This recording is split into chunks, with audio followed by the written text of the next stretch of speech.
Quest Audiobooks presents an unabridged recording of A Body Under the Bridge by P.F. Ford, narrated by Andy Creswell. Prologue. 52 St. David's Place, Llangwelly, Friday, 6th of April, 11:15. Gareth Jenkins made his way slowly around to the back of his house, pausing at the door to survey the garden with a mixture of guilt and sorrow. How lovely it had looked when Alma was alive. The garden in those days had been their pride and joy. Flowers everywhere, vegetable beds bursting with life, the greenhouse crowded with plants. He stopped tending to it 5 years ago. Everything changed when Alma passed away. It all seemed too much somehow, not worth the effort. He tried for a while, but his heart just wasn't in it. The greenhouse was empty of all but a few half-empty flower pots. The vegetable beds were neglected and overgrown, and the only things that bloomed were the weeds. Even his once pristine lawn had succumbed. He shook his head sadly, and 1 or 2 tears trickled down his cheeks. 5 long years since she had passed, and still it was no easier. He missed her so much. Thank goodness he had the dog. She was the single piece of joy in his life. "Bella, come on, girl," he called. "I have to leave in a minute." As soon as he opened the back door, a small black cockapoo emerged from the wilderness and scampered past him into the kitchen. Gareth washed and dried his hands, slipped on a jacket, and bent down to fuss the dog. "Now, we talked about this, didn't we?" he said. "I don't like to leave you, but I have to go out for a few hours.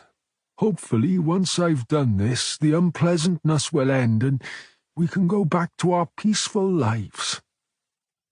He patted her head one last time, straightened his back, and made for the door. She looked up at him inquisitively. "You be good now," he said. "I'll be back as soon as I can." Pulling the door closed behind him, he locked it and slipped the key into his pocket. Then he made his way slowly around the side of the house, through the rickety, rusty iron gate that only opened easily if you knew how, and set off for town. Chapter 1. Tuesday, the 10th of April, 10 o'clock. Detective Sergeant Norman dropped the receiver into its cradle, pushed back his hair, and stood up. Short, stocky, with a shock of unruly grey curls, Norman was fast approaching 60 and had become a sort of father figure to the small team of detective constables based at Llangwelly Station. "I'm needed upstairs," he told Detective Constable Judy Lane, currently the only other occupant of the room. She looked up from her desk. "Anything important?" "He didn't say. I don't know whether to take that as a good or a bad sign." "You'll be fine," said Lane. "I'm pretty sure we haven't done anything wrong, so perhaps he's going to give you a pat on the back." "He didn't ask for Sarah," said Norman. "Don't you think that's odd?" D.I. Sarah Southall was the leader of their small team. "Perhaps he knows she's not here yet." "She should have been here by now," said Norman. "When she gets in, tell her I need her help upstairs." "With Superintendent Bain?" said Lane. "I thought you two went back years." "Yeah, we do, but he was a detective inspector back then, and we were on the same team. Now he's a pen pusher. I sometimes wonder if we even have the same objectives, which is why I could do with some backup." Lane laughed. "Okay, I'll tell her as soon as she arrives." Norman grumbled his way through the double doors and up the stairs to Superintendent Nathan Bain's office. The door to the office was open, Bain standing at the window, hands behind his back, gazing out. Well over 6 feet tall and slightly stooped, he resembled a thoughtful heron contemplating the fish swimming in the water below. Norman tapped on the door, and Bain turned towards him, breaking into a broad smile. Ah, Norm. Sorry to drag you all the way up here. He pointed to a couple of comfy chairs. Come on in and take a seat. Sarah's not here yet, so you'll have to make do with me for now, said Norman. Yes, I know she's not here, said Bain. That's why I asked you to come up. You know, said Norman, alarmed. I thought something was wrong. I've been calling her, but she isn't answering. You aren't going to tell me she's left, are you? Is that why you called me up here? Of course she hasn't left, said Bain, and there's nothing wrong with her. It's her father's funeral, so she's gone back to England for a few days. His funeral? Geez, I didn't even know he had died. She never mentioned it. Why didn't she tell me? She didn't tell anyone, Norm. I only found out yesterday evening. Apparently they fell out years ago. I'm not privy to the finer details, but I do know that whatever it was nearly cost her her career. She wasn't even going to attend the funeral, but her partner persuaded her to change her mind. Her partner's name is Bill, and he's the pathologist as well, you know, said Norman. Yes, well, anyway, I told her he was right. She ought to go. Yeah, she'd have regretted it if she didn't, said Norman. Maybe not now, but in time. The thing is, she's probably going to be off all week, so I need you to steer the ship while she's away. Can you do that? Yeah, sure, said Norman. We haven't got much on at the moment, just the usual paperwork and a few general inquiries. Good, said Bain. I knew I could rely on you. Is that it? Asked Norman. Were you expecting something else? I thought maybe I've stepped out of line or something. Bain inclined his head quizzically. Remind me, when was the last time I felt the need to haul you over the coals? Well, now you come to mention it. Exactly, Bain said. I know we have our differences, Norm, but don't go looking for problems that don't exist. The job's hard enough as it is. Yeah, sorry. I'm a bit on edge this morning. Dentist. Bain smiled. Look at it the way I do. 20 minutes torture every 6 months is better than toothache and an extraction. I've tried looking at it like that, said Norman, but it doesn't help. Norman reached the office door just as DC Catherine Morgan was on her way out. I'm just going over to Terry's, she said. I think we all deserve a cup of decent coffee for a change. I'm sick of the crap we get here. Terry's was a small mobile coffee bar, which was often to be found parked across the road from the police station. That sounds like a plan I can wholeheartedly endorse, said Norman. Good, said Morgan, and don't forget, it's Tuesday. Norman turned to her. Yeah, and? The boss always buys everyone sandwiches on Tuesday, and as I understand, you're the boss this week. Yeah, but... Hang on a minute, how come you knew Sarah was away? I only just found out. Come on, Norm, you know nothing escapes me, said Morgan, touching the side of her nose. I have ways of finding these things out. Anyway, lunch. I've already placed the order. It'll be ready at midday. All you have to do is pick it up, and pay for it, of course. You've placed the order, but you haven't even asked me what I want. You always have the same thing, said Morgan. BLT, right? Norman sighed. He'd been outmanoeuvred once again. I suppose I don't have much choice, do I? None whatsoever, said Morgan. But think of the goodwill it creates within the team. Anyway, to soften the blow, I'll buy the coffees at lunchtime, too. Big of you, said Norman, but it doesn't soften the dent the sandwiches will make in my wallet. In the course of a long and varied career, Norman had seen, and dealt with, things most people hope never to have to face, from violent death to hideous abuse. He had grown as immune to their effects as anyone could be. Nevertheless, there was one thing he never had got used to, and if at all possible would never put himself through it again. However, terrible as it was, a visit to the dentist could not be avoided. His only consolation was that after it was over he wouldn't have to endure another visit for 6 months. Just as he parked his car outside the station, his mobile phone began to ring. He glanced at the number, but didn't recognize it. "DS Norman," he said. "Hi, Norm." "Sarah?" "You sound surprised," she said. "I didn't recognize the number." "The signal here's rubbish, so I'm using the house phone." "How come you're calling me? Aren't you supposed to be at Dad's funeral?" he said. "I'll be leaving shortly. I just needed to speak to someone normal for a few minutes." "You're seeking normality and you want to speak to me at work? Really?" "I'm not checking up on you. I just need to hear a friendly voice." "You could have told me, you know." "Told you what?" "About your father," said Norman. "You never even mentioned he'd passed away. I had no idea until Nathan told me this morning." "He'd been ill for a while, so it wasn't a surprise." "Yeah, but even so—" "You haven't been arguing with him again, have you?" asked Southall. "Who, Nathan? No, not on this occasion. I was preoccupied with going to the dentist, so I managed to resist the temptation.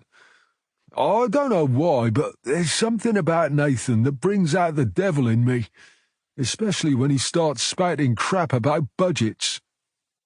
"Budgets aren't crap, Norm. They're a fact of life. Bain doesn't get to choose how much he has to spend, and you know that. It wouldn't matter who was occupying the super's seat. Controlling the budget is a big part of the job." "Yeah, I know. I just get frustrated when we can't do our job because there's not enough money. I mean, what's going to happen in the future if they keep reducing our funding?"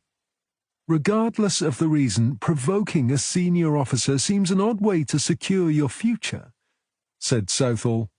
"Yeah, well, as I said, Bain brings it out in me," said Norman. "That's why I had to get transferred away from him all those years ago." "Yet when he asked you to come to Llangwelly, you jumped at the chance." "Oh, yes, but that was because I needed to make a fresh start. Besides, I knew I would be working with you, so I wouldn't be coming into direct contact with Nathan very often." "That's not true," said Southall. "I was a last-minute replacement. I had no idea I was coming here when Superintendent Bain first spoke to you." "That may well be the case," said Norman, "but I knew Nathan well enough to know he wouldn't settle for anything less than the best when it came to selecting a DI. "But he didn't select me. As I understand it, he got saddled with me. He had no choice in the matter." "And you know that for a fact?" asked Norman. "Well, that's what I've always understood," said Southall. "There's one thing you should understand about Nathan Bain," said Norman. "When it comes to staff, he nearly always gets what he wants, and he doesn't settle for second best." "Is that a compliment?" asked Southall. "It's a fact," said Norman. "But yes, it's also a compliment." 200 miles away, Southall allowed herself a little smile of satisfaction. "How long are you going to be there?" asked Norman. "I'm supposed to spend the rest of the week helping my sister clear his house so we can sell it." "Well, you take as long as you need. You're not missing anything here." "That's a pity. I'd love an excuse to come back." In the background, Norman heard a faint voice calling her name. "Damn," she said. "The car's here. I'm sorry, Norm, but I'm going to have to go." "There's no need to apologize," said Norman. "I hope it all goes well. You take care now." Norman slipped the phone into his pocket and grabbed the bag of sandwiches he'd collected on the way back.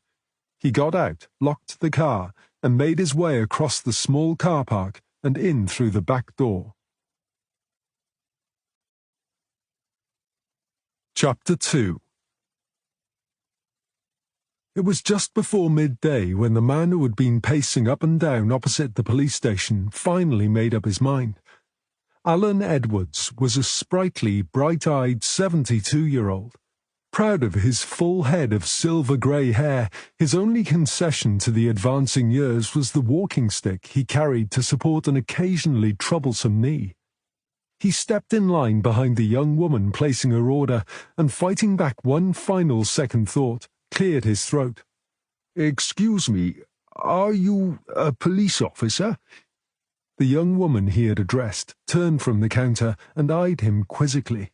"I saw you leaving the police station across the road," explained Edwards, "so I assumed—" "And you assumed correctly," said the woman. "I'm Detective Constable Catherine Morgan. How can I help?" "I don't want to interrupt your break." "It's not a problem," said Morgan. "Just give me a second to pay for these coffees and I'll be with you." Morgan collected 4 coffees on a small tray, handed over her cash, and turned to Edwards. "They'll get cold," said Edwards, pointing at the tray. "Your colleagues won't be pleased if you return with cold coffees." "Why don't you walk over the road with me?" said Morgan. "If you don't mind waiting in reception, I'll run upstairs with the coffees, and when I come back down we can have a chat. Is that okay?" "I can come back later. As I said, I don't want to interrupt your break." "Nonsense," said Morgan. "You're here now, and as long as you don't mind me drinking my coffee, you can tell me what's on your mind." "Well, if you're sure," said Edwards, "that's very kind of you." Less than 5 minutes later, Morgan, armed with a notebook and pencil, rejoined Edwards in reception. "Now then," she said, "what's your name?" "Edwards. Alan Edwards." "Okay, Mr. Edwards, how can I help?" "Please call me Alan. It's about my friend, Gareth. I usually go to his house to play chess on a Monday evening, but he wasn't there last night. I tried to telephone, but I couldn't get through. I've been round to his house this morning, rang the bell and knocked several times, but he didn't answer the door. The thing is, he's not been well, and he doesn't seem to have any family to worry about him." "Perhaps he's gone away and forgotten to let you know," said Morgan. Edwards gave a sad little smile. "I think that's highly unlikely. Gareth isn't the travelling sort. You need to like to meet people to do that, and, to be honest, he's probably one of the most unsociable people I know. As far as I'm aware, he only ever goes out to walk his dog, and I'm the only person who ever visits him." "Perhaps he had to be somewhere at short notice," said Morgan. "If that was the case, he would have rung me. And why isn't he back this morning? Anyway, he'd never leave his dog on her own, and she's in the house. I could hear her barking last night and this morning," said Edwards. "He dotes on that dog. I'm sure he wouldn't go off and leave her for more than a couple of hours, and even then it would have to be for a very good reason." "Do you want to make a missing person report?" asked Morgan. Edwards considered for a moment. "Do you think I should?" "It will make it official, and at least then you'll know you've done all you can." Edwards looked alarmed. "Official, you say? Goodness, I'm not sure Gareth would be happy about that. I wouldn't want to fall out with him. It's not easy to find a chess partner these days, you know." "Why do you think he'd be upset?" "Last time I saw him, he told me he thought he had a cold coming on.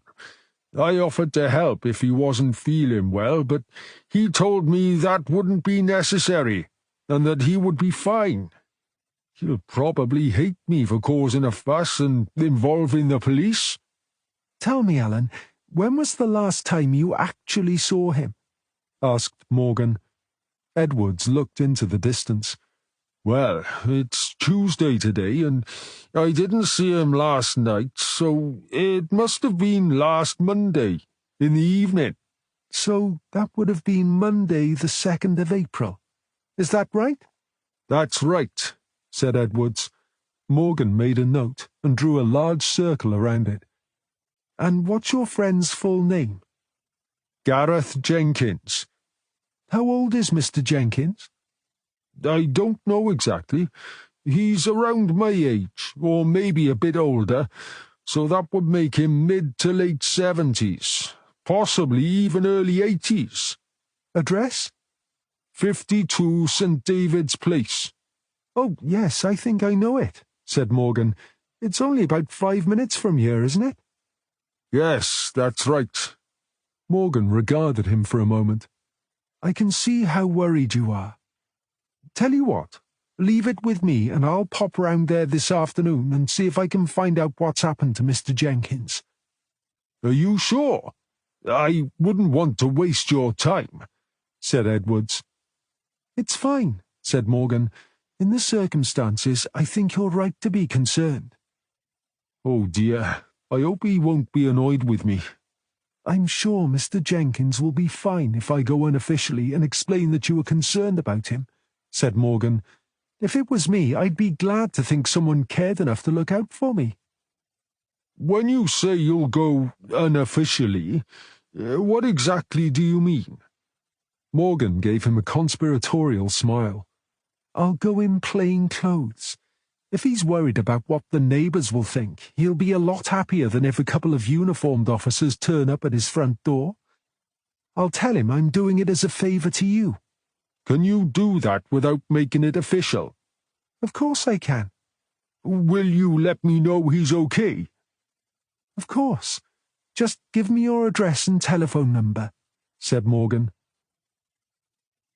Morgan saw Mr. Edwards to the door and made her way back upstairs. Finding her sandwich on her desk, she tore the bag open and took a huge bite. I thought perhaps I'd said something to upset you, said Norman. Sorry? Said Morgan when she finished chewing. When you went back downstairs, I thought... Oh, no. I met this sweet little old man outside who wanted to speak to someone.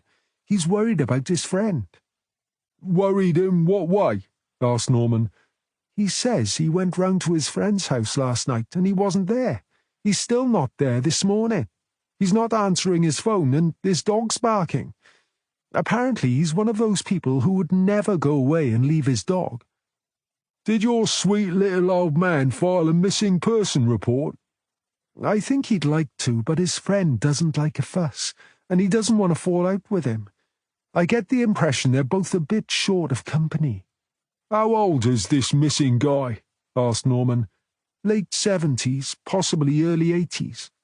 OK, said Norman. So, based on the information you have, what do you think we should do? Well, he's not been officially reported missing, but because of his age and what I've been told, I think it wouldn't hurt for someone to go and see if he's okay. Correct, said Norman.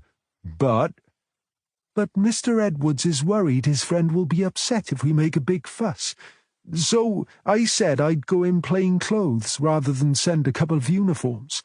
And as we don't have any uniforms to hand anyway... Norman smiled. You took the words right out of my mouth. As your acting boss, does that mean I have your blessing to carry on? Sure, said Norman. He looked at his watch and nodded towards his desk phone. I'm expecting a call from forensics. If you want to wait, I'll come with you. How long will that take? Asked Morgan. Norman shrugged. How long is a piece of string? Unfortunately, I forgot to tell them it was urgent, so your guess is as good as mine. And is it urgent? No, it's not, but if you say it's urgent, it makes them move a bit faster. At least it used to. These days it doesn't seem to make much difference. That's because you told everyone here to say it's urgent when they called the lab, and we all took your advice, said Morgan. As a result, forensics no longer know what is and what isn't urgent, so they treat all inquiries the same. Oh, is that right? Said Norman gloomily. I'll have to stop sharing my trade secrets if they're going to be counterproductive. This guy's house is only about 5 minutes away, said Morgan. Why don't I head up there when I've finished eating my lunch? I can call you if I need any help. 5 minutes later, Morgan was pushing her way through the doors. DC Judy Lane watched her go. Haven't you ever considered moving up the ladder, Norm? Norman smiled. I don't mind making decisions while Sarah's away for a few days, but permanently? No way. My face doesn't fit. And anyway, I've never been any good at all the political crap that goes with moving up. I get enough job satisfaction doing what I do. She's had more than her fair share of family tragedy, hasn't she? Said Lane. Who, Sarah? Yeah, she's had a rough deal one way or another. But at least this time it seems it wasn't unexpected, said Norman. She's never mentioned her father before, said Lane. I didn't even realise he was still alive. I believe they had a major falling out a few years ago, said Norman.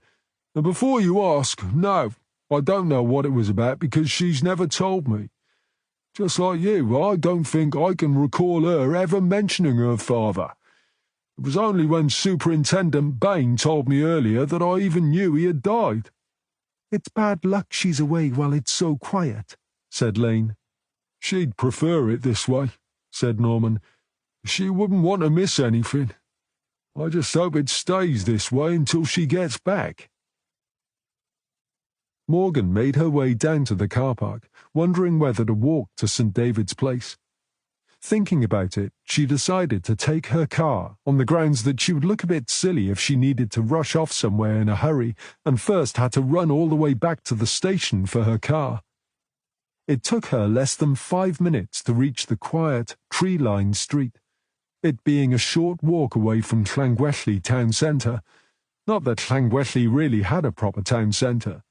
Most people wouldn't even call it a town. In reality, it was more of a large village with a small harbour. Perhaps that was what attracted the tourists. St. David's Place was a cul-de-sac, consisting of a mixture of detached and semi-detached houses.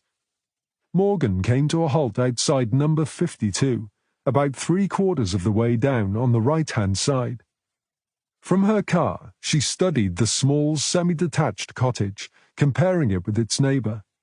Number 52 was distinctly shabby, as if the owner had stopped caring for his property. The weeds smothering the small front garden and the unruly hedge separating the garden from its neighbour only added to the overall impression. Morgan got out of her car, went up to the front door and rang the bell. Almost immediately, a dog began to bark. From the sound, she guessed it to be small, maybe a spaniel or something similar. After a few minutes, she gave up. No one was about to answer the door or stop the dog from barking.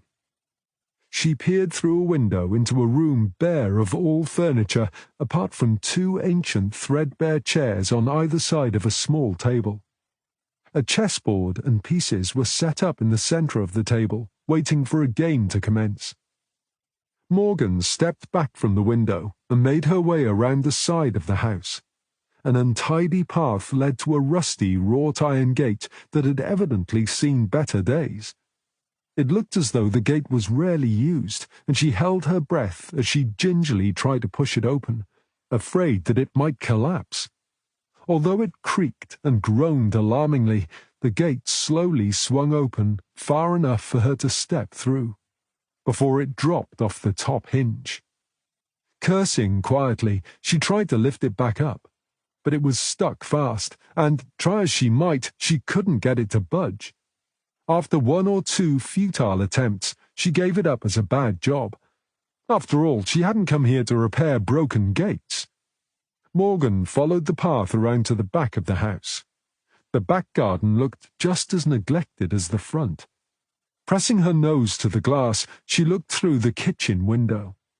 Like the room at the front, the kitchen appeared shabby, sparsely equipped, and badly in need of redecorating. Meanwhile, the dog had obviously worked out she was now at the back of the house and was barking frantically from the other side of the door. Her mobile phone began to ring. "It's Norm," said the voice in her ear. "Is everything okay over there?" "It's a bit weird," she said. "Weird how?" "Well, the house looks almost derelict, and there's hardly any furniture." "Well, what about the old guy? Is he there?" "Well, his dog is going ballistic, but he's not answering the door. I'm tempted to break in case something's happened to him." "Yeah, that's what I'd do, but don't go in there on your own," said Norman. "We don't know what might have happened. I'm leaving now. Wait for me and we'll go in together." 10 minutes later, Norman joined Morgan outside number 52. Morgan led him around to the back, insisting that he help her close the gate as they made their way through. "Why is this so important?" he huffed, struggling to set the collapsed gate back on its hinge. "The dog," said Morgan. "She's probably desperate to get out, and I don't want her escaping." "How do you know it's a she?" "Mr. Edwards told me." "He's the guy who told you about this, right?" "That's right." They carried on to the back door, Norman brushing rust from his hands. "Talking of the dog, do you think it barks like that all the time?" he asked. "There's no telling how long the poor thing's been in that house on her own. She's probably bursting for a pee by now. If that was me, I'd be yelling for someone to let me out." "Yelling?" repeated Norman. "Is that what she's doing? Do you know, I hadn't thought of it like that.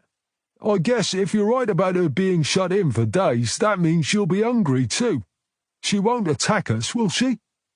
"You aren't going to suggest we wait for animal welfare before we go in, are you?" "Heck no. Not when there might be someone inside who needs help. We'll just get inside and deal with whatever happens." "It sounds like a small dog, Norm, not the Hound of the Baskervilles. I can't see it being too much trouble." "I suppose you've checked to see if there's a key hidden somewhere?" Norman asked as they reached the back door. "You know, under the usual flower pot." Morgan produced a key from her pocket and held it up. "That's why I brought you round the back," she said, pointing at some nearby upturned flower pots. "It was under the middle one." Norman sighed. "Neither original nor secure," he said. "The only good thing about it is that we don't have to break the door down." Norman inserted the key and turned it. There was a satisfying click as it unlocked. "Don't forget to watch out for the dog as I open the door," she said. "I hardly need reminding that she's there, do I, with all that noise?" No sooner had she pushed the door open than a small curly-haired dog made a mad dash between Norman's legs and into the garden, where she squatted. "There we are then," said Morgan. "Just a small dog dying for a pee." "Let's hope that's the only sort of dying we're going to come across," said Norman, following Morgan into the kitchen. "What's this guy's name again?" "Gareth Jenkins." "OK, you take the downstairs and I'll go up," said Norman. He started up the stairs, calling out, "Mr. Jenkins! Mr. Jenkins, it's the police. I hope you don't mind us coming in like this, but we were worried something might have happened to you." It took barely 2 minutes for Norman to satisfy himself that there was no one upstairs. By the time he got back to the kitchen, Morgan was on her knees, making a fuss of the dog, who, as soon as she saw him, rushed over and sat at his feet, looking up at him. "Well, look at that," said Morgan. "I think she likes you." "Me and Fay have been talking about getting a dog," he said, bending to fuss the dog. "What sort of dog is it? A poodle?" "My guess is a cockapoo," said Morgan. "It's a cross between a poodle and a cocker spaniel." "Do you think she's hungry?" "Her water bowl is empty, and there's a bit of a mess under the table," said Morgan, "so I'm guessing she's been on her own for a while. That means she's almost certainly not been fed." The light wasn't good in the gloomy kitchen, but after a brief search, Norman found some dried dog food, filled a bowl with it, and placed it on the floor. At once the dog began to noisily devour it. "Geez, what is that smell?" asked Norman. Morgan pointed to the mess under the table. "A mixture of pee and poo." "Ew," said Norman. "Really?" "Well, what else was she supposed to do if she couldn't get outside?" said Morgan. "It's not as if she could use the loo, is it?" "The bathroom door was closed," said Norman, "so she couldn't have even if she knew how." "There we are then," said Morgan. The dog had finished her snack and was now making eyes at Norman, who found himself succumbing to her charm. "She's kind of cute, isn't she?" he said. "Shouldn't we call animal welfare?" asked Morgan. Norman bent down and gathered the dog in his arms. I suppose we should, he said reluctantly. And we'd better make a start on finding out what's happened to her owner. Alan Edwards said Gareth adored the dog and wouldn't dream of leaving her for more than a couple of hours. Well, he either got that wrong, said Norman, or he got it right and Gareth went somewhere and then something happened to him. What do we know about him? Nothing, really, said Morgan. Only that he lives here, has a friend called Alan Edwards, and they play chess here every Monday evening. They play chess here, said Norman. It's not exactly the cosiest of venues, is it? The place is a bit lacking in furnishings, isn't it? Said Morgan. I mean, this kitchen could best be described as Spartan, and there are just two ancient, incredibly uncomfortable-looking armchairs and a small table in the living room. The only bed upstairs is a camp bed, said Norman. That's not the sort of thing an older person should be sleeping on. In fact, it's not the sort of thing anyone should sleep on for more than a night or two. So, what do you think? Asked Morgan. Is this just another poor old pensioner without a penny to his name? I guess it must be, looking at the state of the place, said Norman. The only comfortable thing in the house seems to be the dog's bed. Let's take a closer look around. Maybe we can find some paperwork that will tell us something about him. But where are we going to look? Said Morgan. There's no sideboard or chest of drawers to search. The only cupboards and drawers are in this kitchen. Well, you'd better get searching then, said Norman, holding the dog to his chest. I'd love to help, but I've got my hands full right now. There's only a couple of drawers anyway. As you said, I'm the boss. That means I get to supervise. Morgan rolled her eyes. There's not much in here, she said, opening a drawer and rummaging through the contents. Just a couple of old tea towels and an ancient telephone directory. I didn't think anyone used these anymore. How old is ancient? Asked Norman. Oh, hang on, it's not a telephone directory, said Morgan, lifting the tatty book from the drawer. It's a Yellow Pages, from 1998. Why would anyone keep one of these? She flipped quickly through the pages. None of the pages seem to be marked, and there's nothing hidden in between them. She put the book back and moved on to the second drawer, which rattled when she opened it. A collection of old buttons, screws, nails, 3 pairs of spectacles in cases. They look pretty old, but no correspondence. Try the cupboards, said Norman. Didn't you just do that? I was only looking for the dog food, and I found it almost straight away, said Norman. I didn't check the rest. Morgan worked her way through the cupboards, but apart from the dog food and a few pots and pans, there was hardly anything to find, apart from a large, square cake tin. She lifted it out. What's that? Asked Norman. Morgan shook the tin. Don't get excited. I think it's empty. She set it down on the worktop and prized off the lid. Nothing but a few crumbs, she said. He baked cakes? Asked Norman. With no ingredients? Morgan turned her attention to the solitary cupboard attached to the wall above the worktop. Wow, look at all this stuff. It's like a pharmacy. There must be remedies for everything in here. Norman stepped forward to look over her shoulder. It looks mostly like cold remedies from here, he said. There are a few different herbal remedies as well, said Morgan. He told Mr. Edwards he thought he had a cold coming on. It seems odd he should have all these medicines, said Norman. That suggests he worried about his health. Yet there's no food, and the general state of this place says he wasn't really looking after himself. Yeah, it's a bit of a contradiction, but it doesn't help much, does it? Said Morgan, heading back into the hall. I'm going to have another look around the house.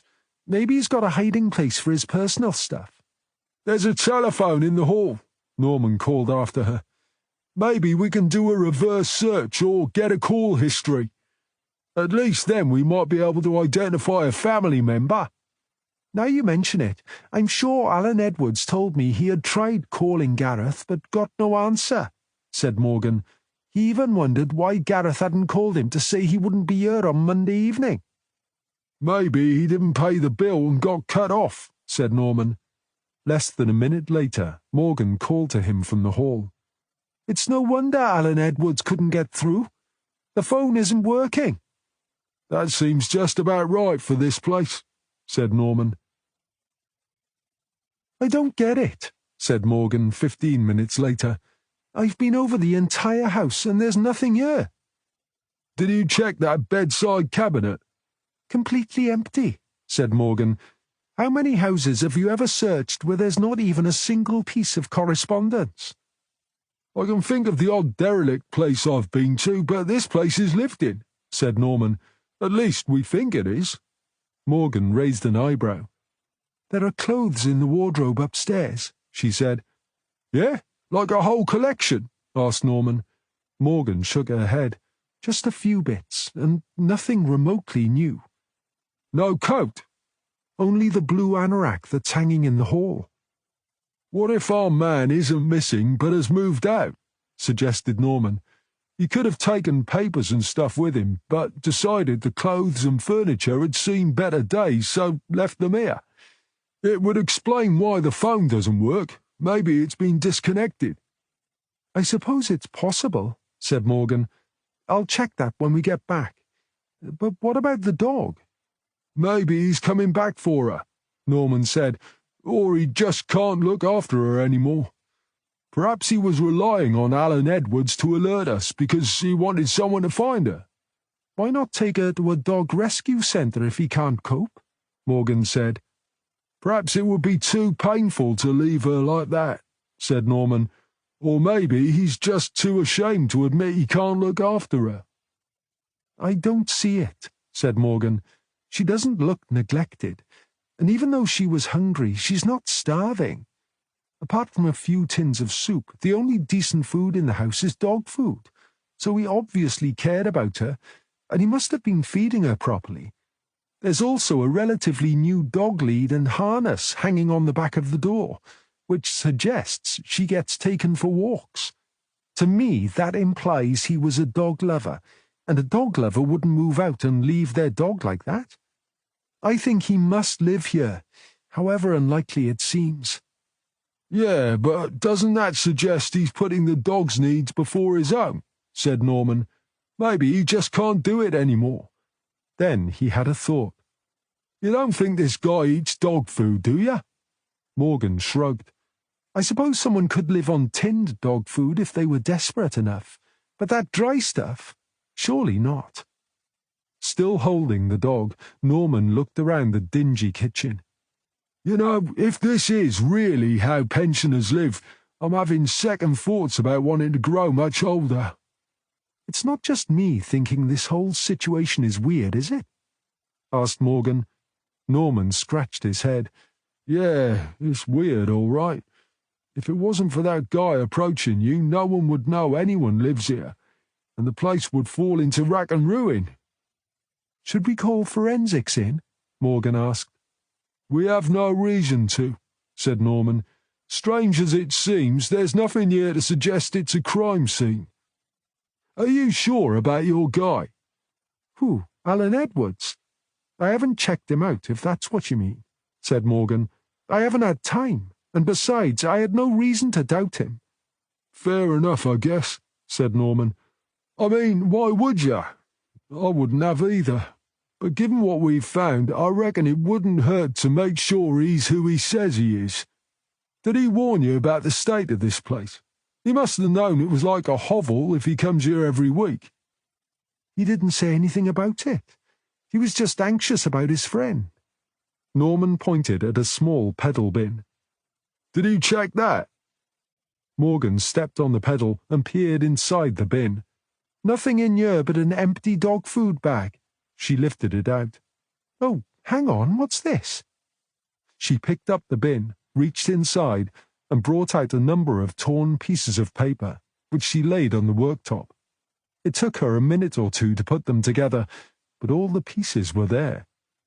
It's a photograph, said Norman, or at least it was until someone tore it up.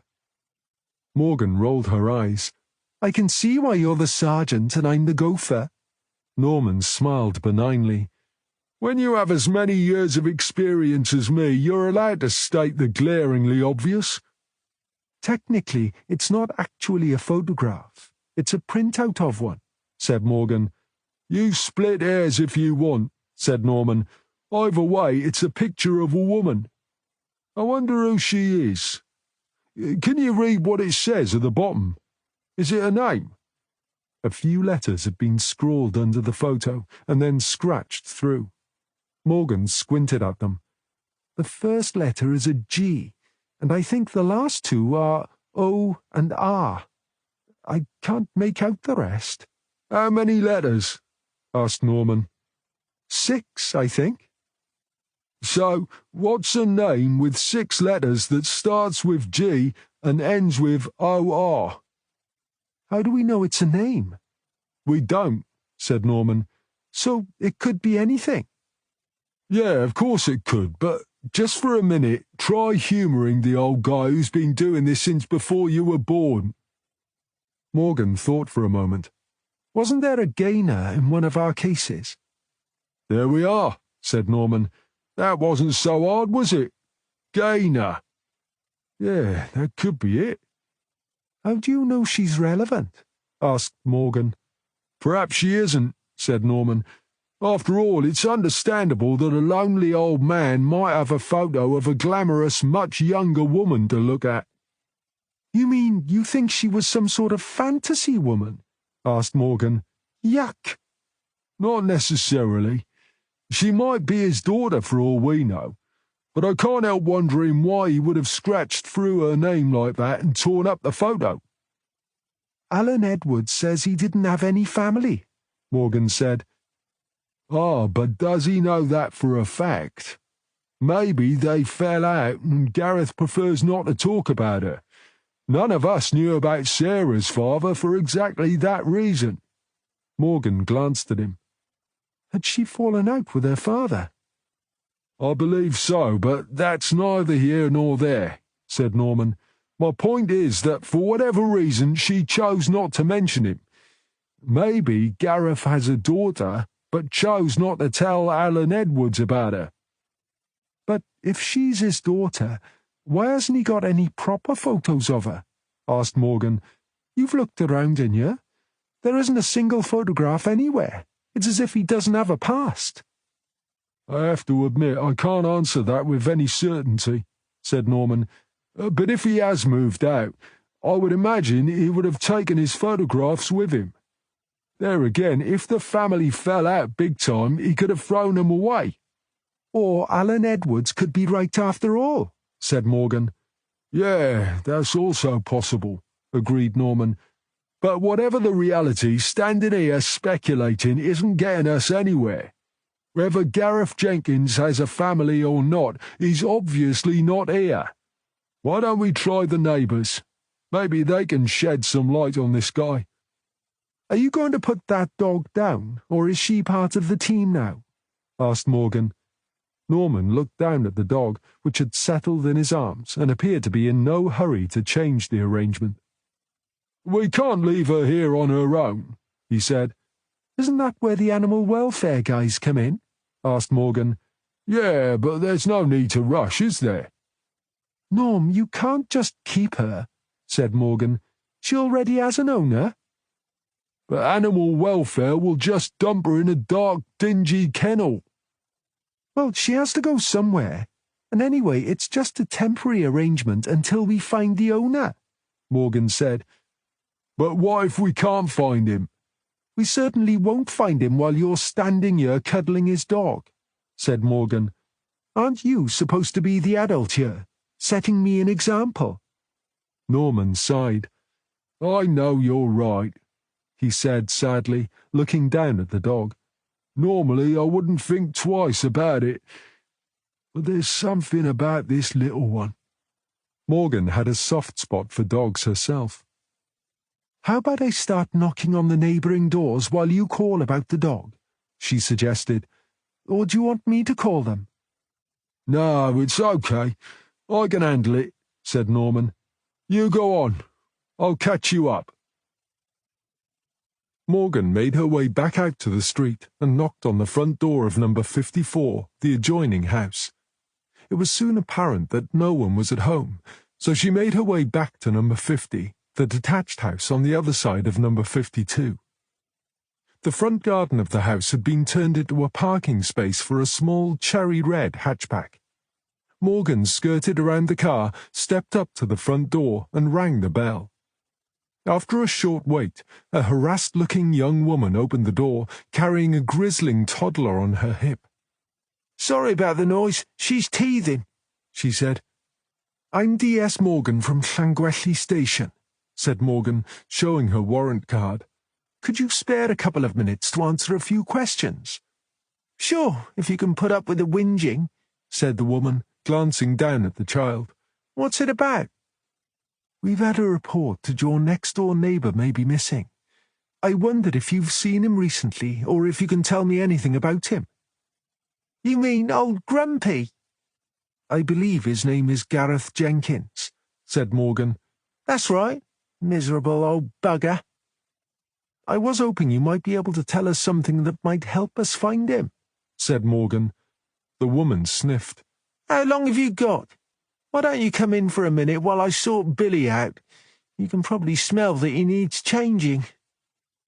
The idea of being within half a mile of a dirty nappy was about as appealing to Morgan as shingles, but her duty as a policewoman called on her to face terrible hazard such as this.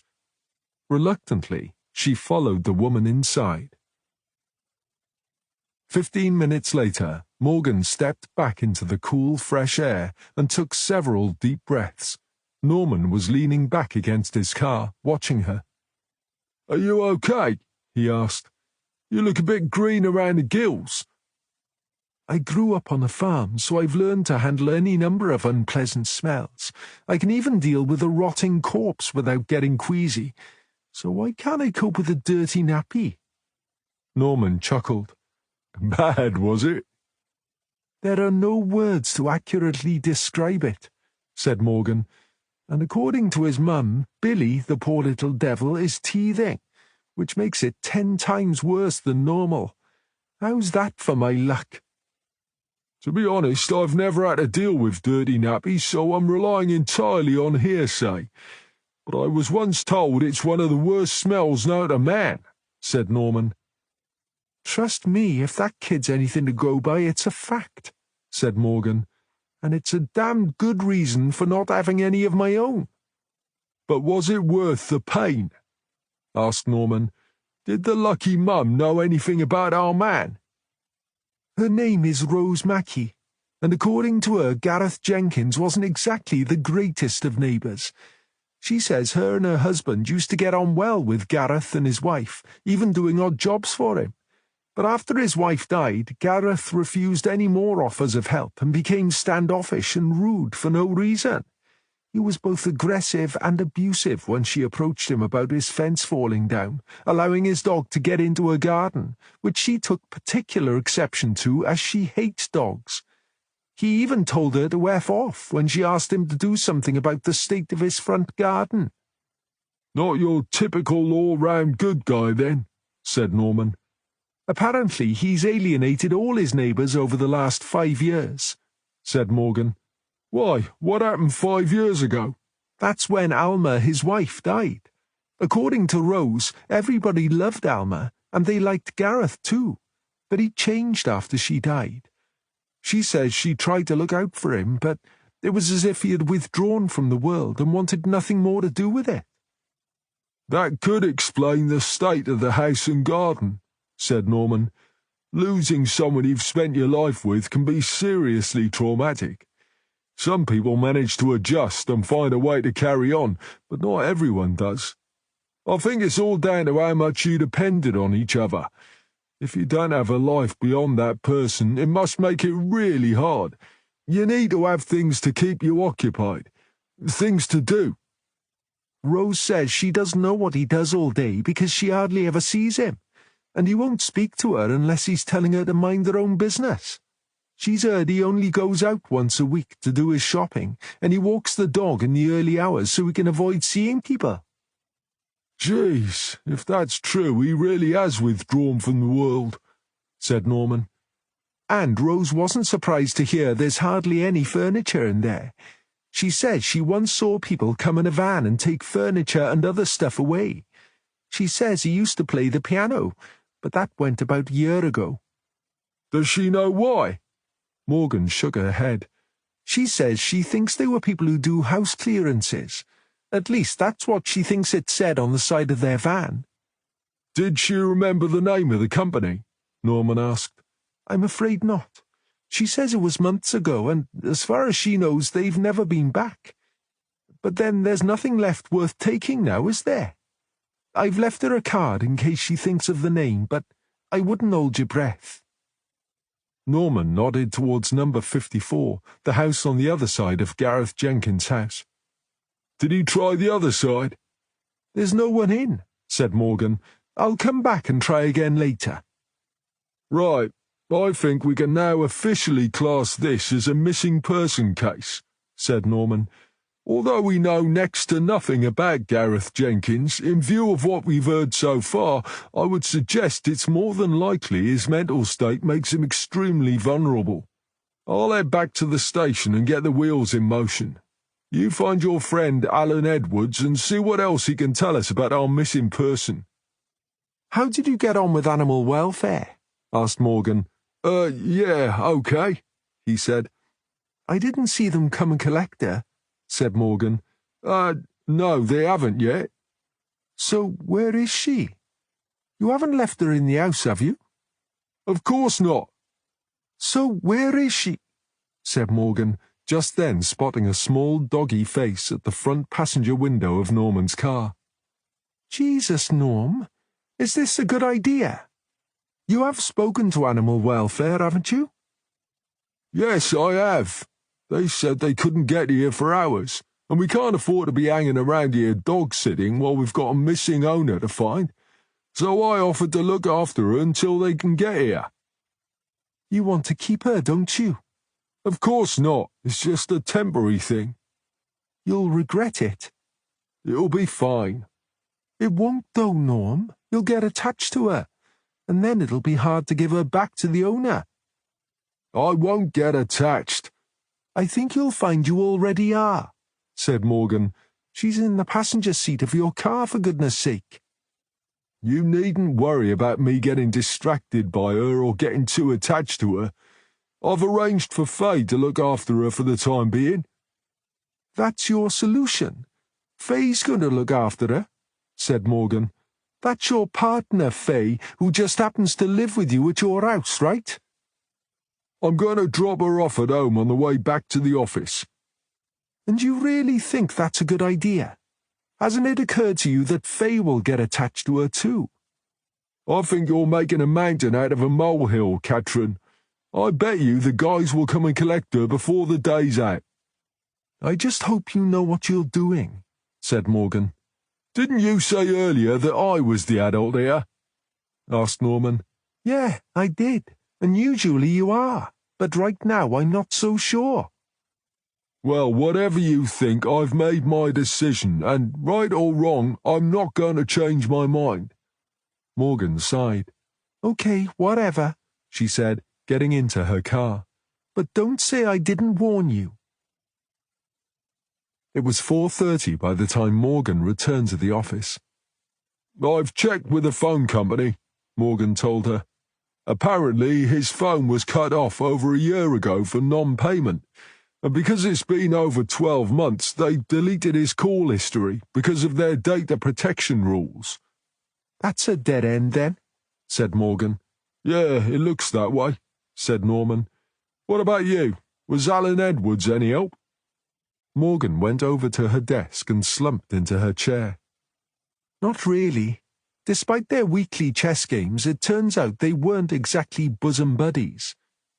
He must know something, said Norman. I mean, what about the state the house was in? Does he know where all the furniture went? Apparently, he's always been ushered straight into the lounge where the chessboard is, and he says that in the year or so he's been going there, that room hasn't changed. Okay, but they must have talked about stuff. What about Gareth's dead wife? Norman asked. The only thing he ever said about his wife was how much he missed her. He didn't reminisce about the times they had together? Norman asked. Morgan shook her head. It seems that Gareth only invited Alan Edwards to his house to play chess, nothing more. Edwards might have thought they were friends, but in reality that was all Gareth wanted, and he only ever spoke about chess. Geez, that must have been one boring conversation. They never engaged in idle chat. I know. It's hard to believe, isn't it? Said Morgan. What about the dog?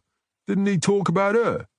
He says the dog was always there with Gareth, and he obviously loved her to bits, but he didn't say much about her or anything else. Are you sure he's telling you the truth and not keeping some sort of secret? Norman asked. I don't think he even realised how little he knew Gareth until I put him on the spot. He says, apart from chess, the only thing they ever discussed was the weather. And that was just the odd comment. And he didn't think it was strange? Asked Norman. He says chess partners are really hard to find, but I get the impression Alan Edwards is someone who offers himself as a friend to the lonely. It seems he's out most evenings visiting different people. You mean he's a sort of free rent-a-friend? Norman said. Yeah, said Morgan. I'm sure he means well, but I think it's actually him that's most in need of friends, and he wouldn't want to risk falling out with those he has. So, if his chess partner didn't want to talk, he wasn't going to press him. What about this woman, Gaynor? Norman asked. He'd never heard of her. I suppose he's got no idea where we should start looking for Gareth, a special place, perhaps, Norman said. He says Gareth has never mentioned anything like that. Did you at least manage to get a description?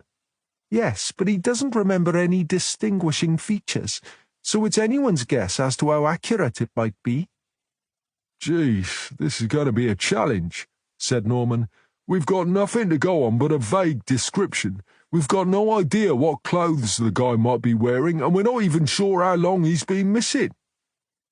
I don't think he would have left the dog on her own for long, said Morgan. Yeah, I agree, said Norman.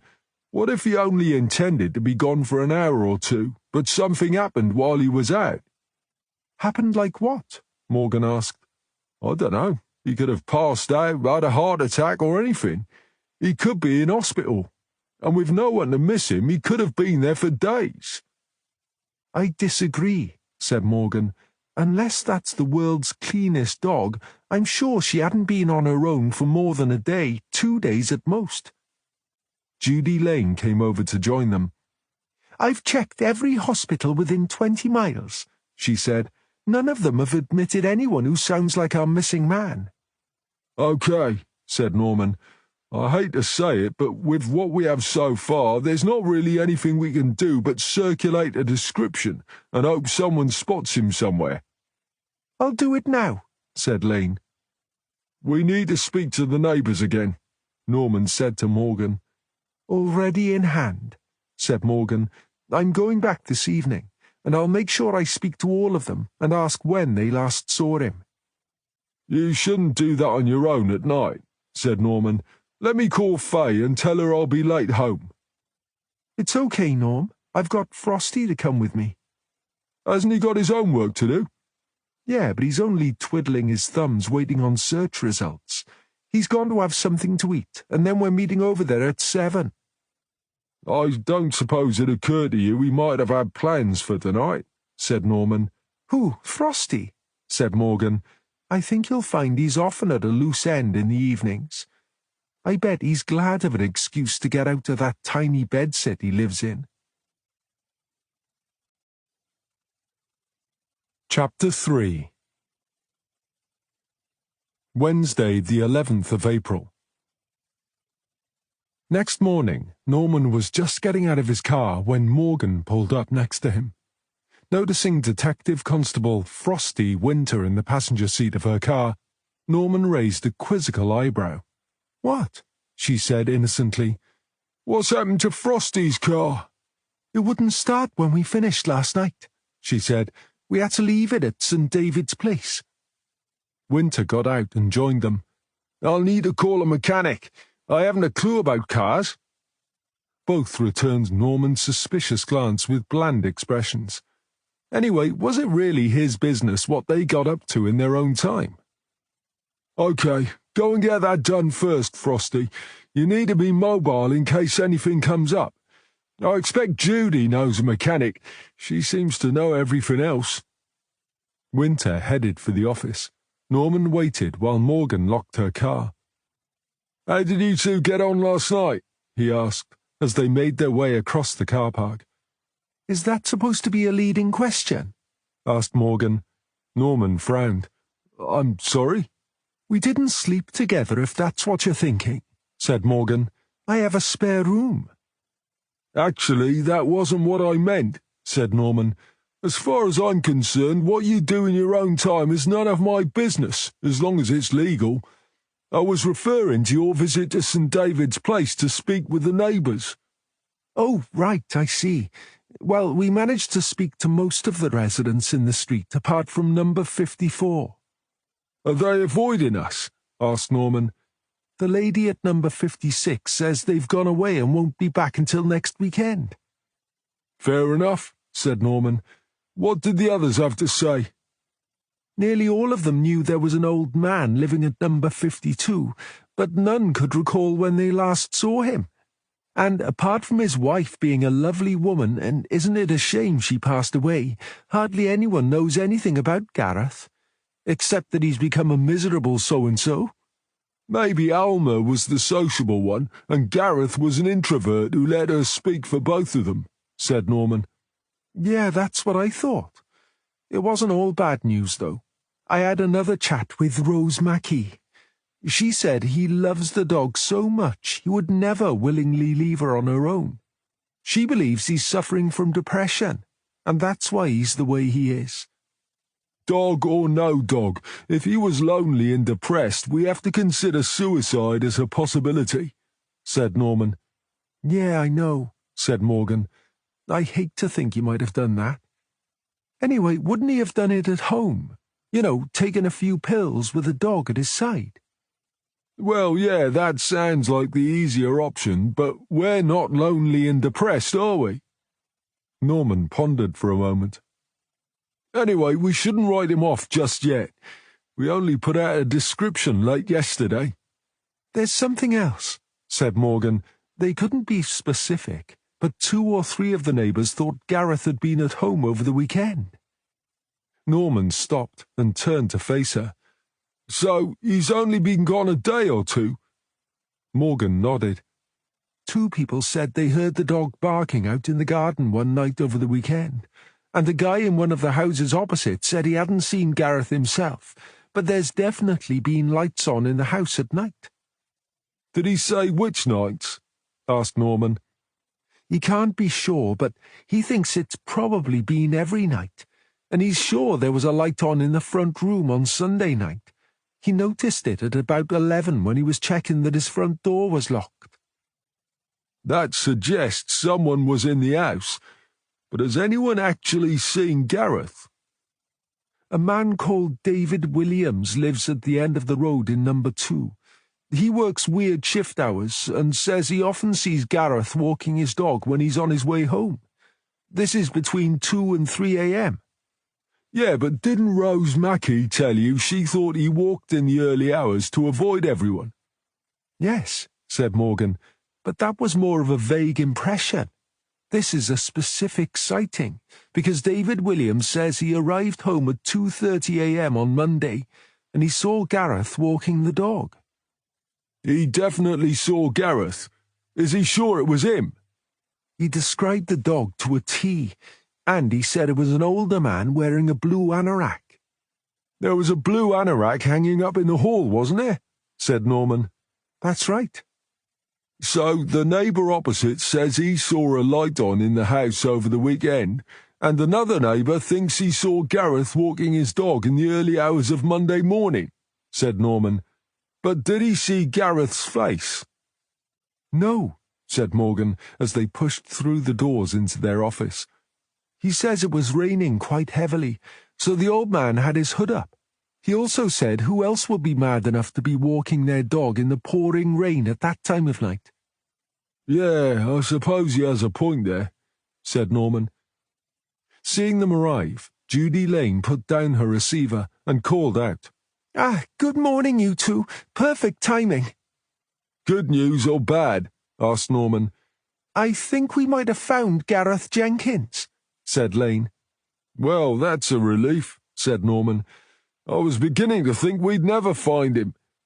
He stopped, seeing Lane's expression.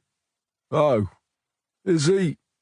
"Someone has found a body in a village called Pont David," said Lane. "Oh, bugger," said Morgan. "Please don't let it be him." Pont who? Where's that? Said Norman. "It's a small village about 10 miles from here," said Lane. And they're sure it's him? Norman asked.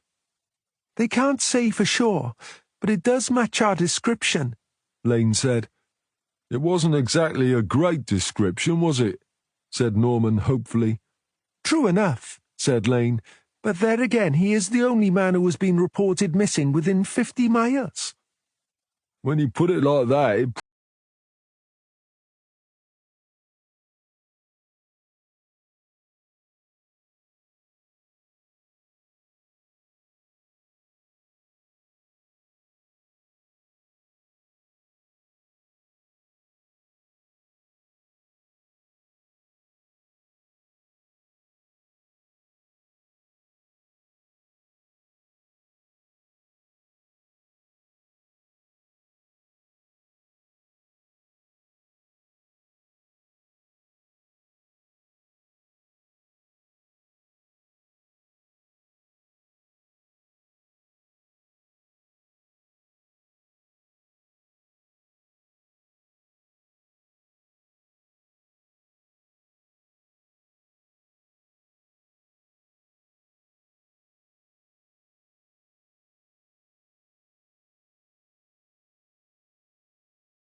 As you wish, said Southall, but can you let us know where to find you?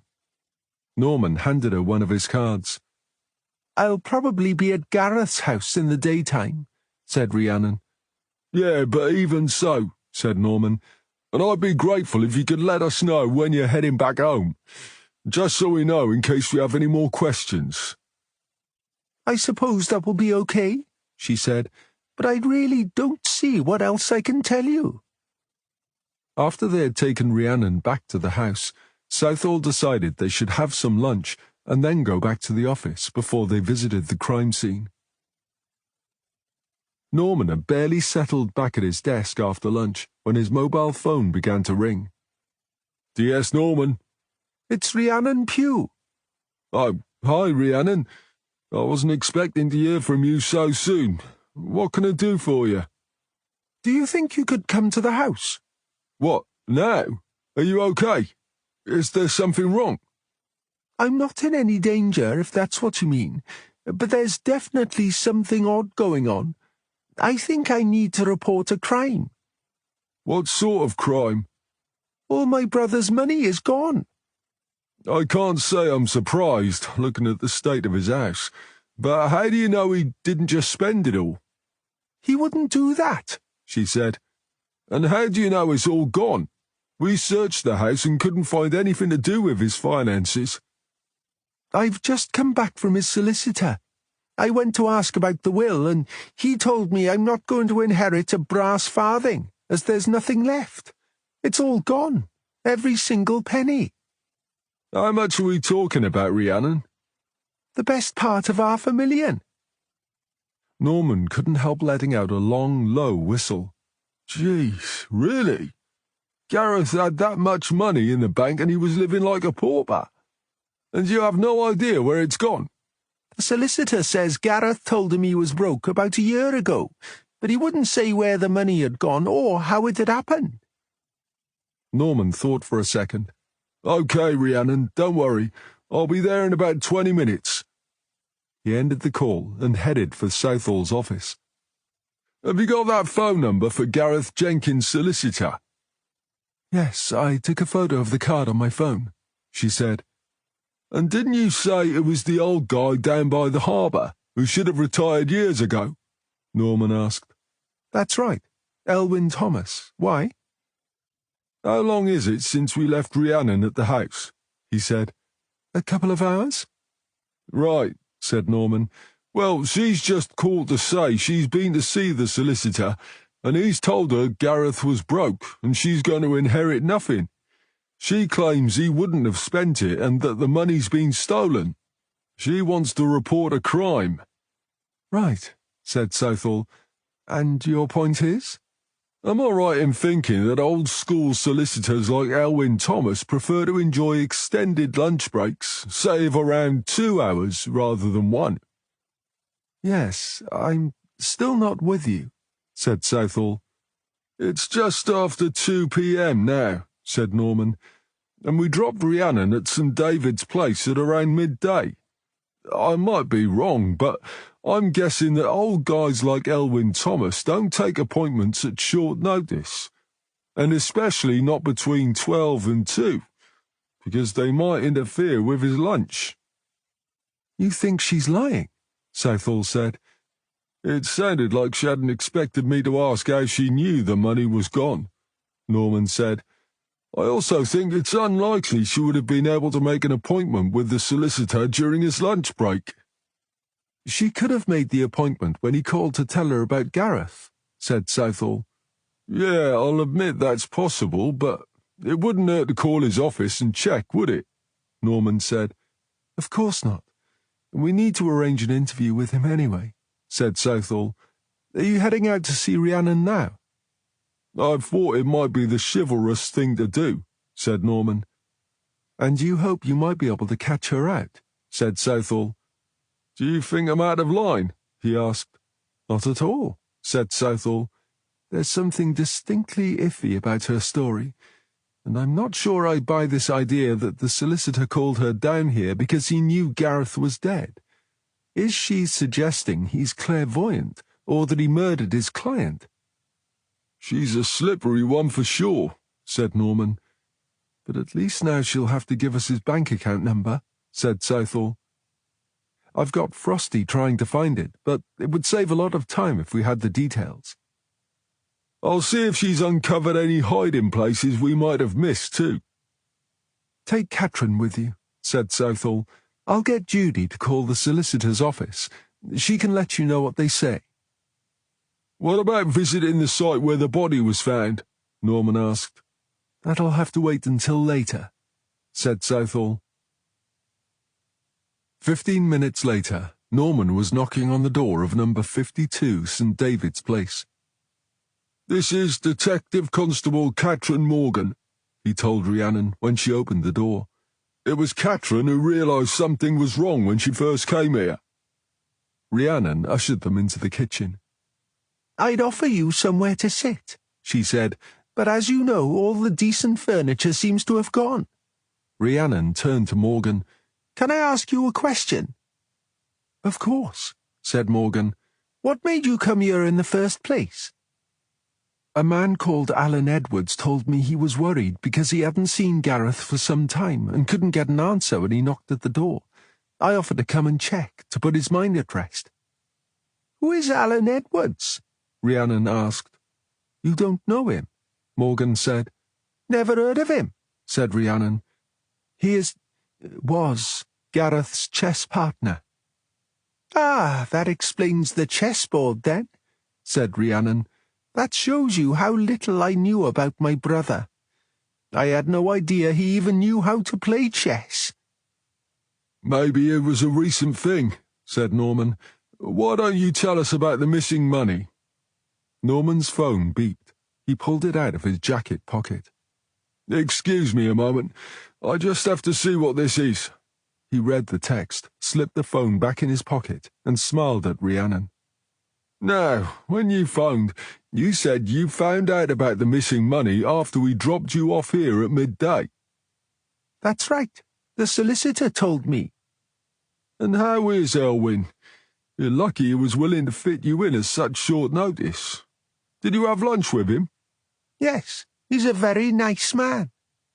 Norman's smile broadened. Ah, that's funny. According to his secretary, he's out of the office today playing golf with two of his clients. Rhiannon swallowed hard.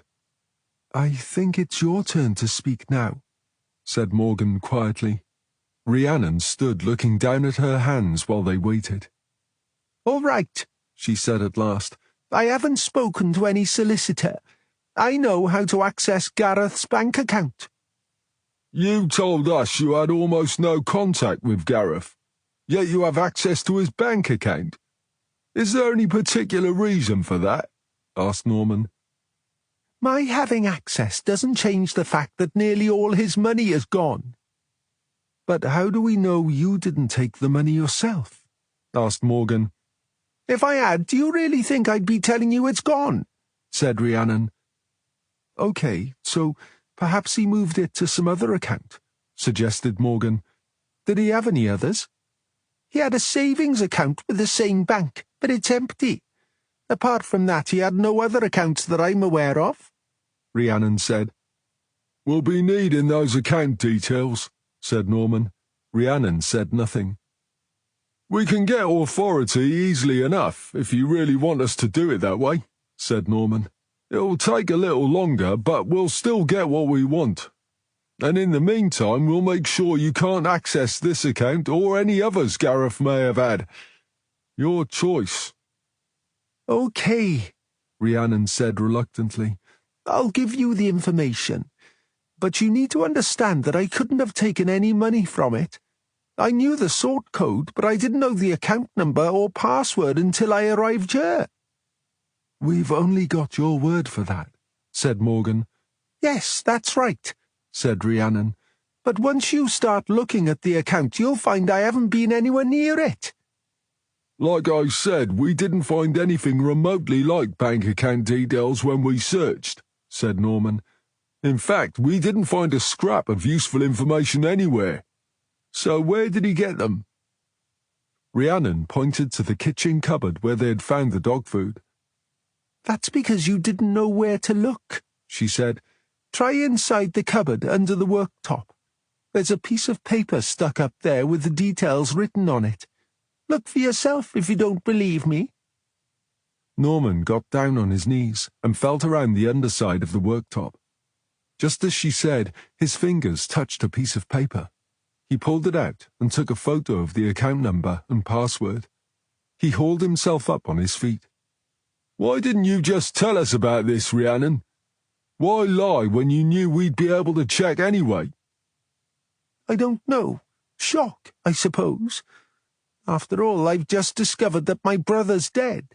I'm just not thinking straight. And yet you told us this morning that you thought he was dead on Tuesday, when the solicitor asked you to come down here, said Norman. What is this now? Delayed shock? Yes, I did say that. I was hoping it was a false alarm. I didn't really believe it until you took me to the morgue. Oh, right, said Norman. But the shock didn't stop you remembering where he kept his bank details and checking his account. It's not just the money, Rhiannon said. It's worse than that. It looks as though he cancelled all his insurance policies. Maybe he just forgot to keep up the payments, suggested Norman. And anyway, how did he know about them? He made a point of setting them up when he first came to me about going into hiding. He said everything would be taken care of and was already paid for. Just so we're clear, are you saying he actually cashed the policies in and got his money back? Or he just hadn't been paying the premiums? I don't know if he cashed them in, but he certainly hadn't paid any premiums in months. That's why I was checking the bank account. I need money to pay for a funeral, and there's not even enough left to buy a coffin. I think you should arrange to speak to Gareth's solicitor before you jump to conclusions about things like that, said Norman. As my colleague said, perhaps Gareth moved his money to another bank account that you don't know about. Rhiannon sighed. Yes, you're probably right. I think this has hit me harder than I thought. You say Gareth used to contact you by email, said Norman. Can you tell us his email address? You won't find anything useful there. He never really said anything in his emails. He even used to copy and paste from previous messages.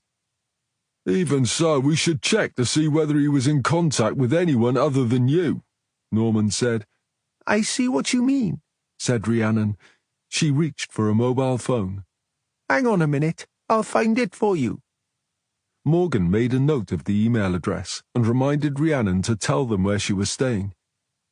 That's a nice little hotel, she commented. You'll be well looked after there. Norman had been considering taking Rhiannon back to Llangwelly station, but looking at her face, he decided to give her the benefit of the doubt. She really did look shocked and upset. They had the email address and bank details. It would do for now. Can we give you a lift back to the hotel? He asked. Thank you, but no. I have a taxi booked. For a minute there, I thought you were going to take her in, said Morgan, when they were back in the car. I did consider it for about a millisecond, said Norman. Then I decided she'd been through enough for one day. She doesn't present a flight risk, and I really don't see how she could have murdered her brother when she was a couple of 100 miles away in Warwick. Why did she lie about the solicitor? Asked Morgan. If she's Gareth's executor, she has every right to know the state of his affairs. At first I thought she might be intending to take the money and run, said Norman. Wouldn't that be a bit obvious? I reckon, said Norman. Aha, said Morgan. So you do think she's up to something? Norman smiled. I'm not certain, but the possibility has crossed my mind. And I think if we wait and see, we'll find out what it is soon enough. In the meantime, it won't hurt for her to think we're not really interested in what she's up to. That's a relief to hear, said Morgan. For a minute there, I thought you had taken pity on her because she cleaned up the dog poo from under the table. I can't deny I was a bit reluctant to follow when she led us into the kitchen, said Norman. I'm not sure I could have coped with that awful smell again. So, yeah, I admit I was genuinely pleased to find she'd cleaned it up. What with you taking the dog home and now this, I wondered if perhaps you're beginning to go soft, she said. I think you'll find it's called compassionate policing, said Norman. Morgan smiled. Yeah, right, if you say so. Hey, didn't you think it was funny she didn't ask about the dog? I mean, if you had to clean up that mess, you'd want to know how it got there in the first place, wouldn't you? Maybe she doesn't like dogs and she's just glad it's not there and she doesn't have to deal with it, said Norman. In fact, if she really hasn't seen or spoken to Gareth in 10 years, she might not even know he had a dog. I would imagine finding all that poo on the floor might have given her a clue, don't you? Morgan said. And if that wasn't enough, what about the dog food in the cupboard? Yeah, I suppose you're right, said Norman. It's funny, that little dog hasn't done anything like that in my house. She's been as good as gold. I expect that's because you and Faye let her out to relieve herself, said Morgan. I'm sure she only messed in the house because she was desperate. Even the best trained dogs can't hold it in forever. Chapter 7. Friday, the 13th of April. First thing on Friday morning, Southall briefed the team on the progress of the case, such as it was. You'll be disappointed to know that forensics didn't get any useful evidence from the house. It seems someone went to a lot of trouble to wipe the place down, so there were very few fingerprints. Most of the prints they did find seem to have belonged to the victim, but there are a couple that aren't his. They don't match those of anyone on the database, but they'll help if we find a suspect. If they were in the lounge or on the chess pieces, they could belong to Alan Edwards, said Morgan. Good thinking, Catherine, said Southall. We'd better take a sample of his prints. I'll ask him, said Morgan. Forensics didn't find any useful evidence from where the body went into the water either, said Southall. What, nothing at all? Asked Morgan. Oh, there's plenty there, but it's a popular spot for dog walkers and hikers, so it's impossible to say whether any of it relates to our case. It's disappointing, I know, but it is what it is, said Southall. It means we'll just have to carry on with the boring stuff. However, it does raise a question we need to address. We're told Gareth never went anywhere, yet we found his body 10 miles from his home. It appears he had no car, so how did he get there? He got the bus, said Winter excitedly. That's why he had a bus pass on him. Exactly, said Southall. And as you were so quick off the mark, Frosty, you can have the job of finding which bus service runs between Llangwelly and Pont David. OK, boss, no problem, said Winter. Where are we with the bank account? Asked Southall. I'm only just getting started, said Winter, but I can tell you there's nothing on it now, and despite what Rhiannon says, there's never been more than 50,000 there. What about his current account? Up until a year ago, there was 2,000 or 3,000 in the current account, but now it looks as though he lives month to month on his pension, and the actual balance at the end of each month is less than 100. What happened a year ago? Southall asked. He seems to have withdrawn all his money. Do you know where it went? Not yet. I'm working my way back through the statements. So far, I've looked at 9 months and haven't found anything yet. OK, said Southall. According to Rhiannon, Gareth told his solicitor he was broke a year ago. So keep digging, Frosty. You've only 3 months to go. What about the email address Rhiannon gave us? Southall asked Lane. Pretty much useless, said Lane. From what I can make out, he only ever used it to send messages to Rhiannon, and none of them say anything meaningful. Even so, he must have had access to the internet and some means of— Rhiannon said she thought he had a laptop, said Norman. That's right, she did, said Southall. So where is it? Someone must have taken it, said Norman. In that case, said Southall, find that person and we've probably found our killer.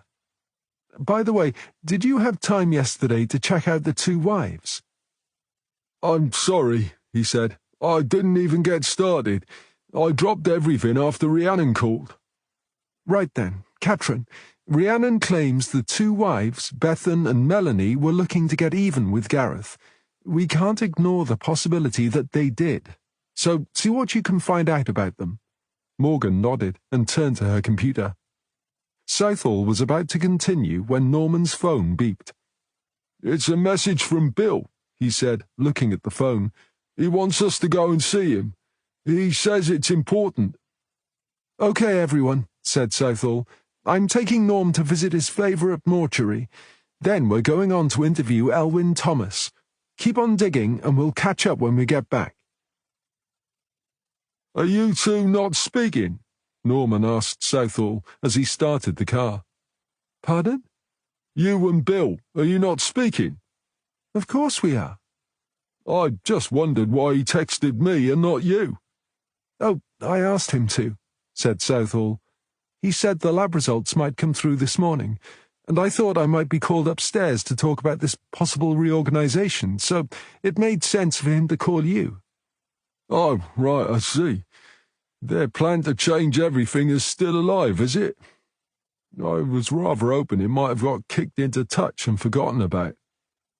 If it comes to fruition, Norm, the way we work may well change. You will become even more of a go-to man than you are now, and you'll be Bill's first point of contact. That's not what worries me, said Norman. Right now, Southall really didn't feel like embarking on a discussion about what Norman would do if Llangwelly station was to close. I understand your concerns, Norm, really I do, but nothing has been decided yet, I promise. Even if it had, you wouldn't be allowed to tell me, would you? Said Norman glumly. Strictly speaking, that's true, said Southall, but if I was to tell you, who's to know? Huh? Well, how would they know? I'm certainly not going to tell them, and I'm sure you won't, will you? Yeah, well, of course, said Norman. I wouldn't stab you in the back. And I won't keep you in the dark, said Southall. It'll be months before anything happens. But as soon as I hear anything definite, I promise I will tell you. In the meantime, I need you to focus your mind on our murder case and not worry about what might or might not happen to the station. You're right, and I'm sorry, said Norman. I know worrying about it won't help.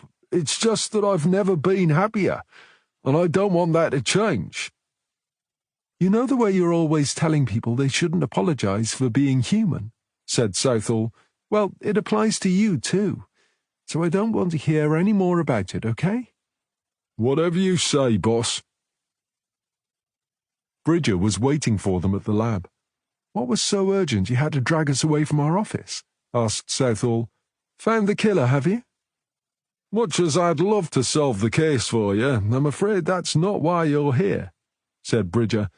If anything, I'm about to make it even more complicated. Oh, terrific, said Norman, as if having nothing to go on wasn't making it complicated enough. Southall frowned at Bridger. Come on then, what's the big deal? When I did the post-mortem, I noticed a bit of gum disease in his mouth. It wasn't a surprise, as it was obvious the man hadn't been in the best of health. Indeed, when I examined the organs, I found signs of liver disease, and his heart wasn't in a very good state. Again, no great surprise. He doesn't seem to have looked after himself very well, said Norman. Exactly, said Bridger. And when the blood results came back, they confirmed he was anemic, and his white blood cell count was low. Again, this wasn't a surprise, especially given his age. But when I read the full report, I realized it wasn't just age and lifestyle that contributed to his demise. Come on, then, said Southall. Don't keep us in suspense. Do either of you know what warfarin is? Asked Bridger. Isn't that rat poison? Asked Norman. It was, said Bridger, but nowadays rats have become immune to it, so it's not used for that. Nowadays it's prescribed for people as a blood thinner. Oh, yeah, it's to stop blood clots, right? Said Norman. Normally, yes, but Gareth seemed to be overdosing. That's what caused the bruising I showed you, said Bridger. Jeez, no wonder he looked so ill. Are you sure he wasn't trying to kill himself? Norman said. Well, that's the thing, said Bridger. I've been through all the medicines and remedies that were in his house, and there's no warfarin tablets among them. Maybe he ran out, suggested Norman. I've spoken to his doctor, said Bridger. Apparently he hasn't seen Gareth in years, and he definitely wasn't prescribed warfarin. I don't understand, said Southall. Can you get the tablets without a prescription? Of course, it's possible to get just about anything if you know where to find it, but I think it's unlikely, said Bridger. What if he was taking actual rat poison? Asked Norman. Again, I think it's unlikely, said Bridger. As I said, it's no longer used to kill rats. What about if it's been kicking around for a few years? Asked Norman. Honestly, I doubt it, said Bridger. So what are you suggesting? Asked Southall. Are you saying he was taking someone else's medication? Again, it's possible, but people are prescribed warfarin for a good reason. If you need it, you don't give it to someone else. Southall raised an eyebrow. I don't like the sound of that. How do you think he was getting hold of this stuff? Are you suggesting someone was giving it to him without his knowledge? Well, he must have got hold of it somehow. And why haven't we found any at his house? He lived on his own, so who would he be hiding it from? Is this medicine really dangerous, then? Asked Norman. Bridger nodded. Basically, it's a poison that's prescribed in strictly controlled doses. And like many drugs, if the amount is exceeded, it can cause considerable damage. Norman grimaced.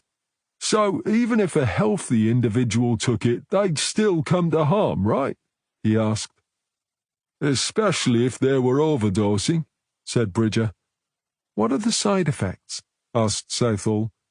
They can include a high temperature, feeling cold and shivery, headaches, cough, sore throat, general aches and pains. So he could have mistakenly thought he had a cold, suggested Southall. He could, said Bridger. The problem is, some of the herbal remedies he was taking are known to react with warfarin and cause serious issues, such as the liver damage I found. You think he was being poisoned? Said Southall. I'd suggest he was, yes.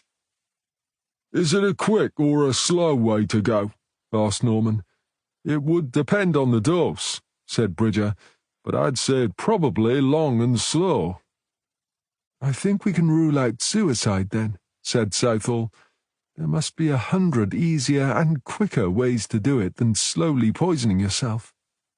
Yeah, I reckon so, said Norman. My money says someone's been helping him along without him knowing. The warfarin couldn't have been hidden inside one of those cold and flu remedies, could it? Asked Southall. We're going through them now as a matter of urgency, said Bridger. And if you did find it in one of them, there's no way it could have got there by accident, is there? Asked Southall. Impossible, said Bridger. Right, she said. Any other nasty surprises? Bridger smiled. If there are, I promise you'll be the first to know. So, if he hadn't been knocked on the head and thrown into the river, Gareth Jenkins was slowly being poisoned and would have ended up dead anyway, said Norman when they were back in their car. Sounds like he was already well on the way, said Southall. So why bump him off then? Maybe he wasn't going fast enough, said Southall. Jeez, that's one determined killer, said Norman. Or perhaps it's two killers, each unaware of what the other was doing, said Southall. Now who's complicating things? Asked Norman. We can't ignore the possibility, said Southall. Norman sighed. Yeah, I guess you're right about that. Where do you want to go now? I think we'd better keep our appointment with Elwyn Thomas and then go back to St. David's Place and see if Rhiannon knows anything about blood thinners, don't you? That works for me, said Norman, and started the car. Elwyn Thomas was a small man, wiry despite a distinct paunch, his white hair the only evidence of his advancing years. He wore round, rimless spectacles, which made his clear brown eyes appear larger than they really were. He greeted them with a cheerful smile and a firm handshake, and invited them to sit in the armchairs grouped beneath his office window. Much more comfortable, he assured them. I only use the desk when I want to put a barrier between myself and my adversary. I'm sure that won't be necessary, said Southall. We understand you are, or were, the solicitor for Mr. Gareth Jenkins of 52 St. David's Place. That's correct, said Thomas. I was shocked to hear of his death. How did you hear about it? Asked Southall. His death? Mr. Jenkins' sister, Rhiannon Pugh, told me. I believe you asked her to identify his body. That's odd. We were given to understand that you knew about it before she did, said Southall. In fact, Mrs. Pugh says you called her and asked her to come and sort out Mr. Jenkins' affairs. The cheery smile faded somewhat. It's true to say that I suspected Mr. Jenkins had died, but I didn't know for sure until Mrs. Pugh called to tell me. When was that? Asked Norman. She called late yesterday afternoon. I was out playing golf, but my secretary took a message, and I called her back first thing this morning. Can you tell us why you suspected he might be dead before Rhiannon called you? Asked Norman. To put it bluntly, Mr. Jenkins was somewhat paranoid. He suspected someone, or perhaps more than one person, of being, well, out to get him. Who were these people? Asked Norman. He never actually mentioned any names. In fact, I'm not even sure it wasn't just a figment of his imagination. We have good reason to think it was a bit more than that, said Southall. Yes, Mrs. Pugh told me you thought he had been murdered. Can we go back to why you called Mrs. Pugh in Warwick, before we even knew who our victim was? Asked Southall. Mr. Jenkins had set up a system whereby he sent me an email at the same time every Sunday evening, which would be waiting in my inbox first thing on the Monday morning. If the message wasn't there for just one Monday, I was to assume the worst and contact Mrs. Pugh. Why Mrs. Pugh? After Alma passed away, Rhiannon became the executor of his will, Thomas said. You said you assumed Gareth was dead, said Norman. You didn't think you should report it to the police? Thomas raised an eyebrow. Report what, exactly? That I hadn't received an email? Norman conceded the point. It was unlikely anyone would have taken it too seriously. And you didn't think there might be some other reason why he failed to contact you? He had been sending that message regular as clockwork for the last 10 years. Why would I think otherwise? You said he sent an email, said Norman. How did he do that? When we searched his house, we couldn't find a mobile phone or a laptop or any other device he could have used.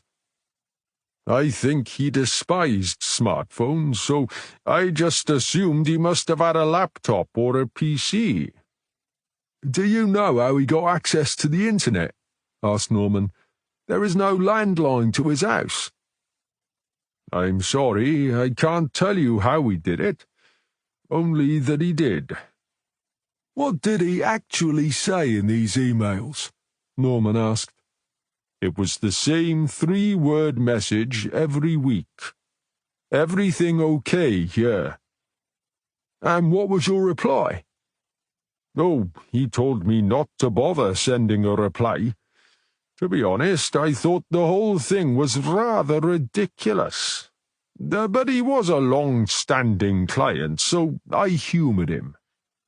I believe he set it up to work automatically, so that he wouldn't have to remember to send the email every week. There must have been an email address on it, said Norman. Can you tell us what it was? Of course. My secretary will find it for you. If you handled his will, I assume you were aware of the extent of his assets and of his financial position, said Southall. When we originally drew up the will, he had the house in St. David's Place and some savings in the bank. Do you know how much he had in the bank? I seem to recall him telling me he liked to try to keep it at around £50,000 in case of emergency. When we updated the will after Alma died, he told me he still had £50,000 in his savings account. Mrs. Pugh seems to think there should be £500,000, said Southall. Thomas stared at her, the eyes behind the spectacles even larger. Good heavens, really? Where on earth did she get that figure? She says Gareth told her, Southall said. Well, I don't see why he would do that, said Thomas. She seems to have added an extra 0 to the real figure. Perhaps he put it in an email and she misread it. Rhiannon also said that a year ago Gareth told you he was broke. Thomas shook his head. I think Rhiannon's got her wires crossed somewhere. I hadn't spoken to Gareth since we amended his will. I had a feeling Rhiannon didn't really understand what I was telling her. Didn't understand what, exactly? Asked Southall. When Alma was first diagnosed with cancer, she was told she only had months to live. She had always wanted to travel the world, and Gareth wanted to make sure she could do that before she died. But he didn't want to blow all his savings. So, instead of using the savings, he went to one of those equity release companies. They gave him a lifetime mortgage of £50,000. For those of us in the dark about these things, how does that work? Asked Norman.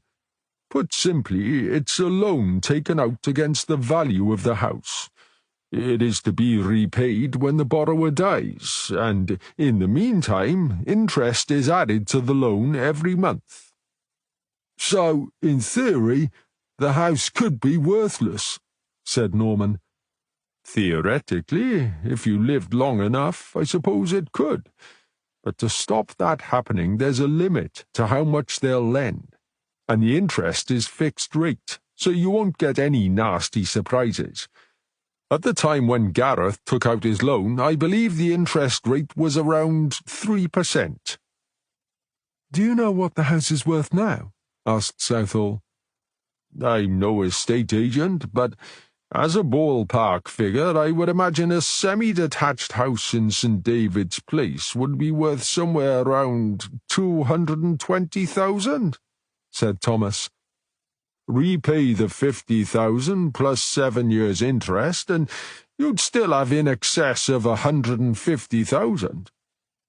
That's hardly worthless, said Southall.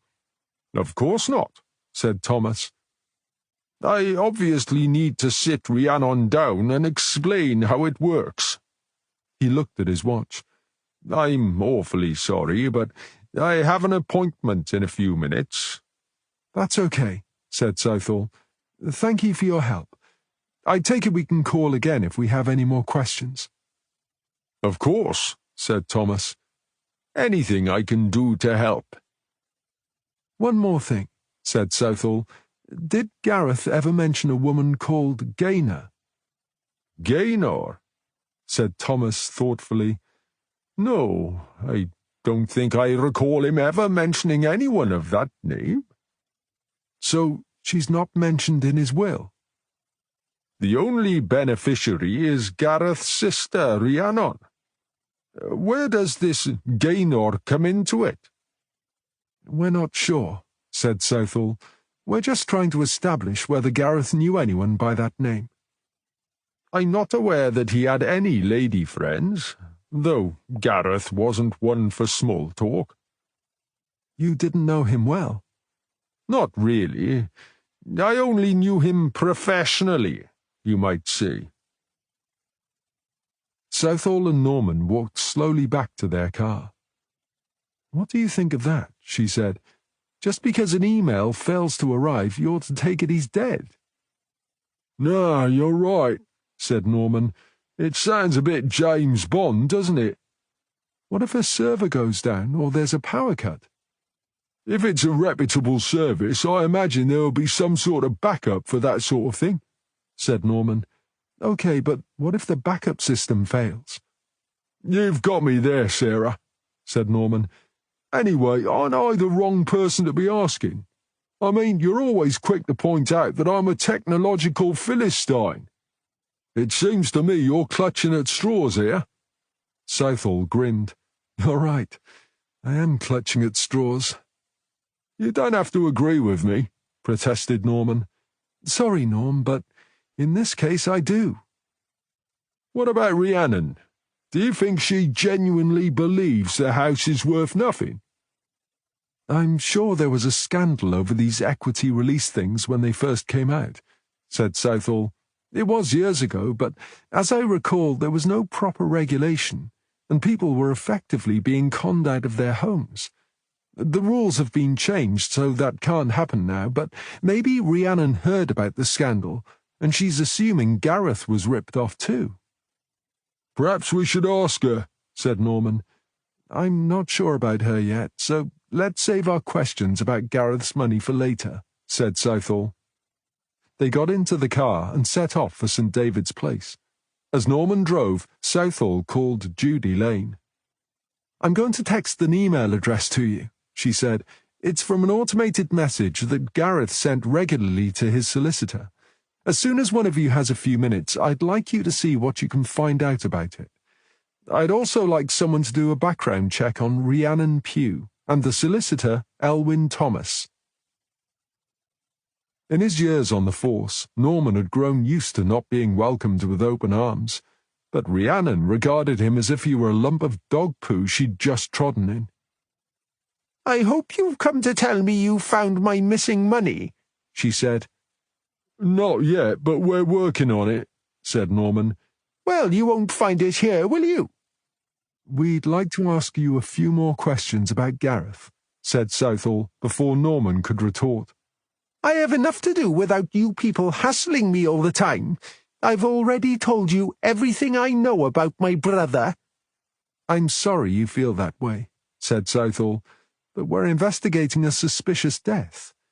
I would have thought that as the dead man's closest relative, you'd be interested in helping us. Rhiannon glared at Southall. All right, I suppose you'd better come inside. Thank you, said Southall. But make it quick, said Rhiannon, turning her back on them. I'd like to get finished here and go back to my hotel. This place gives me the creeps. Fine, said Southall, following her to the kitchen. Rhiannon stood leaning back against the sink, her arms folded. Well? OK, as you're in such a hurry, I won't beat about the bush, said Southall. Did Gareth ever tell you he suffered from heart disease, or that he was at risk of having a stroke? Rhiannon's mouth dropped open. What? No, we never mentioned anything like that. So you're not aware that he was taking warfarin? Southall asked. Warfarin? I don't understand. Why are you asking me this now? I thought you said his death was suspicious. Trust me, Rhiannon, it's suspicious, all right, said Southall. The reason we're asking is because the pathologist has found evidence from his blood tests that he was taking warfarin. His GP never prescribed it, so we're trying to establish why he would be taking it. He never discussed the state of his health with me. I've already told you that he never said anything to me about his life, said Rhiannon. Why would he be taking these drugs if he wasn't ill? Did he ever mention anyone he knew who was taking warfarin? Asked Norman. He took a lot of home remedies. Maybe they got mixed up somehow. Didn't I just tell you he never spoke about his life? He certainly didn't chat about his friends. Anyway, as far as I'm aware, he didn't have any, healthy or otherwise. You've already been through this place, so you know there's nothing here, and I can't tell you anything further. I knew he kept himself to himself, but it's like he didn't have a past, or even a present. Back in the office, Southall asked Judy what she'd found out about the automatic email message Gareth had set up. Did that email address provide anything useful? Not really, said Judy Lane. It's just a no-reply mailbox address that goes with the automated system he was using. He couldn't have used it for his own personal mail. Do we know anything about the system? Is it legit? Southall asked. There don't seem to be any issues with the service. It's something anyone can use, said Lane. You set up the message, then add the parameters which govern when it sends. What parameters? Asked Southall. You could use a trigger like a certain time, or it could be the other way around, and the message is only sent if there isn't a trigger. So, if the solicitor was telling us the truth, we can assume that the service didn't get the trigger signal. Judy, can you find out from the service provider if that's correct? Sure. Lane made a note. So, Gareth must have been communicating with the service in some way for the last 10 years in order to activate the trigger every week, said Norman. Everyone seems to think he hated smartphones, and he never went anywhere near an internet cafe, said Southall. As far as I'm concerned, this confirms he must have had a laptop, and someone was searching the house to find it. That's a big risk to take, said Norman. I mean, if the body had been found earlier, we might well have been knocking on the door while they were there. Which suggests there has to be something on that laptop that this person doesn't want us to see, said Southall. Yeah, and if they found it, it will have been destroyed by now, said Norman. But what if they haven't? Said Southall. What, found it? Said Norman. It took Catherine less than 20 minutes to search the place. Ah, but if it was so easy to find, why were they there for so long? Asked Southall. It was days between the time Gareth went missing and the time Catherine first went to the house, and yet the neighbours say they heard the dog barking out in the garden. They saw lights on every night, and someone was even seen walking the dog in the early hours. And we know for sure that someone was feeding her. Are you saying you want to search the house again? Asked Norman. Not necessarily, said Southall. We need to get a Socko team down there first thing on Monday. But this time, ask them to search the garden, especially the shed. Tell them we're looking for warfarin in any shape or form, and they're also looking for a laptop. If they can't find it out in the garden, then they can take the house apart. That garden's like a jungle, said Norman. Then there are probably lots of great hiding places in it, aren't there? Said Southall. Good point, said Norman, reaching for his phone. Catherine, said Southall, please tell me you found the two wives. I have, said Morgan with a smile. Both of them. Well done. I got lucky, Morgan said. I only had to find one, and bingo, the other was there too. It seems being the victims of a bigamist decided them against having anything more to do with men. They're now living as a couple in Brighton. Did you manage to speak with them? Southall asked. I couldn't contact either of them, but I eventually got hold of Melanie's mother. She tells me Melanie and Bethan tied the knot in a civil ceremony in Brighton on Friday the 6th, and that they're now on their honeymoon in the Maldives. I'm running the checks on their passports, but I'm pretty sure Mum was telling me the truth. I thought they were already both married to Gareth, said Southall. Rhiannon may think so, But Melanie's mum says they both had their marriages to Gareth annulled on the grounds that they'd had no contact with him for more than 7 years. Is it really that easy? Morgan said.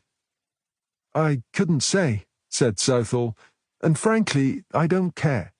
We've got much bigger fish to fry. So Melanie's mother says they got married and went on their honeymoon the very weekend Gareth may have been held somewhere. Is that a convenient coincidence, do you think? Remember, Rhiannon said they came to her looking for Gareth's address. Yeah, said Morgan, but maybe she got it wrong about why they wanted to know where he was. What if they just wanted him to agree to annul the marriages so they could get on with their lives? You could well be right about that, said Southall. I get the impression Rhiannon tends to distort the facts to suit her. If it was down to me, I'd give them the benefit of the doubt, said Morgan. The fact they're now a couple suggests to me that they've put him down to experience and moved on. Besides, would they plan a wedding and a murder at the same time? I mean, how many accomplices would that involve? I agree, said Southall. They're still possible suspects, but definitely not top of the list. She turned to Judy Lane. Have you also been checking Rhiannon Pugh and Elwyn Thomas? Yes, I have, said Lane. Anything worth knowing? Lane smiled. There was nothing of note on either of them as adults, so I thought I'd go right back to when they were kids to see if that threw up anything. And I came across something you might find quite interesting. Did you know they both grew up in Carmarthen? It doesn't really surprise me, said Southall. I guessed from what Rhiannon said that she had been raised in the area, and I assumed Thomas was probably fairly local. Ah, yes, but they didn't just grow up in the same town, said Lane. They all went to the same school. Rhiannon and Elwyn were even in the same class. Oh, were they? Said Southall with a wry smile. That's more than quite interesting, Judy. That's very interesting, because Rhiannon told us she'd never met Elwyn Thomas. And there's a brother, said Winter. A brother? Who has a brother? Southall said. Gareth and Rhiannon. They have a younger brother called Rhys. That's something else Rhiannon didn't mention, said Southall. Is he still alive? Well, I haven't found a death certificate, Winter said. How much younger is he? He was born when Rhiannon was 10 and Gareth was 14, so that would put him in his mid-60s now. That's quite a bit younger, Southall said. Did you find where he lives? It's probably too much to hope for, but Rhiannon did say they had family who lived in Pont David when they were kids. I'll get on to it, said Lane. Not tonight, Judy, said Southall. I want you all to call it a day. Go home and get some rest. You can continue on Monday. She headed back to her office and slumped into her chair. Having finished his call to forensics, Norman came in and joined her. Tough few days, huh? He said. Does it show that much? Actually, you hide it pretty well, but I have a nose for these things, said Norman. Anyway, I get that you don't want to talk about it, so tell me what I missed while I was on the phone. For a start, Rhiannon forgot to tell us she went to school with Elwyn Thomas, Southall said. So there is a connection. She also forgot to tell us she has a younger brother called Rhys. What? A younger brother? That's not something you're likely to forget, is it? And Thomas didn't mention him either, said Norman. You'd think he'd be included in the will. We're obviously only getting half the story, said Southall. It looks that way, said Norman. Perhaps we need to give Rhiannon and Elwyn a wake-up call on Monday and find out why that is. That's exactly what I'm thinking, she said. Who do you want me to start with, then? Norman said. Chapter 8 Monday, the 16th of April. I hope you all had a good rest over the weekend, said Southall, The downside, of course, is that we're no further forward than we were on Friday afternoon." With a discreet cough, Winter raised his hand. "We're not at school, Frosty," said Norman. Yeah, sorry," said Winter. "Do you have something you'd like to share with us?" asked Southall. "I didn't have a car this weekend, so I thought I might as well make myself useful by looking at bus timetables. I found there is a bus service 3 times a day that runs through Llangwelly on its way to Carmarthen, passing through Pont David." "That's good work, Frosty. Well done," Norman said. "Hang on, there's more," said Winter. "Having found out which bus company operates that service, I went to their main garage and asked to see the CCTV footage from that particular bus. Unfortunately, their records are a bit haphazard, and it took ages to find the relevant footage, but I think I found something important." He held up a memory stick. "This footage is from Friday the 6th. He plugged the stick into his laptop, and the others gathered around to look. The bus arrives at the stop at Llangwelly Town Centre at 11:40. Here you can see 2 women get on, along with this old man."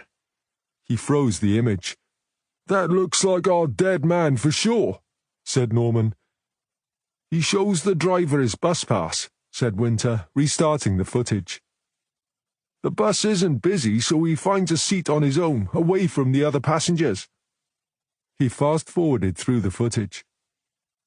"In the half hour it takes to reach Pont David, the man doesn't budge from his seat. A few passengers get on and off at various stops, but he doesn't speak to anyone." He slowed the video to normal speed. "At this point, the bus has to turn around because it's too wide to go over the humpbacked bridge. The old man gets off just as the bus comes to a stop. The time is now 12:08. "This is excellent work," said Southall. "You must have spent nearly all weekend going through that footage." Winter shrugged, embarrassed. "I'd have been bored stuck at home without a car. Besides, I'm relying on Catherine and Judy for lifts at the moment, so I wanted to make up for the extra work I'm giving them." "You don't have to make up for that," said Lane. "It's what friends are for." "OK," said Southall. "We now know Gareth Jenkins arrived in Pont David just after midday on Friday the 6th. Dr. Bridger puts time of death at late in the evening of that day, or the early hours of Saturday the 7th. The question is, where was he in between?" "I haven't found any footage of him getting on a bus at the village," said Winter. "Someone could have driven him back home," suggested Lane. "Then he must have got another lift back to Pont David later that same day," said Winter, "because there's no footage of him on the bus apart from that one journey." "This confirms the time of death, but it raises another question," said Norman. "If Gareth left home on the 6th and didn't come back, who was in the house feeding the dog, turning lights on at night, and generally convincing his neighbours that he was at home as usual? They were even seen walking the dog in the early hours."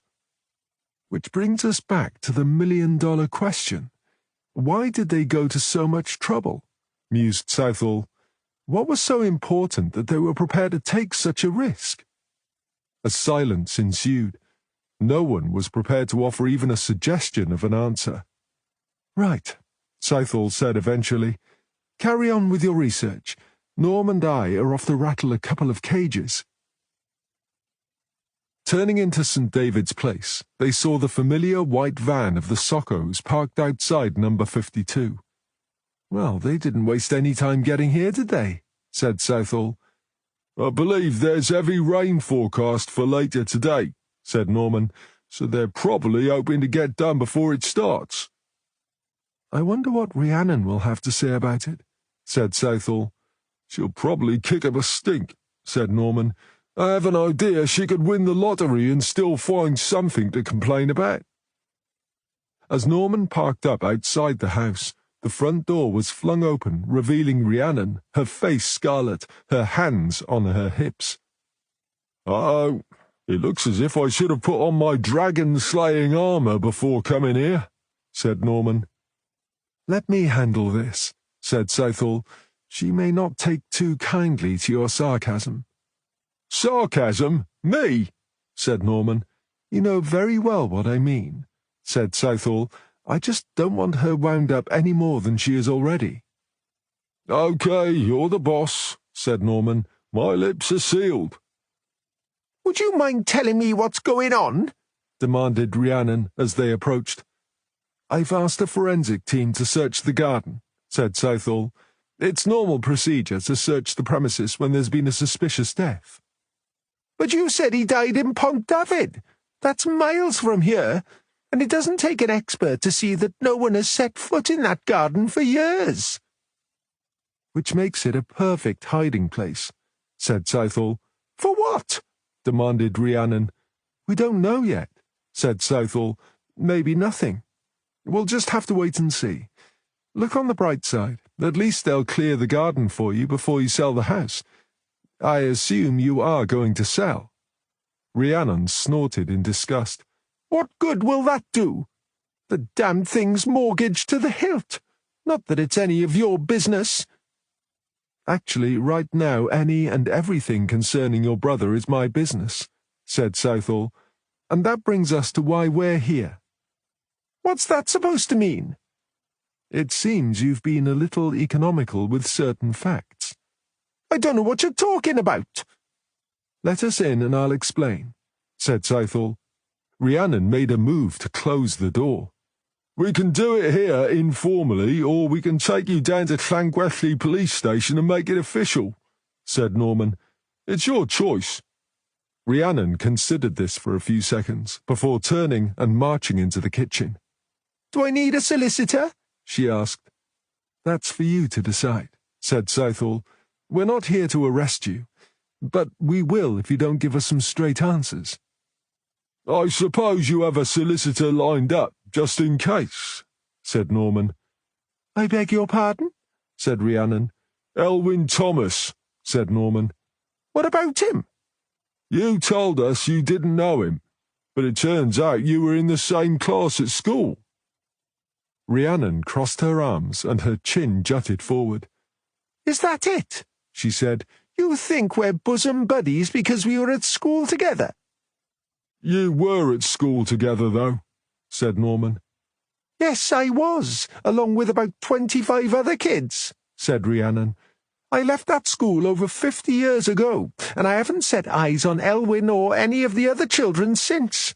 Do you keep in touch with all the kids you went to school with? But you can see how it looks, said Southall. I can see that all right, said Rhiannon.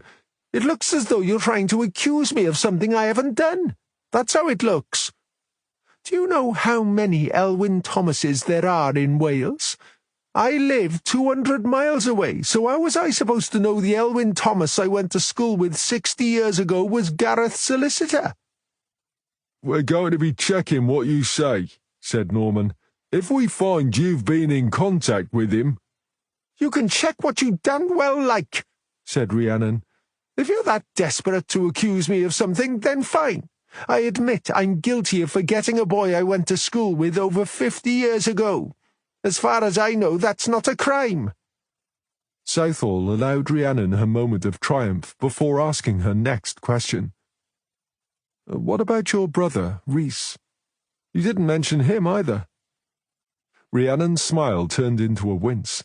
Ah, so you found out about him. The reason I didn't mention Rhys is because we don't talk about him. He's no longer part of our family, and hasn't been for years. What do you mean, no longer part of your family? Asked Southall. I'd rather not say, said Rhiannon. Well, I'm sorry, said Southall, but this is a murder inquiry, and so you're obliged to talk about him whether you want to or not. He was always difficult to deal with right from his birth, said Rhiannon. Our parents spoiled him something rotten. He's a lot younger than you and Gareth, isn't he? Asked Southall. Gareth was 14 and I was 10 when he was born. We were doing fine until Rhys arrived, and then everything changed. A younger child like that is bound to need more attention, said Southall. Probably, but Gareth didn't see it that way, said Rhiannon. He deeply resented Rhys and bullied him terribly whenever our parents weren't around. How long did that go on for? Asked Southall. Rhys was just 4 when Gareth joined the army. He made Rhys's life a misery until the day he left home. He never went back, and I missed him, though it was a relief, too, because the bullying stopped. What about you? When did you leave home? I met my husband when I was 16, married him, and moved to Warwick at 18. So that left young Rhys at home with your parents? Yes, that's right. Our parents punished us for leaving by cutting us out of their wills. Everything went to Rhys. It didn't bother me personally. There wasn't much of an inheritance anyway, and I'd fallen on my feet in Warwick. Gareth wasn't happy about it, though. Is that what caused the rift in the family? Asked Southall. No, that happened years later, after we'd gone our separate ways. I'd more or less lost contact with Rhys, and I thought Gareth had too. Then, out of the blue, Gareth turned up at my house in Warwick and told me that he and Rhys had had a major falling out. He said I must choose whose side I was on, him or Rhys. Well, I didn't know what to think, or what to do. However, I'd already lost touch with Rhys, and Gareth was right there in my home. You mean you chose Gareth? Said Southall. It sounds awful, doesn't it? Thinking back on it, it was a lazy and selfish decision, and I took the easiest way out. Where is Rhys now? Asked Norman.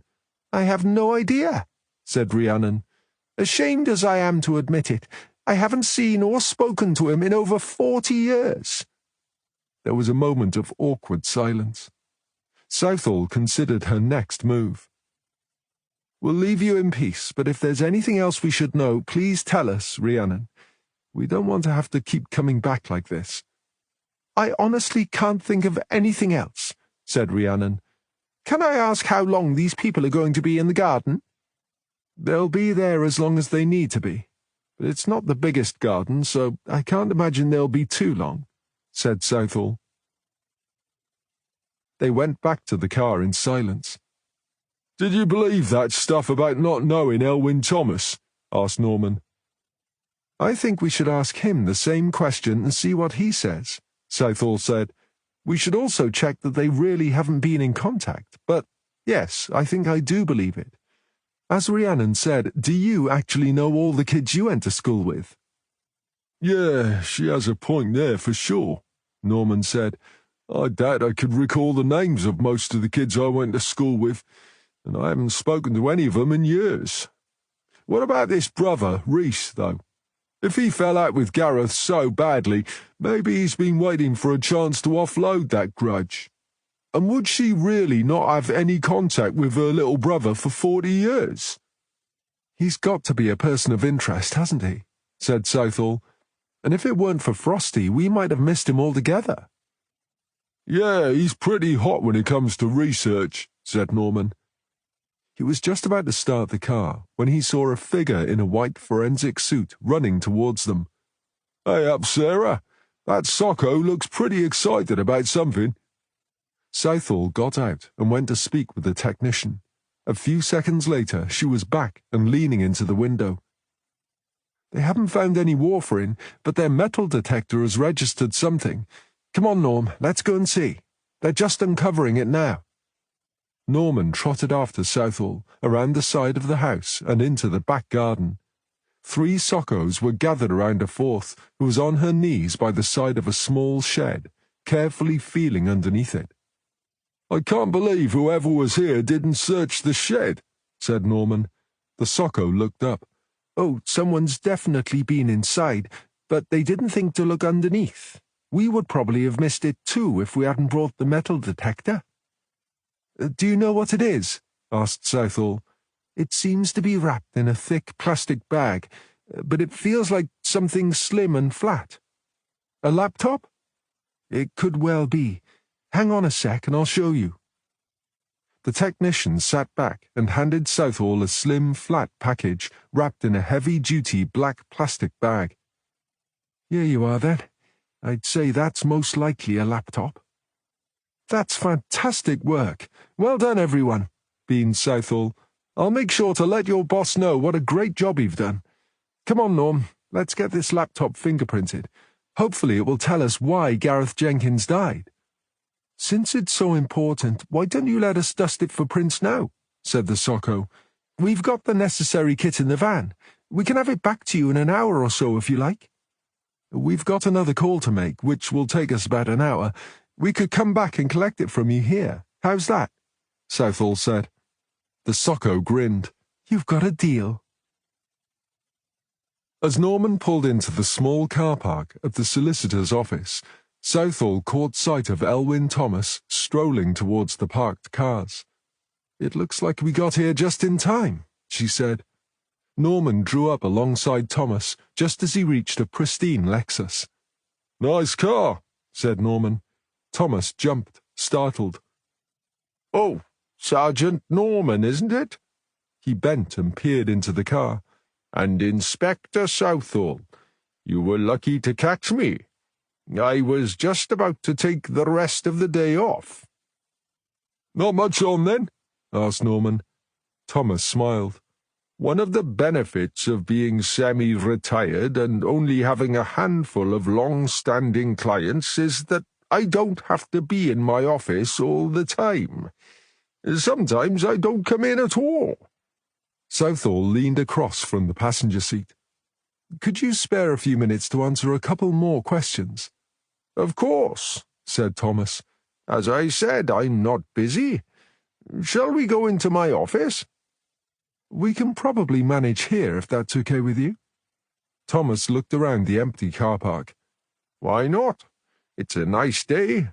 We might as well make the most of the weather while it lasts. I believe there's rain on the way again.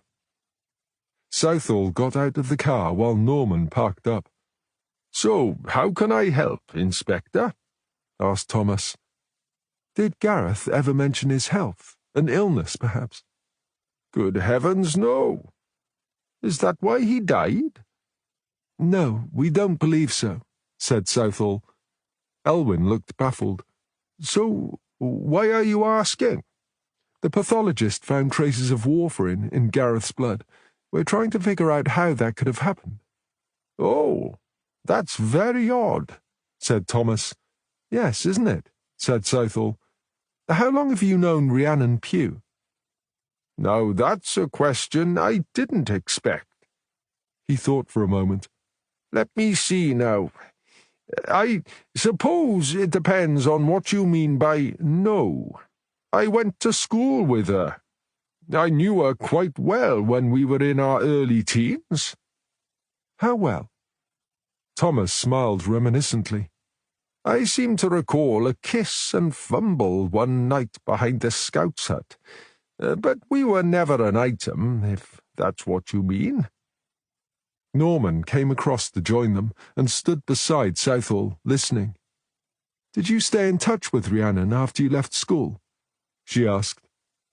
No, we went our separate ways. I chose to go into further education and eventually to university. By the time I came back here to live, a lot of the people I knew from school had moved away. And you didn't look for Rhiannon? As I said, we were never really close. I'd forgotten all about Rhiannon until Gareth asked my advice on his will. Did you contact Rhiannon then? Thomas frowned. I can't quite see where you're going with this, Inspector. Perhaps you're not listening to what I say, so I repeat. Yes, I knew Rhiannon at school.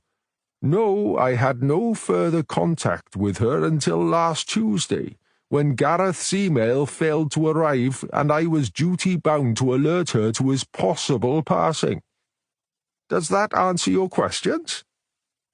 Yes, of course, conceded Southall. I'm sorry, I didn't mean to imply anything. That's all very well, Inspector, but that's precisely what you did mean. I'm happy to help, but if you wish me to continue doing so, I suggest you keep your innuendos to yourself. I've done nothing wrong, and I take exception to your suggesting that I have. Norman had never seen Southall embarrassed before, and felt compelled to calm the atmosphere of tension. There is something else you could help us with, Mr. Thomas, if you don't mind, he said. Still frowning in annoyance, he turned to Norman. Yes? We understand that Gareth had been married before, twice, in fact, and we understand he still is married to both women. You didn't mention them when you were telling us about the will. Would you like to tell us about them now? Ah, yes. You realize this was a long time ago. Yeah, we know that, said Norman. But according to Rhiannon, both wives came to her looking for Gareth, and they weren't planning a happy reunion. You have to understand that Rhiannon and Gareth weren't the closest of siblings. The truth is, they despised each other, and almost never communicated. What does that mean? The reason the two women were looking for Gareth wasn't because they intended to murder him. They wanted him to agree to annul the marriages. And did he? Norman asked. It took some doing to avoid alerting the authorities, but yes, I managed to get it done for him. You didn't think a lawyer, should report a case of bigamy? Asked Norman. The two wives just wanted a quick solution that would allow them to move on with their lives, and Gareth certainly didn't want a fuss. But is what you did legal? Asked Norman. Thomas appeared to be studying his shoes. Hey, look, don't worry, said Norman. It's not our department, so it doesn't really concern us, but I'll be more inclined to forget about it if you could help us with one more thing. Do I have a choice? Not really, said Norman. Thomas sighed. Okay, Sergeant. What else do you want to know? We have discovered that Gareth had a younger brother, Rhys. We were wondering why you didn't contact him when Gareth died. Rhys was specifically written out of Gareth's will. He instructed me to ensure that Rhys was excluded from his affairs, even after his death. I see, said Norman. Do you know why? All I can tell you is that it goes back 15, possibly even 20 years. Would it have anything to do with his bigamous marriages? I honestly don't know. Whatever it was happened long before Gareth approached me regarding his will. I have an idea it may have been related to a woman, but I can't tell you any more than that. Do you know where we can find Rhys? Norman asked. I'm afraid not. Gareth said he didn't know where he was living, and didn't want to. I've searched for him myself, but I couldn't find him. You've looked for him? It's been 10 years since I tried to find him, but maybe I should try again. I get the impression Rhiannon may know how to contact him, but whether she will or not, I have no idea. She knows where he is? Asked Norman. Rhys is her brother, and whatever bad blood existed between the two boys, I don't think it involved Rhiannon. In my experience, brothers and sisters usually know where to find each other, even if they don't actually do so. I hope she does. I think it's only right that Rhys should be informed of his brother's death, don't you? Yes, I suppose you're right, said Norman. There again, if you're looking for Rhys, I'm sure that with your resources you'll have a greater chance of finding him than me, said Thomas. We'd certainly like to speak to him, said Norman. Well, there we are then, said Thomas. Even if Rhiannon really doesn't know where he is, perhaps when you find him you might break the sad news to him. Now, if there's nothing else, I have things to do.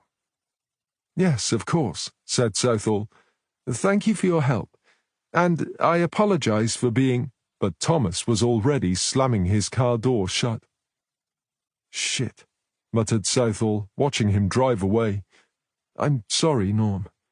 That was a classic example of how not to interview someone when you have nothing to accuse them of. But we do have suspicions, said Norman. You think so? I'm not sure we have after what he said. Don't you think the stories were too similar? Said Norman. I mean, they would have known we'd check, and could easily have prepared for this eventuality. Just because he played the righteous indignation card, it doesn't mean we're wrong. It's not just that, Norm. I think we actually are wrong, said Southall. Rhiannon says she has no idea where Reese can be found, and now Thomas says he thinks she probably does. Would he say that if they were working together? Maybe they're trying to muddy the waters to confuse us, said Norman. No, I'm still not convinced about Rhiannon, but I think Thomas is on the level. The problem is, I've now made sure the one man who might know something useful won't be in a hurry to help us again. You seem to be forgetting we have the laptop. We might not even need his help, said Norman. Come on, let's go and see if the Sockos have finished with it. If there's anything on it, said Southall gloomily. Norman stood facing Southall across the car. You know, you're beginning to worry me, Sarah. It's not like you to be so negative. I don't know what you went through last week, and I don't want to pry, but you know you can talk to me, right? Southall slumped into the passenger seat with a sigh. That's very sweet of you, Norm, but there's really nothing to say. Yes, as days go, they were pretty crappy, but I knew they would be. The thing is, I needed to be there, and I'm glad I went. But do you know what? I couldn't wait to get back. Being back there reminded me how much I love it here. Norman smiled. He knew that feeling only too well. You feel it as soon as you come over the bridge, don't you? He said. It happened to me the very first time I came here, and that was before I even knew what it was going to be like. Yes, said Southall, a smile beginning to form on her lips. It's as if there's some sort of emotional unloading as you cross the bridge, like all your baggage somehow got left on the other side. It'll be different for you because you're still young and ambitious, but I can't see me ever going back to live in England, he said. Really? Never? Not a chance, said Norman. I mean, think about it. How could going back make my life any better than it is right now? So, why do it? Chapter 9.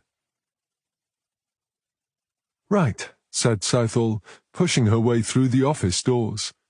Our fabulous colleagues at Forensics might just have given us a way to solve this case. She held up the laptop, still wrapped in a clear evidence pouch. This, we believe, is Gareth Jenkins' laptop. The forensics guys found it hidden under his garden shed. Under his shed? Said Morgan. Yes, Katrin. Not somewhere you'd normally keep your laptop, is it? Said Southall. Logic suggests it must have been put there for a reason, so if we can only get into the thing, it might give us some answers. It's been dusted for fingerprints, but the Sockos didn't waste time trying to access it because the battery is flat. Frosty, I'm entrusting you with this job, as it's your area of expertise. Winter eyed the laptop dubiously. I wouldn't say expertise. I'm more of a dabbler, really. I'm sure the tech department would make a much better job of it than me. You're being far too modest, Frosty, said Southall. Besides, if we give it to them, it'll be put in a queue, and we all know what happens then. It could be weeks before they even notice it's there. Come on, Frosty, at least give it a go, encouraged Norman. You've done it before, and no one will hold it against you if you don't manage to get into the thing. Okay, Winter said, taking the laptop from Southall. I'll do what I can, but I'm not making any promises. He set it carefully down on his desk and stared at it as if it might explode. It looks a bit ancient, he said. This model must have been discontinued at least 10 years ago. But will it still work? Asked Southall. I expect it'll be seriously slow, but if I can hook it up to a power source, we might just get lucky, said Winter. Have we got the right connection? Asked Southall. There's a cupboard full of old computer leads downstairs, said Winter. I'll see if I can find one that'll fit. In less than 5 minutes he was back, brandishing a handful of leads. I'm hoping one of these will do it. Ah, here we go. We have lift off.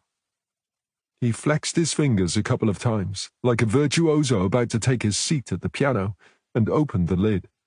The others crowded around his desk as he switched it on, and waited. After a long few seconds, the laptop began to whir noisily and slowly into life. After what seemed like a further age, a screensaver appeared. Wow, I wasn't expecting an old guy to use a screensaver like that, he said. What is it? Asked Southall. Winter was blushing. I suppose you could call it a woman in a provocative pose. Come on, Frosty, we're all adults here, said Morgan. Just turn it around so we can see. Gingerly, Winter turned the laptop around.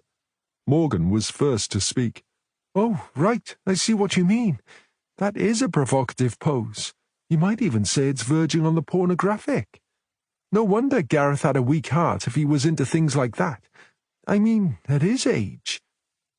Now you've all had a good look, said Winter, turning the laptop back. I'd like to get on with trying to crack the password. Can I have another look at that, Frosty? Asked Norman. Winter rolled his eyes, but did as requested. Norman leaned forward for a closer look. Steady on, Norm, said Morgan. Are you sure you can handle this? Never mind the funnies, Catherine, said Norman. I hate to disappoint you, but what I'm interested in is her face. What about it? Asked Southall. Take a closer look and tell me who you see, Norman said. Everyone leaned in. Wait a minute, said Southall. Isn't that... Yep, it looks to me like the woman in that photo we found in the bin, said Norman. It's Gaynor. I think we can safely assume she's not his secret daughter then, said Lane. I certainly hope not if she's posing like that, said Southall. How are you spelling Gaynor? Said Winter. As in Gloria, I will survive, said Norman. Winter frowned. Sorry, Norm, but that's a bit too cryptic for me. The song, said Norman. You know, I Will Survive by Gloria Gaynor. Winter looked up at him, perplexed. Still no idea. Isn't that one of your old 60s songs? Asked Morgan. Late 70s, actually, said Norman. 60s, 70s, 80s, it's all the same, said Morgan. You forget that the rest of us are less than half your age. It's not an age thing, said Norman. You people just have no appreciation of classic songs. Well, you can't expect us to appreciate what we've never heard, said Morgan. Anyway, it's a matter of opinion, knowing your taste in music. What's that supposed to mean? Asked Norman, bristling. Well, let's face it, said Morgan. Your idea of a classic song and my idea of crap often come to the same thing. Now, if you were to... Southall clapped her hands. You two can argue the merits of your musical tastes in your own time. Right now, I'd prefer you to get back to your desks and get on with your work. She turned to Winter. It's Gaynor, Frosty. Why do you need to know? Do you think it could be the password? I think having her image as a screensaver suggests he was a bit obsessive about her, so it's probably worth a try. Of course, he could have just had a thing about pornography, and the woman's identity is irrelevant, said Southall. Winter considered this for a few seconds. Yes, that's possible. But I've got to start somewhere, haven't I? Fair enough, said Southall. Go for it. Winter carefully typed in the name, hit return, and held his breath. Bugger, he said. Sorry, boss. Password incorrect, muttered Southall, reading over his shoulder. Doesn't there have to be a mix of capital letters, numbers, and special characters? Winter grunted. I was just assuming that this laptop's operating system is old enough to use a simpler system. Also, we're dealing with an older person, which is why I'm convinced the password will be something easy to remember, like a name. Southall shrugged. Maybe he was right. She waited patiently as he leaned forward, frowning in concentration and still flexing his fingers. Finally, he took a breath and typed in a few more letters. The screen went black. Southall stepped back. Never mind, Suddenly, the screen lit up, and the home page was displayed. She patted Winter on the back. "Well done, Frosty," she said. "Still think you're just a dabbler, do you?" "I got lucky," said Winter, blushing again, this time from modesty. "He spelled it backwards." "And you got it right in just 2 attempts," said Southall. "That's amazing. It must be a record. One thing's for sure, it's certainly not the work of a dabbler." "I suppose I am a bit of a nerd when it comes to this stuff," said Winter, "but it comes in useful sometimes." "Well, since you've got into it now, I'll leave you to see what you can find." "What am I looking for?" Winter asked. "Anything that might tell us where the money's gone or why, and anything you can find about Gaynor." "Okay, I can do that," said Winter. "By the way, I didn't want to interrupt you when you came in with the laptop, but I went another 12 months into the bank account and found 1 or 2 big transfers of money going out." "How big?" 10 grand each time." "Ouch, that's a lot of money," said Southall. Winter nodded. "Yes, it all but emptied the account." "Do you know who he sent it to?" "It was sent via a money transfer service, like Western Union, meaning it could have gone anywhere." "Both payments went the same way?" Winter nodded again. "I haven't had time to check out the transfer company yet. I was waiting to see how many more payments I could find." "That's good work again," said Southall, "but put it on hold for now. I'd like you to focus on the laptop first. You might get lucky and find a reference to those payments in his emails." Half an hour later, Lane called Norman over to her desk. "You might want to take a look at this, Norm." He peered over Lane's shoulder at her screen. "What have you got?" "Well, it seemed to me that Gaynor must be important," said Lane, "so I thought I'd see what I could learn about her." "Good luck with that," said Norman. "If you don't have a surname, it's worse than trying to find a needle in a haystack." "That's true, but Frosty found some more photos on the laptop," said Lane. "Granted, most of them are pretty racy, but there was one fairly decent headshot, so I did a search using that." "And you found her?" "Sort of," said Lane. "What does that mean?" asked Norman. Lane brought up a social media profile on her monitor. "See for yourself," she said. "Our mystery woman isn't Gaynor at all." Norman stared at the screen. "That's her face, all right. But Mary Ellen Crosby," said Norman. "What is she, some sort of con artist?" "On the contrary," said Lane. "She's a housewife living in Lafayette, Louisiana, in the USA." "Okay," said Norman, "but that doesn't necessarily mean she's not a con artist." "I don't think so," said Lane. "I believe this woman is an innocent victim, but I don't think she's lost any money or is even aware of what's been going on. I think some of her photographs have been stolen, manipulated, and used to create a fake persona." "But what about the pornographic poses?"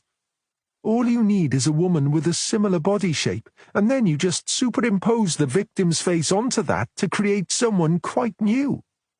"You mean like those deep fake blackmail videos?" "Yes, why not? If people do it to create convincing blackmail videos, it must be even easier to make a few still photographs." "And you're sure this woman isn't some sort of porn star herself? She looks as if she'd have the body for it." Lane looked at Norman and frowned. "What?" he said. "You saw the screensaver on that laptop, and you just said someone with a similar body shape could have created the poses. I'm just suggesting maybe they didn't need someone else." Lane shrugged. "I suppose when you put it like that." "Come on, Judy, don't hit me with this stuff," said Norman. "I'm only making an observation. I'm trying to make sense of what you're showing me. I'm trying to solve a murder here. It's my job. It's what I do." "What's going on here?" asked Southall, who had been standing behind Norman unnoticed for a while now. Am I missing something? No, said Lane. We were just discussing what I found. And what have you found? Asked Southall. Lane sat back, allowing Southall to see the screen. Mary Ellen Crosby. Who's she and why is she of interest? Asked Southall. I believe she's proof that our mystery woman, Gaynor, isn't a real person at all, said Lane. I think someone has used images from her social media profile to create a fake persona and manipulated them to produce racy photos like the one Gareth used as a screensaver. Ah, now that makes sense, said Southall. When a bank account gets emptied like Gareth's was, I can't help but think it's an online scam. Do you think this Mary Ellen person is involved? There's nothing in her profile to suggest she's anything other than what she says she is. What does it say? That she's a housewife with a wealthy husband and 3 small children. She even preaches at her local church. That isn't necessarily proof of her innocence, said Southall. Yes, that's what Norm said, but I've read some of her posts. They all show her as a God-fearing, law-abiding citizen, and she obviously doesn't need the money, so why would she take the risk? I admit it sounds unlikely, said Southall, but you know as well as I do that you can't always take people at face value. Some of the most evil killers have come across as saints before they're found out. That's true, said Lane. Will it be all right for me to contact the police in the States and ask them for their help? Of course, said Southall, but I wouldn't mention that she's a possible suspect.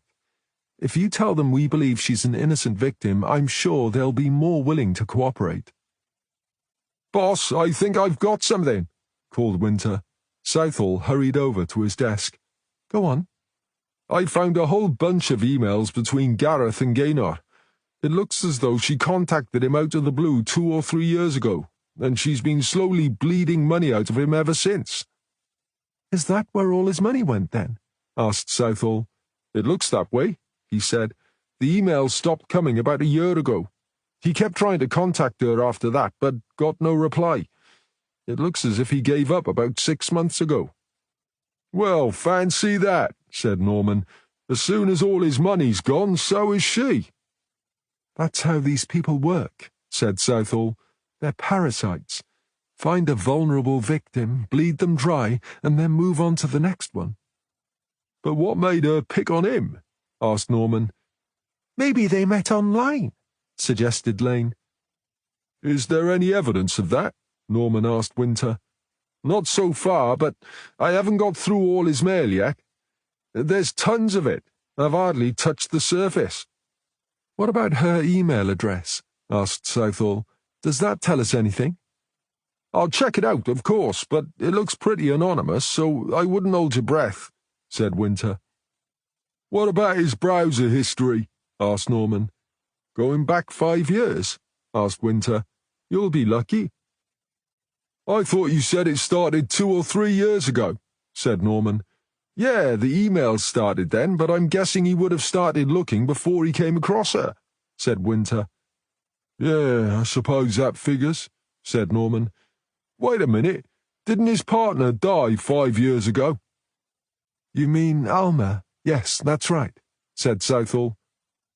That's what made me think of it, said Winter. You would have been lonely after she died, right? And we all know how desperate people can get when they're lonely.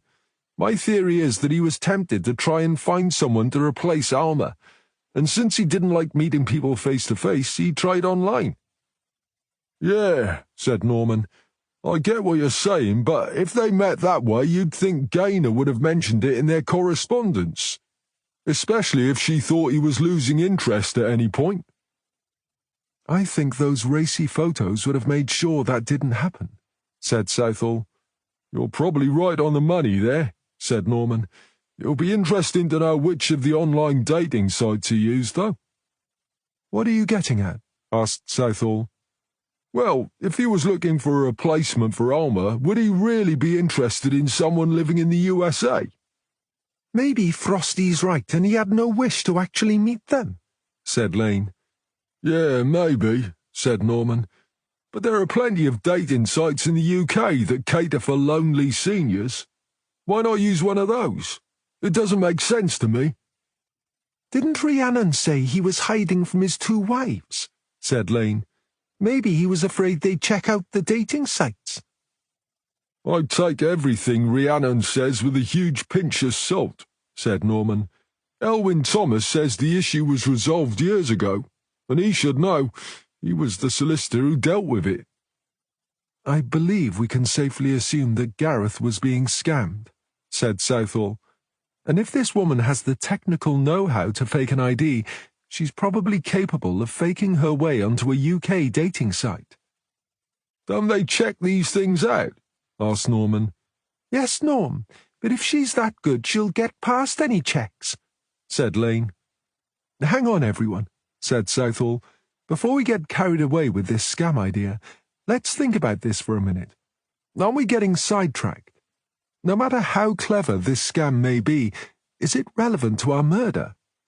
Sidetracked, Norman said, but it's a classic online scam and it needs investigating, surely. I think we can all agree it's a classic scam, said Southall, but we're not here to investigate those, are we? We've a murder case on our hands. Are you saying we should drop it? Asked Norman. My question is, are we wasting our time with this? Asked Southall. Is this online scam connected to our murder, or is it just a red herring? Are you saying it's not connected? Asked Norman. Not necessarily, but I am saying it appears to have ended a year ago. And while I agree that preying on the old and vulnerable is a despicable thing to do, as of this moment we don't have a single shred of evidence to link this particular online scam to Gareth Jenkins being found dead in a village just a handful of miles from here. I appreciate your concern, said Norman, but I'm convinced they're connected. It's too much of a coincidence for them not to be. In that case, have you any idea about how? Southall said. The way I see it, Gareth was getting by just fine until 5 years ago when Alma died, said Norman. Within a couple of years of that, he starts an online relationship with this Gaynor and loses everything.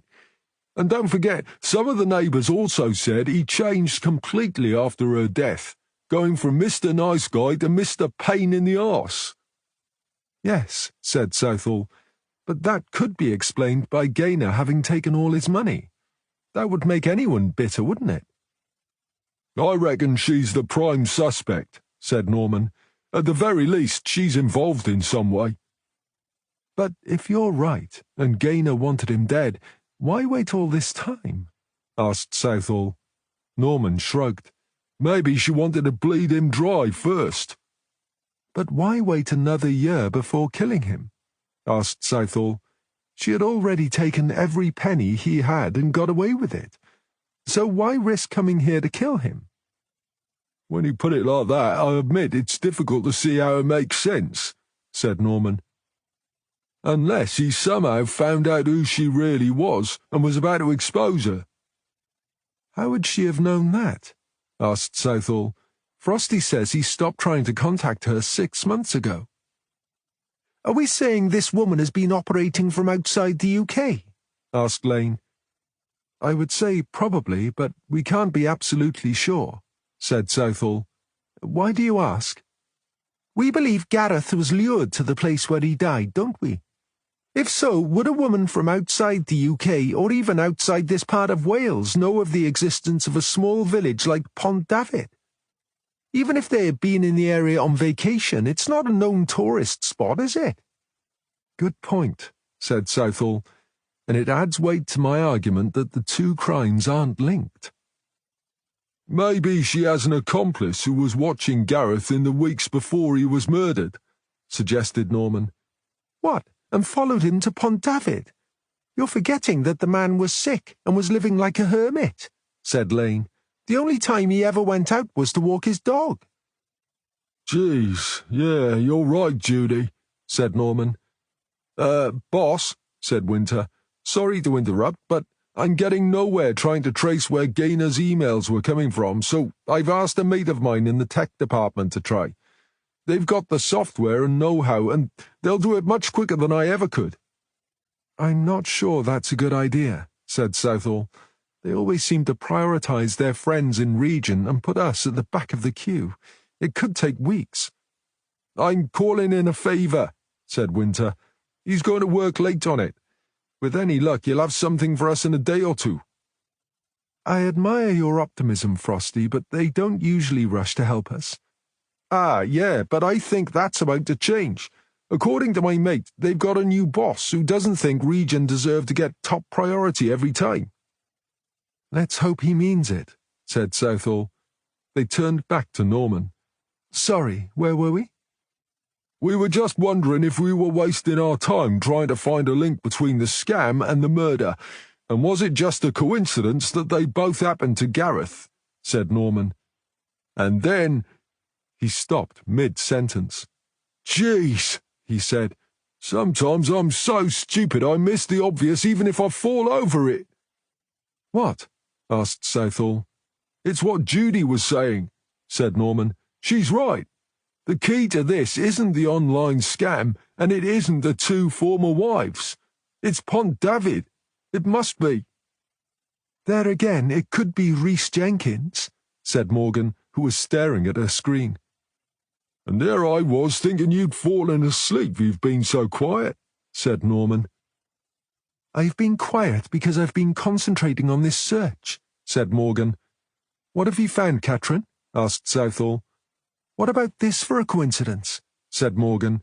"Rhys Jenkins is a software development engineer who spent 15 years working in Silicon Valley in the US. He retired just over a year ago." "Holy shit," said Norman.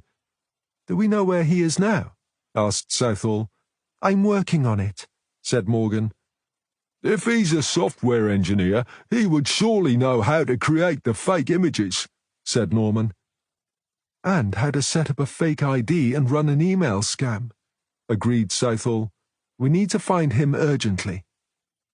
"I hate to change the subject," said Lane, "but does anyone want a cup of tea? I'm gasping."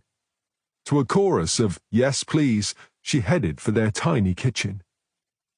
"What about Rhiannon?" Norman asked Southall. "She's been economical with the truth every time she's spoken to us. Maybe she knows a bit more about Rhys than she's been willing to divulge up until now." "Do you want to head out there and ask her?" asked Southall. "Sure," said Norman. "Should I take someone with me?" Southall nodded towards the kitchen. "Ask Judy." Norman went to the kitchen and stood just inside the door, watching Lane pour boiling water into their mugs. "The boss suggested you might like to drive me out to St. David's Place," he said. "We just want to put a little pressure on Rhiannon Pugh. She might well know where Rhys is." "OK," said Lane. "Have we got time to drink our tea first?" "Yeah, of course," said Norman. "Look, about earlier—" "It's OK, Norm, honestly," said Lane, turning to face him. "You're right. It is what you get paid for, and I had no right implying anything else. It's my fault. What I mean is, it's still a bit raw, you know?" "You mean giving evidence against Marston?" he asked. Marston, an unsavoury character, had been the detective sergeant at Llangwelly Station before Norman arrived. Norman had reported him to professional standards when issues came to light regarding Marston's conduct during a previous case. It also turned out that Marston had made sexual advances to Lane, going so far as to send several intimidating messages to her mobile phone. Encouraged by Norman and Southall, Lane had plucked up the courage to report Marston to professional standards herself, and had recently been interviewed. As she'd confessed to Norman, reliving those events had been more difficult than she had expected, and had brought back memories she would rather forget. Lane nodded. "I'm sorry. I should have realized," said Norman. "No, it's OK. I've got to get over it," said Lane. "It was hard, but it was something I needed to do." "Do you need to talk to someone?" he asked. "You mean counselling?" "It doesn't have to be a counsellor," said Norman. "Sarah's a good listener, and you can always talk to me." That's okay. I have someone, thanks. Oh, right. What about some time off then? Said Norman. Whatever you need, just let me or Sarah know, and we'll arrange it. Lane managed a sad little smile.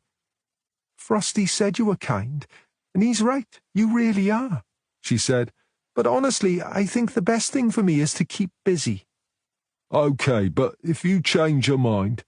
You'll be the first to know. Now, can you carry 2 of these mugs? Sure, said Norman, picking up 2. I've got mine and Sarah's. He held the door open for Lane, then took Southall's tea to her office. Is everything okay between you two? She asked, as Norman set the mug down on her desk. Me and Judy? Yeah, we're fine. I got the feeling there was a bit of tension between the 2 of you earlier. Oh, that. Yeah, you're right. I made a remark and she took offence to it. Southall raised her eyebrows. You offended Judy? How on earth did you do that? I've always had the impression she adores you. You know, rather like a father figure. Yeah, well, even an adored father figure can step out of line, said Norman. We were talking about those saucy photos on the laptop. Judy says they probably used a model and superimposed Mary Ellen's face. I said I didn't think Mary Ellen looked as if she needed a model. Her own body would have done. And she took offence to that, said Southall. But it's true. She says she took offence because she's still a bit touchy after giving evidence about that creep Marston. I thought she was all right about that. Only on the surface. I offered her counselling or some time off, but she says she wants to work through it. I don't think it helps that it's been hanging over her all this time. It's been months since I gave my evidence, yet she's only just been asked to give hers. The whole process should have been wrapped up months ago. Yes, I know what you mean. When it drags on so long, it does make you wonder just how keen they are to get rid of the bad apples, said Southall. It's not as if there's any doubt about his behaviour either, said Norman. The evidence is there on Judy's mobile phone for all to see, and yet the guy's been suspended on full pay. I can't see how that's a punishment to fit the crime, can you? If it's any consolation, Norm, I understand that the delay is because Marston's punishment isn't just going to be dismissal for gross misconduct. The Criminal Prosecution Service are also preparing a sexual harassment case against him. Does Judy know? That'll mean her giving evidence in front of a jury. It will be much worse than talking to a couple of detectives from professional standards. I don't think we should say anything until we know for sure, said Southall. I'm sure she'll cope if we all support her, but there's no need for her to be worrying in the meantime. The good thing is Marston will end up behind bars, thanks to you and Judy. It's the best place for creeps like him, said Norman. Anyway, enough about Marston. Are you and Judy going to be okay? Oh, yeah, we're fine. Is that why you volunteered her to drive me? He said. I thought you might need a bit of time to talk through whatever it was. Norman smiled. You don't miss much, do you? I try not to, said Southall. I find it's a good way to keep everyone happy. In that case, you could keep me happy if you were to ask Catherine to apologise for dissing my taste in music. Southall grinned. Sorry, Norm, I can't possibly do that. Why not? Isn't it obvious?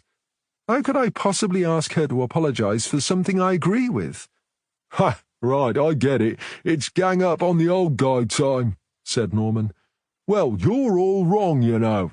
Everybody on the planet knows people of my generation grew up listening to the best music that was ever made.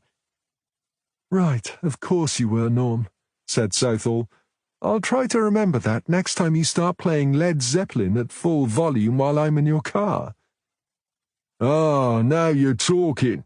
Led Zeppelin, the very best of the best, said Norman. That's as may be, but I have a meeting with Superintendent Bain, Southall said. Oh, right, said Norman. Actually, I've just thought of something I've been meaning to do anyway, and it might be useful if I do it before I speak to Rhiannon. What's that? Asked Southall. Just a little research, said Norman. It might be a waste of time, but you never know. Southall looked at her watch. I must go, she said. This meeting might go on for a bit, so I'll see you tomorrow morning. Chapter 10. Rhiannon Pugh flung open the door. Not you lot again?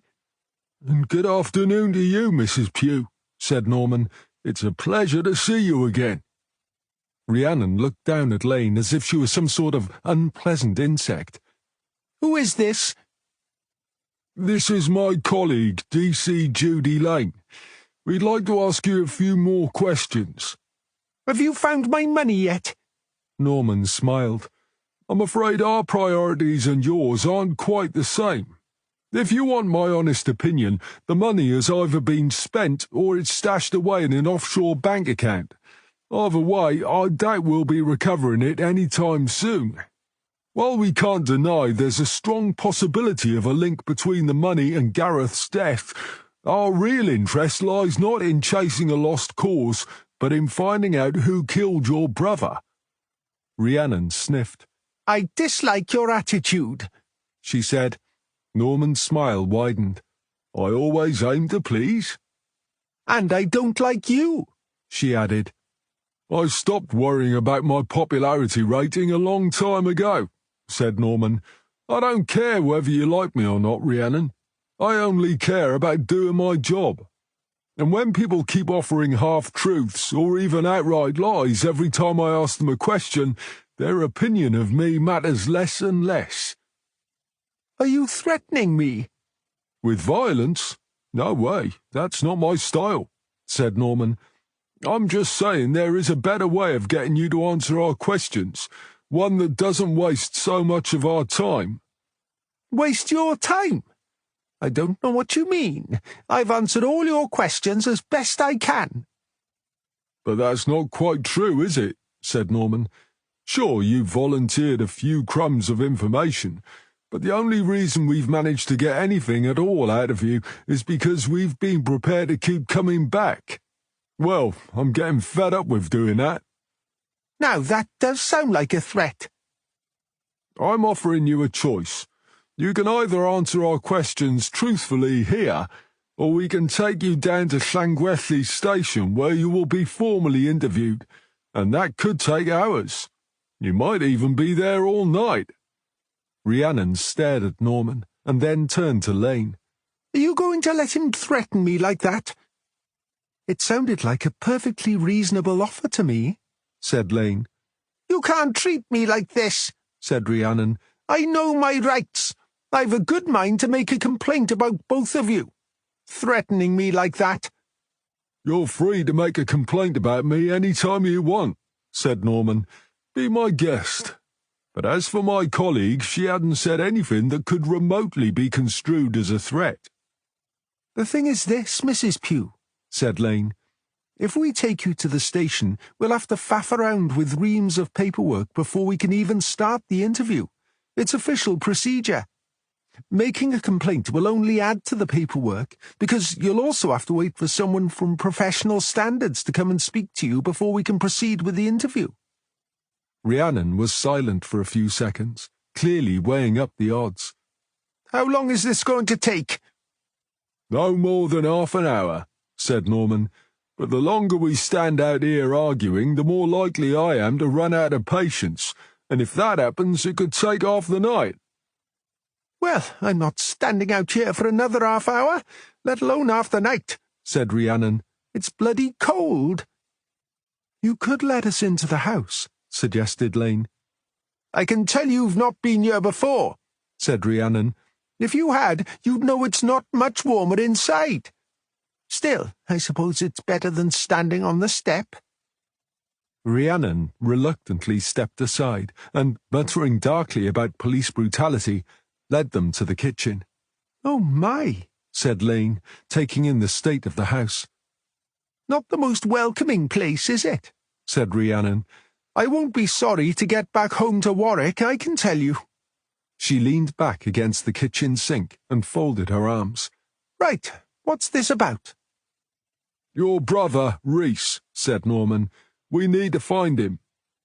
I distinctly remember telling you that I haven't spoken to him in years. Then let me help you out, said Norman. Reese is a software development engineer who spent 15 years working in Silicon Valley in the US. He retired just over a year ago. Well, there you are. You know more than I do, said Rhiannon. Somehow I doubt that, said Norman. But we can come back to that in a minute. What caused the big bust-up between him and Gareth? I don't know. Was Reese ever married? I don't know, said Rhiannon. He may have been. It looks like we're wasting our time again, said Norman. Perhaps we'd better take you down to Llangwelly Station after all. All right, snapped Rhiannon. Yes, Reese was married. But what does that matter? It matters because, according to Elwyn Thomas, the reason Gareth and Reese fell out was, in his words, woman-related. What do you think he meant by that? Rhiannon's eyes darted between Norman and Lane. She licked her lips. I have no idea. Oh, come on, Rhiannon, said Norman. You can do better than that. Didn't you tell us Gareth was a bit of a ladies' man? You said he had 2 wives and a girlfriend on the go when he met Alma. Did I? You know you did, said Norman. Now, I'm going to hazard a guess here, and you tell me if I'm right. Would I be right in thinking they fell out because Gareth had a fling with Reese's wife? Rhiannon's eyes widened very slightly, but it was enough. Ah, so I am right, said Norman. I didn't say so, said Rhiannon. You didn't need to, said Norman. I can see it in your eyes. How could I know? I wasn't there. But you know what happened, said Norman. You told us Gareth came to see you and told you about the fallout. But I'm beginning to think that maybe it was Reese who told you, not Gareth. I haven't spoken to Reese. In 40 years, yeah, you said. The trouble is, I don't believe you, said Norman. How dare you? You have no right to keep accusing me of— Lying, said Norman. Is that what you're going to say? Well, I hate to tell you this, Rhiannon, but I have every right. You see, I spent a few minutes online before we came out here, and I found your Facebook profile. Rhiannon's eyes widened further. It lists Reese as one of your friends. There's nothing wrong in listing your family as friends. Anyway, that doesn't prove I've been in contact with him. Of course it doesn't, said Norman, but I can't believe he would have approved your friend request having not seen you in 40 years. Rhiannon stared at Norman. And what about the photos you posted after you visited him in the US 5 years ago? Said Norman. How did that happen if you've not been in contact for 40 years? Rhiannon continued to stare at him, her mouth working. Lane, who had been taking notes, said, I think now might be a good time to offer some answers. Rhiannon ran her hands through her hair. All right. What do you want to know? Reese and Gareth. As I said, Gareth bullied Reese when he was little. What I didn't say was after he left home when Reese was only 4, he still took every opportunity to interfere with Reese's life. So when Reese got married, I suppose it was inevitable that Gareth would see it as another opportunity to do him harm. I blame myself, because I should have seen it coming. He stole Reese's wife? Oh, no, he didn't steal her. He had an affair with her. But he had no intention of taking her away. It was all about destroying the marriage and messing things up for Reese. I can't be sure, but I suspect Gareth arranged for Reese to catch them together, and really rub salt into the wound. It's the sort of thing he would have done. What did Reese do when he found out? He broke Gareth's nose, and then he kicked his wife out. How did he end up working in the US? He wanted to get away and make a new start. When the position in the US came up, he jumped at it. Did he meet anyone while he was out there? Yes, he met a widow with 2 teenage daughters. I went out there for the wedding. So you were in touch, even though you told us you weren't, Norman said. Only through Facebook. After all, he's my brother. Why shouldn't I keep in touch with him? But we all know Facebook hasn't been going for 40 years, said Norman, which leads me to think you've been in contact with Rhys all along. Oh, what does it matter? Snapped Rhiannon. And why are you asking all these questions about Rhys anyway? The money that's missing from Gareth's account wasn't stolen. We think he gave it away to a woman called Gaynor. Rhiannon laughed. Ha! Well, that's ironic. Having spent all his life taking from them, he ends up losing everything to a woman. Yeah, something like that, said Norman. Except Gaynor isn't real, and I'm beginning to think she isn't even a woman. You're not making any sense, said Rhiannon. I thought you said her name was Gaynor. So how can she not be a woman? Gareth was scammed by someone pretending to be a woman called Gaynor, said Lane. We think she managed to trick Gareth into sending her all his money. You remember that photograph I showed you? Said Norman. It's that of a woman who lives in the USA. She has no idea her photo was being used to scam a man here in Wales. He always did think from down there under his trousers, said Rhiannon. I still don't see where Rhys comes into it, though. He's a software engineer, said Norman. He would know how to set up and carry out a scam like that. And now we know he also has a powerful motive. What motive? Demanded Rhiannon. The one you've just given us, said Norman. Gareth ruined Rhys's happiness, so Rhys found a way to ruin Gareth in return. Maybe he murdered him too, who knows? That all sounds very neat, said Rhiannon, but that's not how it is. Rhys wasn't really happy with his first wife. Now he says he's never been happier.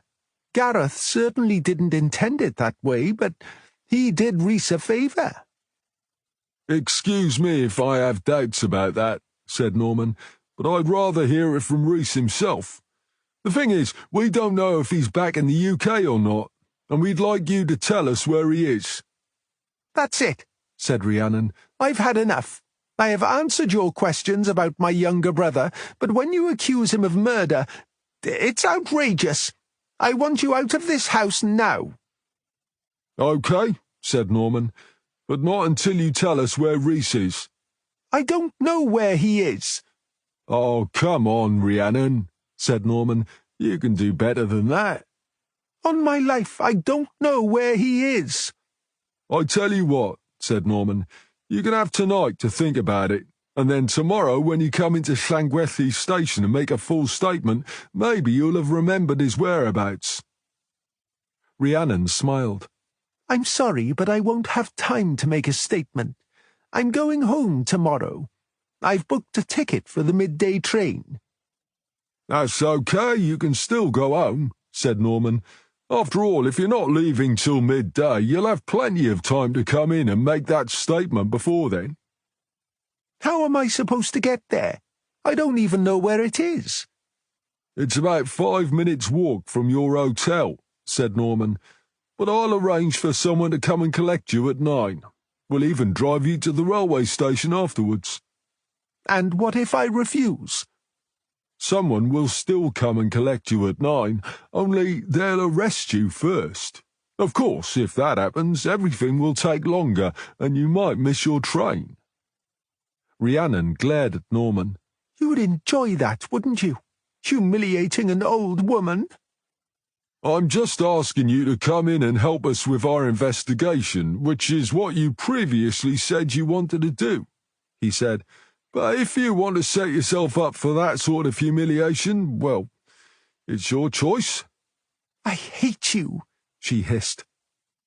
Norman smiled. That's one thing you've said that I do believe. However, I have a very thick skin, and I can assure you I won't lose any sleep worrying about what you think of me. Are you sure we shouldn't have taken her in now?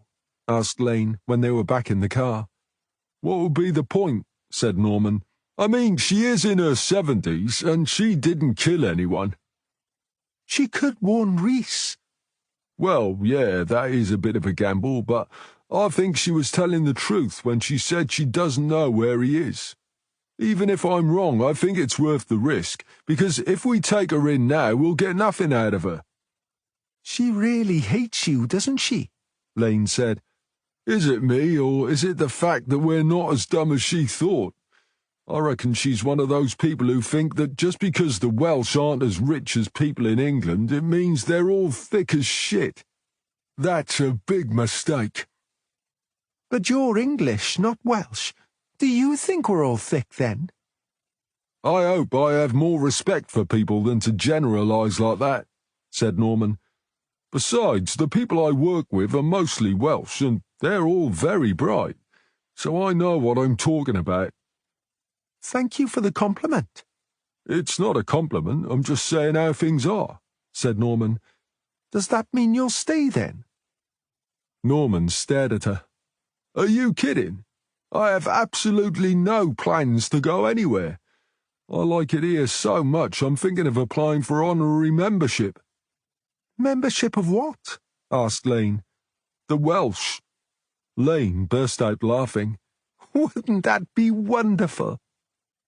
I know I struggle with the language, but still, do you think they'd let me join? Less than 20% of the population speak the language, Norm, so you wouldn't fail on that account. If it was down to me, you'd get my vote every time. But there's no getting away from the fact that you were born English. I'm afraid the selection committee would probably find that a massive stumbling block. Yeah, I guess you're right about that. Maybe I'll get lucky and be born here if I come back in another life. Do you believe in that? Asked Lane. What, reincarnation? To be honest, I've never really decided what I do believe in, said Norman. I often think it doesn't matter anyway. The only thing we know for sure is that we're all going to die, whatever our beliefs. I suppose that makes me a fatalist. What about you? I'm with you in the not sure what to believe category, said Lane. The thing is, there are so many different belief systems, and they can't all be right, which means that whatever you believe in, there's a good chance it's the wrong one. That's a fact, agreed Norman. Maybe it's just about love, peace, and kindness while you're alive. Surely, if you live according to those principles, then if there is anything after death, you'll be sure to qualify for acceptance. Wow! I didn't realise I was going to get a lesson in philosophy when I came out today, said Lane. I'm sorry, said Norman. I didn't mean to lecture. I hate it when people try to force their beliefs on me. Oh, I'm not complaining, said Lane. I don't think anyone could argue against those values. I'm certainly not going to. Lane slowed the car, ready to turn into the station car park. You can drop me here, unless you need to call into the office, said Norman. Are you sure? Of course, said Norman. You get off home. I'll see you in the morning. Chapter 11. Tuesday, the 17th of April. So, how did you two get on with Rhiannon yesterday? Asked Southall. I checked out her Facebook profile, so I knew the real story before we even got there, said Norman. She's been in touch with Reese all along. She even went over to the US a few years ago to see him, but she swears she doesn't know where he is right now. Do you believe her? Asked Southall. I'm not absolutely certain, but I think so, said Norman. Do we need to bring her in? She's going back to Warwick today on the midday train, but I've arranged for someone to bring her in at 9 so she can make a statement. And she agreed? Southall asked. I told her we'd arrest her if she didn't. That seemed to persuade her. I also told her to think about where Reese is, and if she does, whether she ought to tell us. So you'll be interviewing her then? Norman shook his head. She hates me. I think she'll be more cooperative if you speak to her. I also think it'll be worth leaning on her so as to get a straight answer about Reese. Do you think she's involved in Gareth's death? I doubt it, said Norman. She says she didn't know about the scam, and despite all her other lies, I think she really didn't. In that case, I'll speak to her, but I don't want us to get too hung up on Rhiannon. If Reese is back in the UK, I reckon of the two of them, he is the more likely murder suspect. OK, so what next? Asked Norman. Yesterday you said you thought Pont David was the key to this case, and I agree with you. Gareth must have had a very good reason for going there, and so far we've no idea what it was. I think that's where we should focus our attention. Didn't Rhiannon say they often went there when they were kids, because they had relatives there? Exactly, said Southall. If I'm right about Reese being the prime suspect, and he isn't in the area, it might mean he has an accomplice in that village. In that case, I think we should ask Judy to go back 60 years to when they were children and find out where the uncle lived. The surname was Jenkins. She can check with the local council, the property register, and anywhere else she can think of. Let's find out where that family are now, and if any of them still live in Pont David. What do you want me to do? Go back to Pont David, take Catherine with you, and, starting at the crime scene, check out that village. Ask around again. Maybe someone will recognize the name Jenkins and know where they live.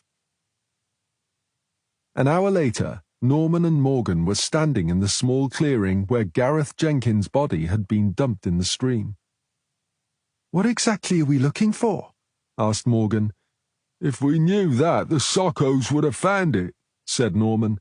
He was studying the clear waters of the stream. "Is it my imagination, or was it flowing much faster when we were here the other day?" "Yeah," said Morgan. "These streams are like that.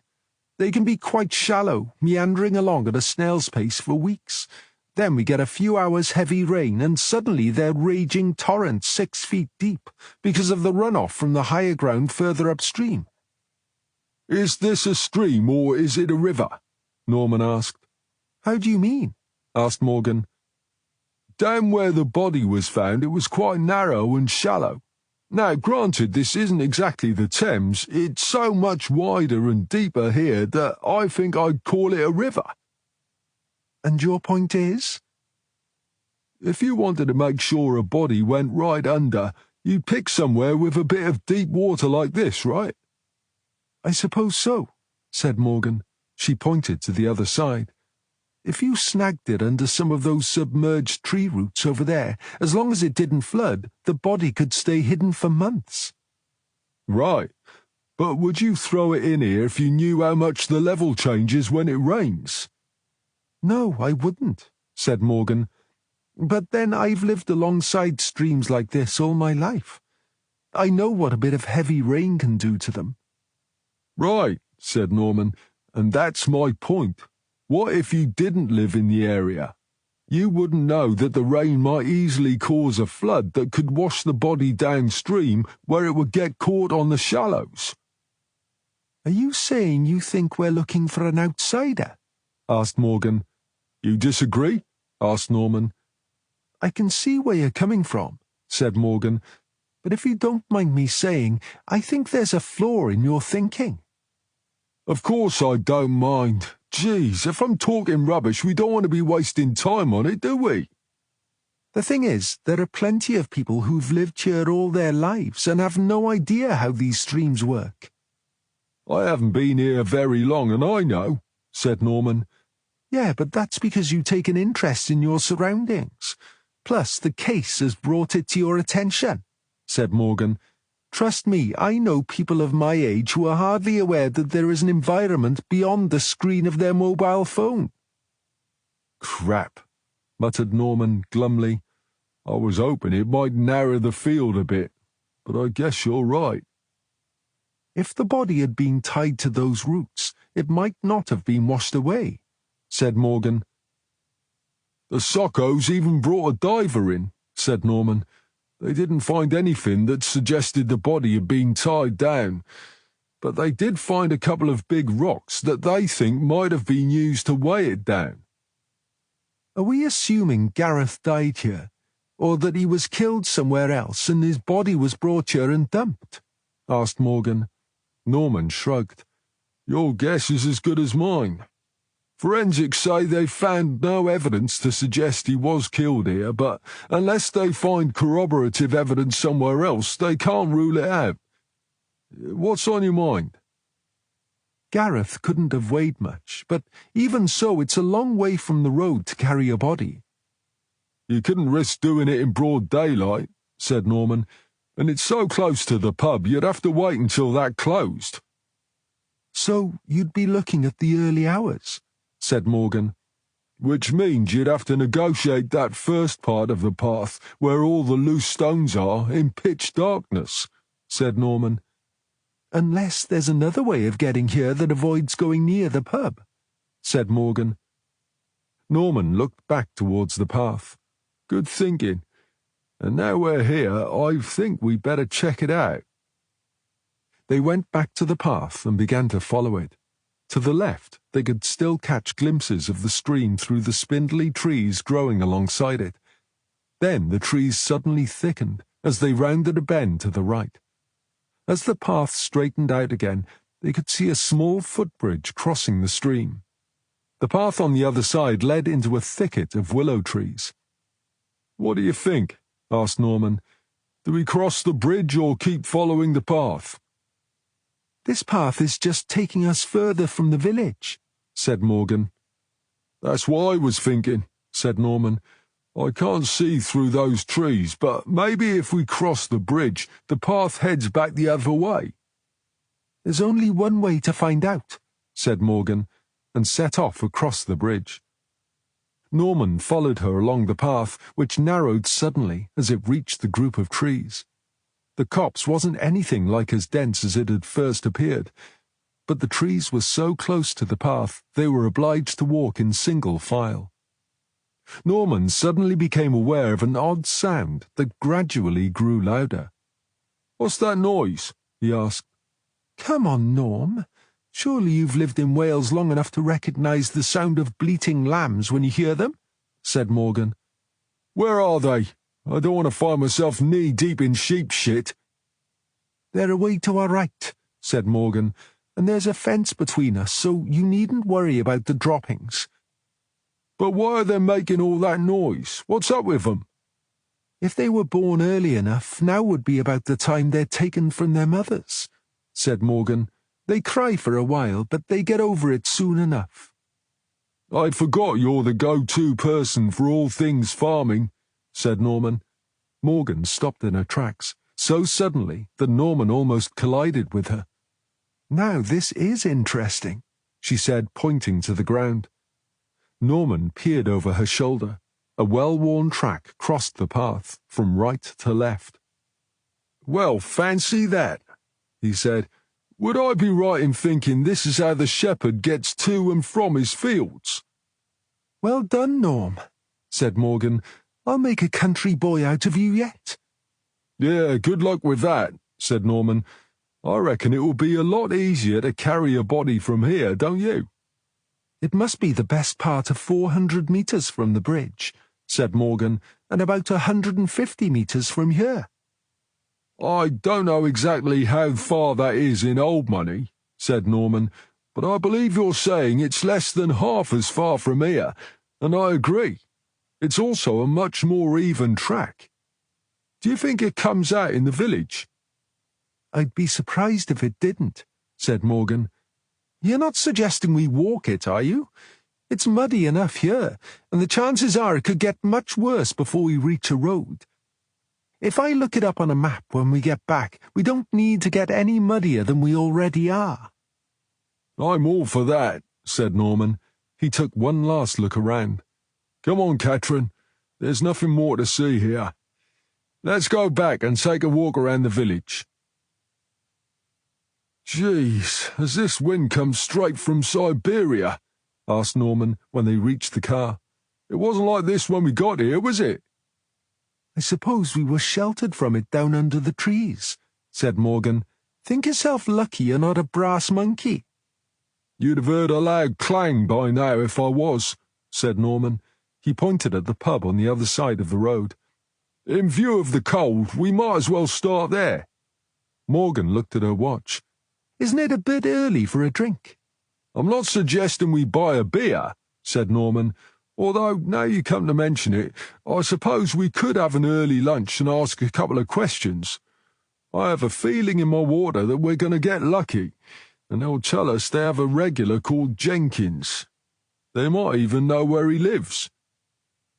Half an hour later, they were heading back towards their car, Norman beaming happily. There, you see? What did I tell you? He said. But they said the guy died over a year ago, said Morgan. Yeah, but at least we know where the house is and what it's called. They also said his wife died before him, and he lived alone, said Morgan. What are you suggesting we do? Go to the house and organise a séance? I don't know, but we might as well take a look at the house now we know where it is. As they were just about to cross the road to their car, a small red hatchback zoomed across the humpback bridge and past them, heading down the road.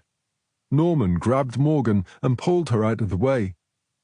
Geez, some people, he said. I mean, who drives that fast across a narrow bridge when people might be crossing the road? For 2 pins, I'd chase them down and give that driver a bollocking. Morgan wasn't listening. She was staring after the car. Are you okay, Katrin? I'm sure I recognise that car.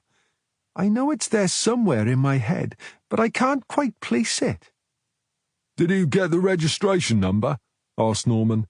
It was going too fast, said Morgan. Well, if you remember who owns it, let me know and I'll get someone from the traffic division to pay them a visit. I wonder what they're doing out here. It's a public highway, said Norman. They don't need our permission to drive through here. They just need to slow down a bit. As they were crossing the road, his phone rang. Hi, Sarah. What's up? I've just asked Frosty to take Rhiannon to the railway station. Did she tell you anything new? Nothing. Did she tell you where Reese is? Norman asked. No, but she did admit that he might be in the UK. That's not much help, really, is it? Said Norman. But she thinks she knows where he's heading, Southall said. She thinks she knows. Is this more of an obfuscation? Well, I was hoping you could check it out, Southall said. According to her, Reese inherited a house from his uncle, right there in Pont David. So he's heading here? That's what she said. You're kidding me. Apparently, now he's finished his contract in the USA, his plan is to renovate the old house so he can bring his wife here to live. The house is called Brynhaelog, said Norman. How did you know that? Asked Southall. We've just been in the pub asking if they have any regulars called Jenkins. They told us about this old guy called Hugh Jenkins, who died a while back. As far as they know, he had no family, or at least they'd never seen them. If Reese has inherited that house... He could have been there all along, said Southall. And we know he has a strong motive, said Norman. I reckon that moves him to the top of our suspect list, don't you? I'll get Judy to find out if he has entered the country, said Southall. You get along to that house and see what you can find. We're already on our way, said Norman. Norman ended the call with a happy sigh. What's happened? Asked Morgan, starting the car. It sounded like the boss knew about the house. According to Rhiannon, Reese has inherited Hugh Jenkins' old house. That's a bit of a coincidence, said Morgan. Isn't it just, said Norman. I said we'd get lucky in that pub, but, geez, I never expected to get this lucky. Do we need backup? Asked Morgan. Good suggestion, but I don't think that'll be necessary, said Norman.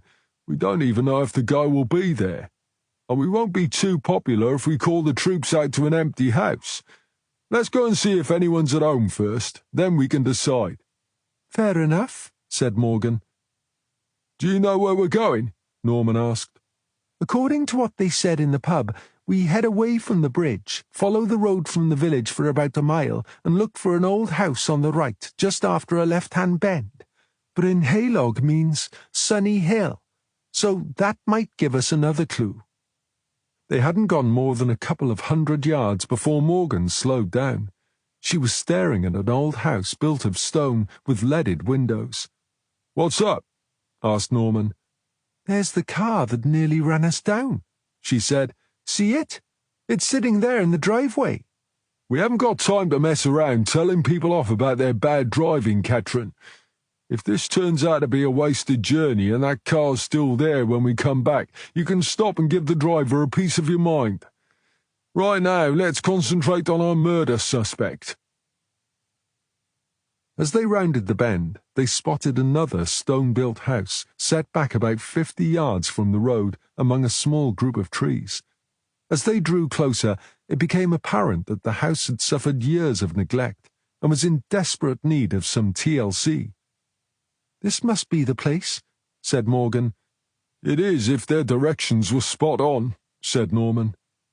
Morgan pulled over so they could read the faint lettering on a sign by the dilapidated wooden 5-bar gate, which sagged heroically across 3/4 of the drive, where it appeared to have got stuck. "Bryn Haelog. There we go." "Park in front of the gate," said Norman. "It looks as though it would disintegrate if anyone tried to open it." "Look up there," Morgan said. "That'll be the sunny hill up behind the house. I bet it's a real sun trap in the summer." Norman followed her gaze. "I see what you mean. It looks a bit overgrown, though. I wouldn't fancy trying to sort out a jungle like that." When they got to the gate, Norman stopped and pointed to the ground. "This gate must be sturdier than I thought. See those drag marks?" "They look recent," said Morgan. Norman looked up at the house. "Yeah," he said. "I'm thinking someone might be at home after all." "In that case, whoever it is will know we're here," said Morgan. "We'll soon find out," said Norman, marching ahead of her up the drive. They could clearly see the back end of a silver Jaguar parked behind the house. As there was obviously someone in the house, Norman decided there was no point in messing around. He strode up to the front door and hammered on it with his fist. "If this is Reese, he's not trying very hard to hide," said Morgan. "Well, if he thinks he's above suspicion, he's got a shock coming," said Norman. They waited, hearing the sound of a key turning and bolts being pulled back. The door creaked open to reveal the tanned, athletic-looking man with clear, bright blue eyes. From his grey hair, Norman thought he had to be a couple of years older than him, but he could easily have passed for someone 10 years younger. He gave them a winning smile. "Sorry about that. This door hasn't been opened in years. It's a tad stiff." "I'm D.S. Norman, and this is D.C. Morgan. We're from the Llangwelly Police," said Norman, showing the man his warrant card. "We're looking for Reese Jenkins." "Well, you found him," said Jenkins. "Actually, I've been expecting you." "You have," said Norman. "My sister Rhiannon said you'd be coming." Norman suppressed a frown, annoyed that Rhiannon had tipped Reese off, although it wasn't exactly unexpected. "I understand you wish to ask me some questions," said Jenkins. "Yes, that's right," said Norman. "Why don't you come in?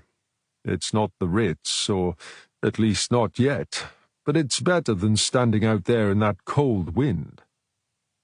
Norman and Morgan stepped into the hall, while Jenkins struggled to close the door, fasten the bolts and lock it again. "I've been using the back door," he said. "At least then I don't have to fight to get in every time." "I understand you've recently inherited this house," said Norman. "Yes, that's right," said Jenkins. "It was a bit of a shock when I found out. Apparently my uncle felt I deserved it, though I can't think why." "What about his son?" asked Norman. "Died in a car crash 10 years ago," said Jenkins, "along with his wife. Tragic, really." "Oh, wow. That must have been hard for them, said Morgan. They were devastated, said Jenkins. You don't expect to bury your children, even after they've grown up. I was in the States at the time, so there wasn't much I could do to help. Have you been here long? Asked Norman. Just a couple of days, said Jenkins. I flew in at the weekend. Oh, said Norman. I understood your uncle died a while back. That's right. I inherited the house about a year ago, Jenkins said. I was tempted to come over as soon as my contract in the USA finished, but they asked me to stay on for a few months to complete a project. The bonus I got for it is going to pay for the renovation, so I'd have been a fool to turn it down. Yes, I can understand that, said Norman. Look, Sergeant, we both know you didn't come here to ask about my renovation plans, so why don't we cut to the chase? You're right, said Norman. I'm sorry for your loss, but I'm afraid we do need to ask you some questions about your relationship with your brother. Of course, and I do understand why, although I'm not sure you could call it a relationship as such. Yeah, I got the impression you and Gareth weren't exactly best buddies.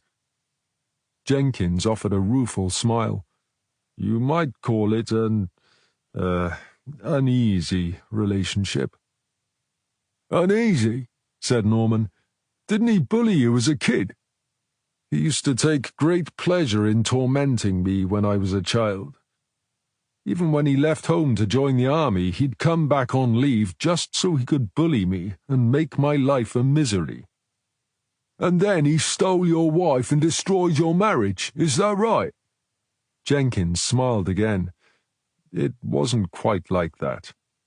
They say it takes two to tango, and my first wife wasn't averse to the odd illicit dance, so it would be an exaggeration to say he stole her. She was a more than willing partner. Gareth thought I'd be shocked when I caught them together, but— Rhiannon told us you broke his nose, said Norman. Yes, it's true.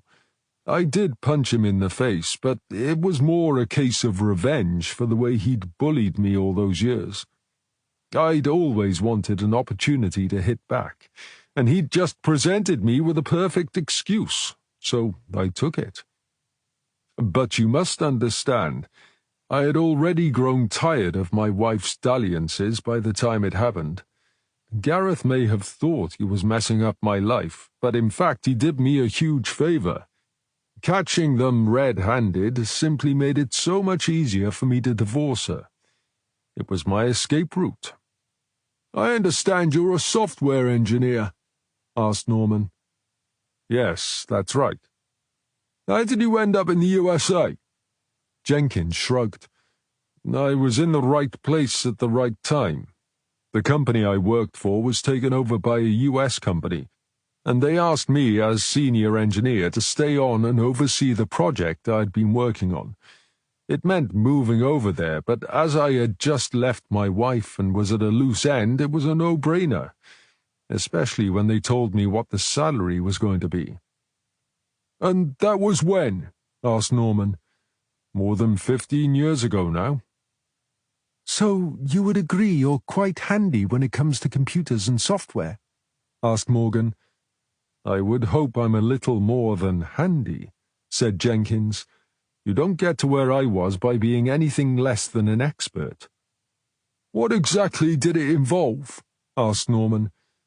I was leading a project working on internet security software. Cybercrime is massive. We were trying to find ways of intercepting scams before they could gain momentum. You'd know all about how to set up fake identities and stuff like that, then? Morgan asked. Could do it in my sleep, said Jenkins. I assume you're referring to this scam Rhiannon says was perpetrated on Gareth. If so, then yes, I could easily have set it up.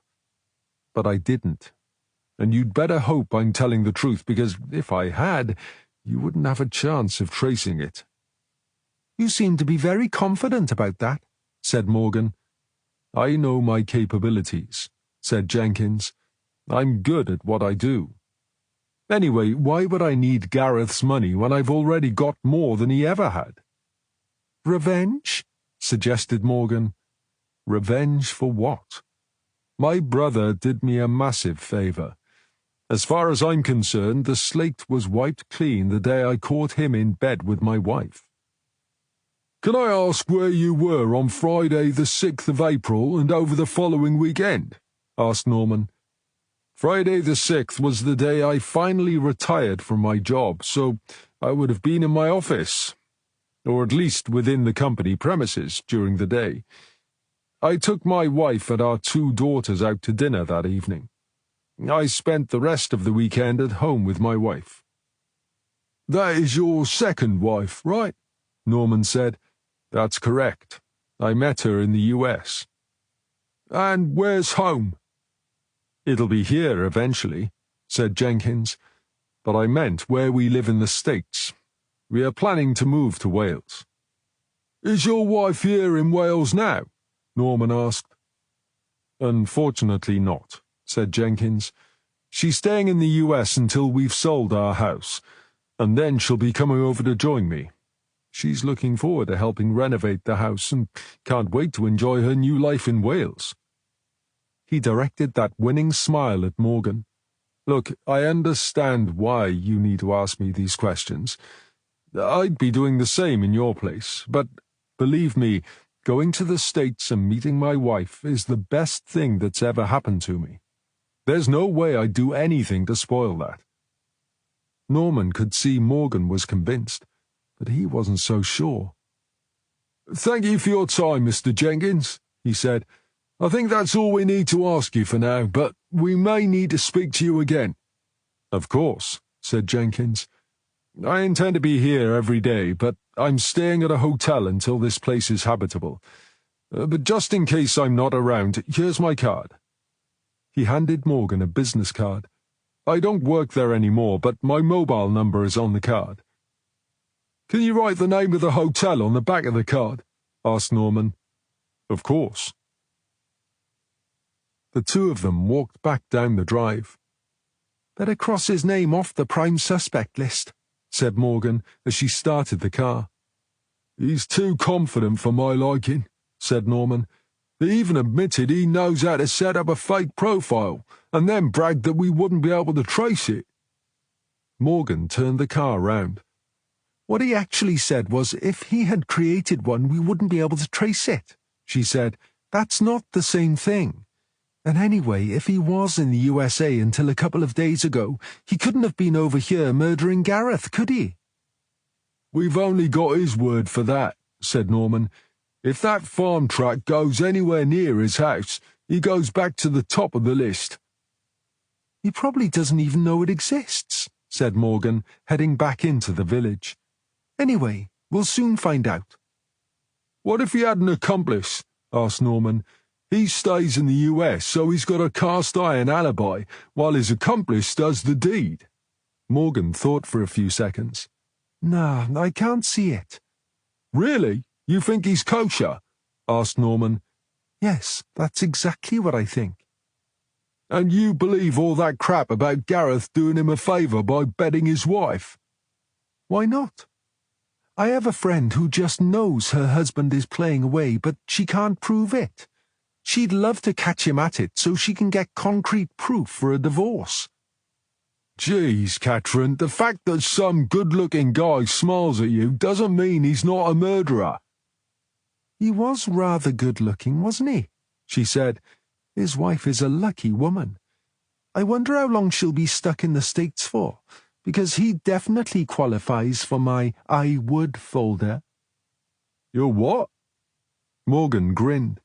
She just loved it when Norman took the bait. He's a good-looking guy. I'm a red-blooded woman, so yes, why not? Jesus, Catherine, he's a murder suspect. Not for much longer. You're unbelievable, said Norman. Why, thanks, Norm. I appreciate the compliment. Norman stared at Morgan, who kept her eyes resolutely on the road ahead. She was often so candid it was impossible to tell when she was joking. This was one of those times. "This conversation is over," he said, turning to face the front again. "Just take us back to the office so we can bring the boss up to date." Smiling to herself, Morgan drove on in silence. She was so pleased with her success at winding up Norman that she forgot to look out for the red car that had annoyed her so much earlier. "We think we found an easier way they could have got Gareth's body to the dump site," said Norman. "There's a farm track on the other side of the stream. Catherine's just going to check a map to see where in the village it comes out." "Oh, well done," said Southall. "What about Rhys Jenkins? Was he there?" "Yeah," said Norman, "and his story matched what Rhiannon told you, but then it would, since she tipped him off. He's inherited the house, and he intends to renovate it and then bring his wife over from the USA. "I've checked with the land registry," said Southall. "He does own that house and has done for a year. Have you any idea how long he's been living there?" "He says he's staying in a hotel for now, and he claims he only arrived in the UK last weekend," said Norman. "I'm just going to check with the hotel now," said Morgan. "According to him, he was in the US when Gareth was murdered," added Norman. "Judy's waiting to hear from immigration exactly when he entered the UK," said Southall. "But if it was over the weekend, he can't be our killer." "Then he must have been an accomplice," said Norman. "You seem very sure, Norm." "He's just too confident. When we asked him if he could create a fake ID like the one that scammed Gareth, he said he could do it in his sleep. He even went on to boast that if he had done it, we'd never have been able to trace it back to him." "He knew about the scam?" asked Southall. "Rhiannon had tipped him off about that too. I'm beginning to wonder if I'm wrong about her, and that she is involved after all." "Except that she was in Warwick when Gareth died," Southall said. "Then there must be a third person," said Norman. "Someone local." Morgan finished her call to the hotel. "Rhys Jenkins booked into the hotel on Saturday afternoon. He booked his room last Monday from the US. That ties in with what he told us about spending that weekend at home with his wife." "That doesn't mean he's not involved," said Norman. Judy Lane called out. "Rhys Jenkins flew into Heathrow Airport at 11 a.m. on Saturday the 14th of April. It's his first visit in years." "There you are, then," said Southall. "He can't have murdered his brother." Norman set his jaw. "I still think he's involved." "But we have no evidence to prove that, Norm," said Southall, "and until we find some, there's nothing we can do." "How's your mate doing with that laptop, Frosty?" asked Norman. "I've not heard anything yet," said Winter. "Well, chase him up, will you?" asked Norman. "I don't like the thought of Rhys Jenkins sitting in his hotel room laughing at us." "And if there's nothing on the laptop?" Southall said. "Then we've missed something," conceded Norman. "And you know what that means?" Norman sighed. "Yeah, it means we have to go back to the beginning and start all over again." "I've found out where that track comes out in the village," Morgan said, "but I'm not sure it's much help. It comes out on the other side of the village, but there are no houses close by." "I suppose we couldn't have expected it to lead straight to someone's front door," said Norman. "That would have been too much to hope for." "Even so," said Southall, "we now know it's there, and that someone could easily have used it to get the body to where it was dumped."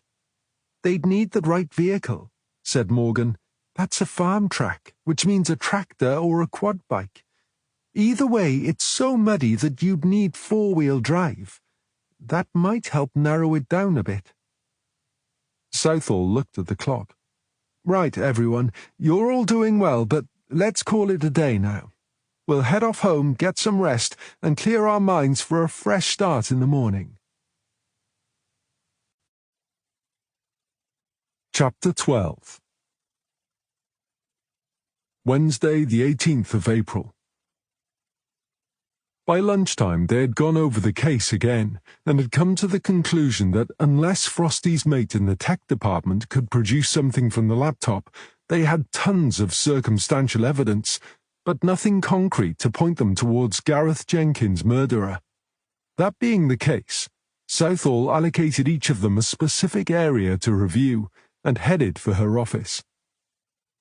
The afternoon passed in relative quiet. Shortly before 5 p.m, Norman made his way to Southall's office. "Can I have a word?" he asked. "Of course," she said. "What's up?" "I know Gareth died in Pont David, and the blow to his head caused the heart attack that killed him. But have you forgotten someone was also poisoning him?" "No, I haven't forgotten, Norm. But we're a small team, and there's just so much we can do. I think they're one and the same person, but if we're going to find them, we need to focus on who actually did kill Gareth, rather than on who might have eventually done it if he hadn't been murdered in Pont David. There seems to have been so much going on in the background that if we can just find out who was behind it all, I'm pretty sure we'll have the killer." "You really think it's the same person?" asked Norman. "What are the chances that two different people were trying to kill the same man at the same time?" "I see what you mean," said Norman. "I guess, statistically, there's virtually no chance." "Exactly," said Southall.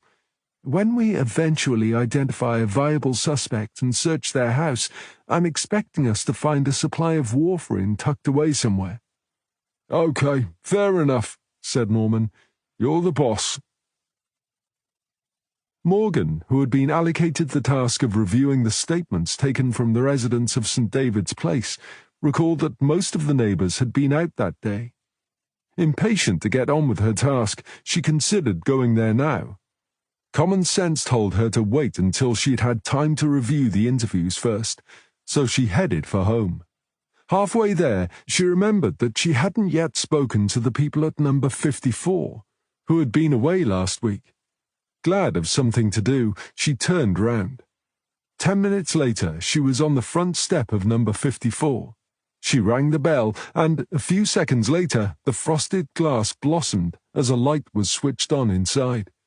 A shadowy figure appeared, and the door opened to reveal a short woman with cropped brown hair and a warm smile.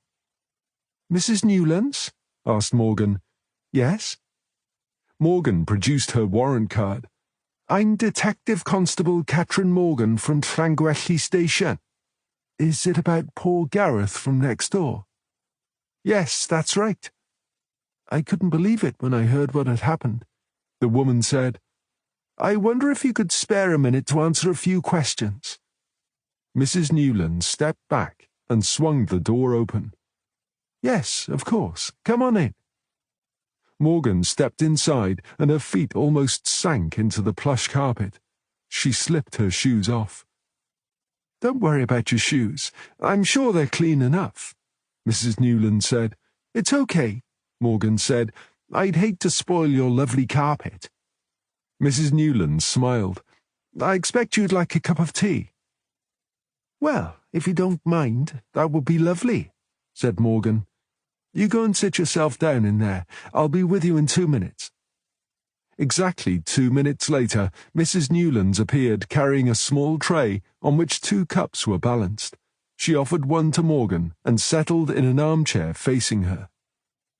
"Now then," she said, "how can I help?" "I was wondering if you could tell me about Gareth, Mrs. Newlands," said Morgan. "Please call me Joe." "Oh, right. Thank you, Joe. Well, we're trying to build a picture of what Gareth was like and how he passed his time. We've only lived here for just over 2 years, so I didn't know him that well. Of course, I never got to meet his wife, who died before we moved in. I've heard she was very popular. Gareth, on the other hand, kept himself to himself. But then we can't all be the life and soul of the party, can we? Anyway, I was told Gareth became a changed man after she died, and that I should steer clear of him.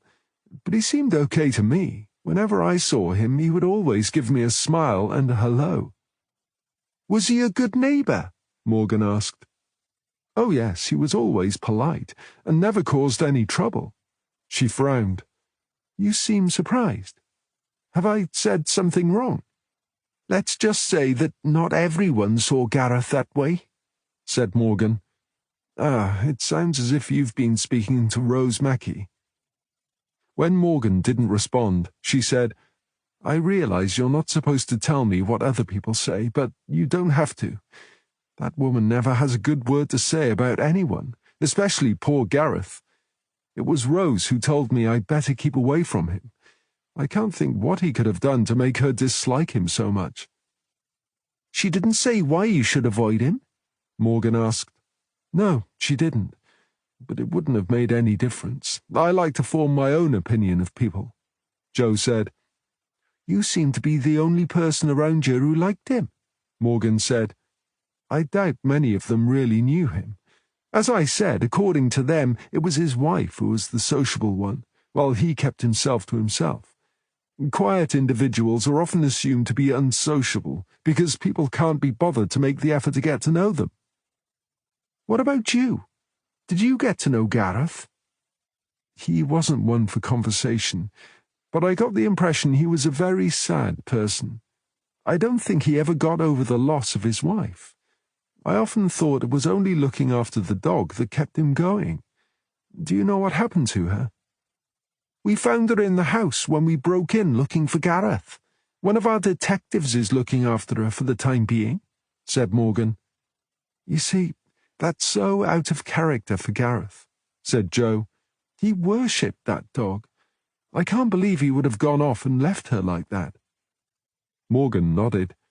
The only decent thing to eat in the house was dog food. Well, there we are then. That proves just how much he thought of that dog. As for what the neighbours think, it's not for me to say, but I suspect many of them were influenced by his neighbour on the other side. I'm sorry, you mean Rose Mackey? That woman probably told the entire street to beware of Gareth. I don't understand it. Apparently her husband used to do odd jobs for him and Alma. You wouldn't do that if you didn't like the person, would you? Did he? Said Morgan. I didn't know that. Does he still do odd jobs for him? I mean, up to his death. I haven't seen him round there, but now you come to mention it, I don't think I've actually seen him at all. What, never? No, I don't think I have. Mind you, if he's at work all day. What makes you think Rose has been telling everyone bad stuff about Gareth? Asked Morgan. She was quick enough to tell me. Ask my daughter, Maria. She babysits for Rose sometimes. Maria's away on a school trip this week, but she can tell you what Rose says about Gareth. Your daughter babysits for Rose? How old is she? Asked Morgan. 16. That must be a challenging job. I met Rose's toddler the other day.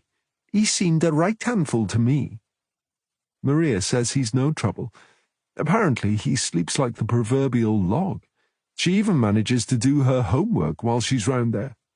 Perhaps he wears himself out during the day, said Morgan. She finished her tea and closed her notebook. Well, thank you for your time, Joe. You've been very helpful. Have I? I feel I should know more about Gareth after living here for over 2 years. Perhaps I should have got to know him better, but I don't think you should force yourself on people. It's not a good idea in my experience, said Morgan. Have you spoken to the couple who lived here before us, Mr. and Mrs. Hughes? They would have known Gareth when his wife was alive. Do you know where they moved to? Asked Morgan. No, I'm sorry. I'm afraid I don't. I do hope you find out what happened to Gareth.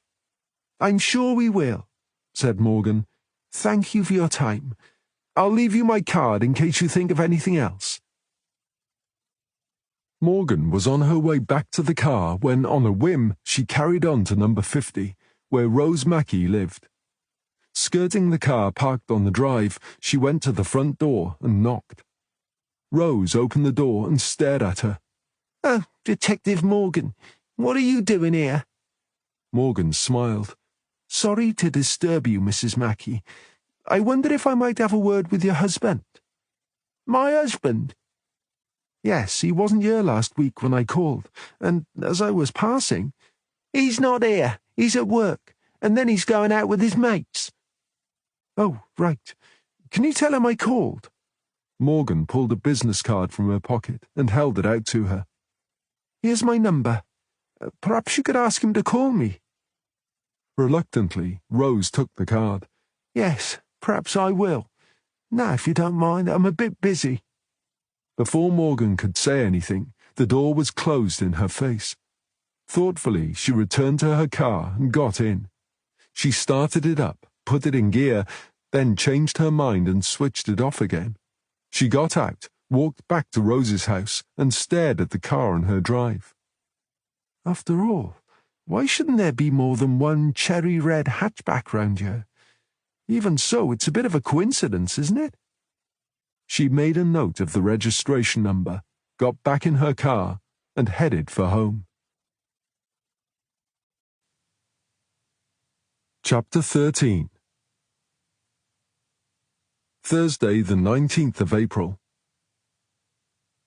The day after her visit to Joe Newland's, Morgan was first to arrive at the office, eager to tell D.I. Southall all she had learned. Southall listened and immediately called the rest of the team to a meeting. "Catherine has something she would like to share with you." "Is it relevant to the case?" asked Norman. "Let's hear what Catherine has to say, and then we can decide," said Southall, stepping aside to give Morgan the floor. "Just as I was leaving work yesterday, I remembered I had missed out one of Gareth's neighbours who had been away," Morgan began. "The lady in question is called Joe Newlands, and she lives at number 54, next door to Gareth's house. In the event, I had quite a long chat with Joe, who painted a totally different picture of Gareth to the one Rose Mackey presented. Rose is the neighbour on the other side of Gareth's house. If you recall, Rose told us that Gareth was rude and aggressive. Joe Newlands, on the other hand, called him a sweet old man who wouldn't say boo to a goose. She believes he never got over losing Alma, and that's why he kept himself to himself." "It's funny that they saw him so differently," said Norman. "But then Rose Mackey's house adjoins Gareth's, doesn't it? Perhaps the walls are a bit thin, and Gareth used to make a lot of noise at all hours." "Maybe," said Morgan, "but don't forget, Rose has a toddler. Perhaps it wasn't Gareth who was the noisy one." "Are you saying you think all the neighbours got it wrong about Gareth except Joe Newlands?" asked Norman. "Is that likely?" "She said that whenever she saw him, he always managed to smile, a wave and a hello," said Morgan. "Yes, he kept himself to himself, but she also made the comment that quiet people are often assumed to be unsociable because others don't make the effort to get to know them. I'm wondering how much bearing that might have on the other neighbour's opinion of Gareth." "Has she lived there long?" Norman asked. 2.5 years, said Morgan. "I dunno," said Norman. "At least a dozen people say he was a nightmare. Do you want us to dismiss their opinions in favour of someone who was relatively new to the street?" She also said Rose Mackey made a point of telling her to steer clear of Gareth. She believes Rose spread the word among the rest of the neighbours, who judged Gareth on what Rose Mackey told them, and not on their own observations. I've met Rose Mackey, and I know whose opinion I'd rather believe." "I've been thinking about this since Catherine told me," Southall said. "I'm not sure how much help it is, but it's definitely food for thought. What else did you learn, Catherine?" "Joe reckons Gareth loved the dog, and would never have just gone off and left it. She even said she thinks the dog might have been the only thing keeping him alive." "Did she think he was suicidal?" asked Southall. "She didn't say as much, but I think that's what she meant," said Morgan. "But we know he didn't commit suicide," said Norman. "Yes, but he was old, lonely, and he was probably depressed. Who knows, he might even have had dementia." "What if he went to Pont David because of his state of mind?" said Morgan, "and when he got there he was just in the wrong place at the wrong time?" I don't think so, said Norman. No one keeps their laptop under a shed in a heavy-duty plastic bag unless they've got something to hide. And there's still Gaynor and the missing money. No, I think it's all connected, and he went to that village for a reason. Joe Newlands also told me that Rose Mackey's husband used to do odd jobs for Gareth and Alma. She couldn't understand why he would bother if Gareth was really such a pain. So when I left her house, I went to the Mackeys to speak to the husband, but he wasn't there. Did you ask Rose about him doing these odd jobs? Asked Southall. No, I didn't trust her to tell me the truth, and I was hoping to speak to him alone. I'm going to try and find him at work. I also intend to speak to Maria Newlands, that's Joe's daughter, who babysits for Rose Mackey. Apparently, Rose likes to fill her head with poison about Gareth. Sounds like you're developing an obsession with Rose Mackey. I hope it's not going to get in the way of our investigation, said Norman. I think Catherine should carry on with this, said Southall. By all accounts, everything was fine up until Alma died, so I'm beginning to wonder if something happened between Gareth and the Mackeys after that. Or at least between Gareth and Rose Mackey. That's what I'm thinking, said Morgan. That's why I'd like to speak to Mr. Mackey on his own. Okay, everyone. You all know what you have to do today, so let's carry on, shall we? Said Southall. Norman was turning to go when Morgan held him back. Remember that car that nearly ran us down in Pont David on Tuesday, Norm? You mean that red hatchback, said Norman. Don't tell me you still want to find the driver so you can bawl them out. Guess what car Rose Mackey drives? You're going to tell me it's a red hatchback, right? Morgan nodded. There was a red hatchback on her drive last week, and it was there again yesterday. It's definitely hers, and now we know the registration number. Yeah, fine, but are you sure it was the one that nearly ran us down? I seem to recall you didn't get the registration number at the time. You know I didn't. It was going too fast. So the fact that Rose has a similar red car parked in her drive proves nothing really, does it? No, I suppose not. I bet there are any number of small red hatchbacks within a 20-mile radius of Pont David. Are you sure you're not getting too hung up on Rose Mackey? Morgan sighed. Perhaps you're right. I'm just so sure that woman's up to something. I'm not saying you're wrong, or that you shouldn't listen to your gut feeling, Catherine, but don't let it become an obsession. If she's involved in this, you need to find some evidence to prove it. Where to? Asked Winter from behind the wheel. Mackey's, said Morgan. It's number 50 St. David's Place, isn't it? No, not Rose Mackey's. Mackey's the engineering firm. It's on that trading estate just this side of Carmarthen. Is it a family business? Asked Winter. According to their website, Rose's husband's grandfather started it, said Morgan. Wouldn't it have been easier to call at his house or wait for him to call if you've left him a card? I've missed him twice at home, and I'm not sure I can rely on Rose to give him the message or the card, said Morgan. Winter glanced at her. You really don't like her, do you? It's not that I don't like her. It's more that I don't trust her, said Morgan. She's up to something. What about the husband? What if they're in it together? Then he'll tell us the same story as Rose. Yeah, sorry, that was a stupid question, said Winter, though I get the feeling you don't think he will. Joe Newlands has lived in St. David's Place for over 2 years. According to her, she sees Rose Mackey coming and going all the time, but she can't recall ever seeing her husband. Don't you think that's strange? I don't know. I know a couple of guys with their own businesses. They often work ridiculously long hours. Says a detective who never knows when his day is going to end or how early the next one will start, said Morgan. Yeah, okay, but you know what I mean. And it's not as if the neighbours socialise like they used to in the old days, is it?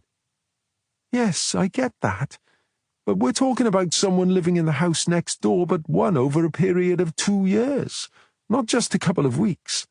And even if he does work long hours, what about weekends? Said Morgan.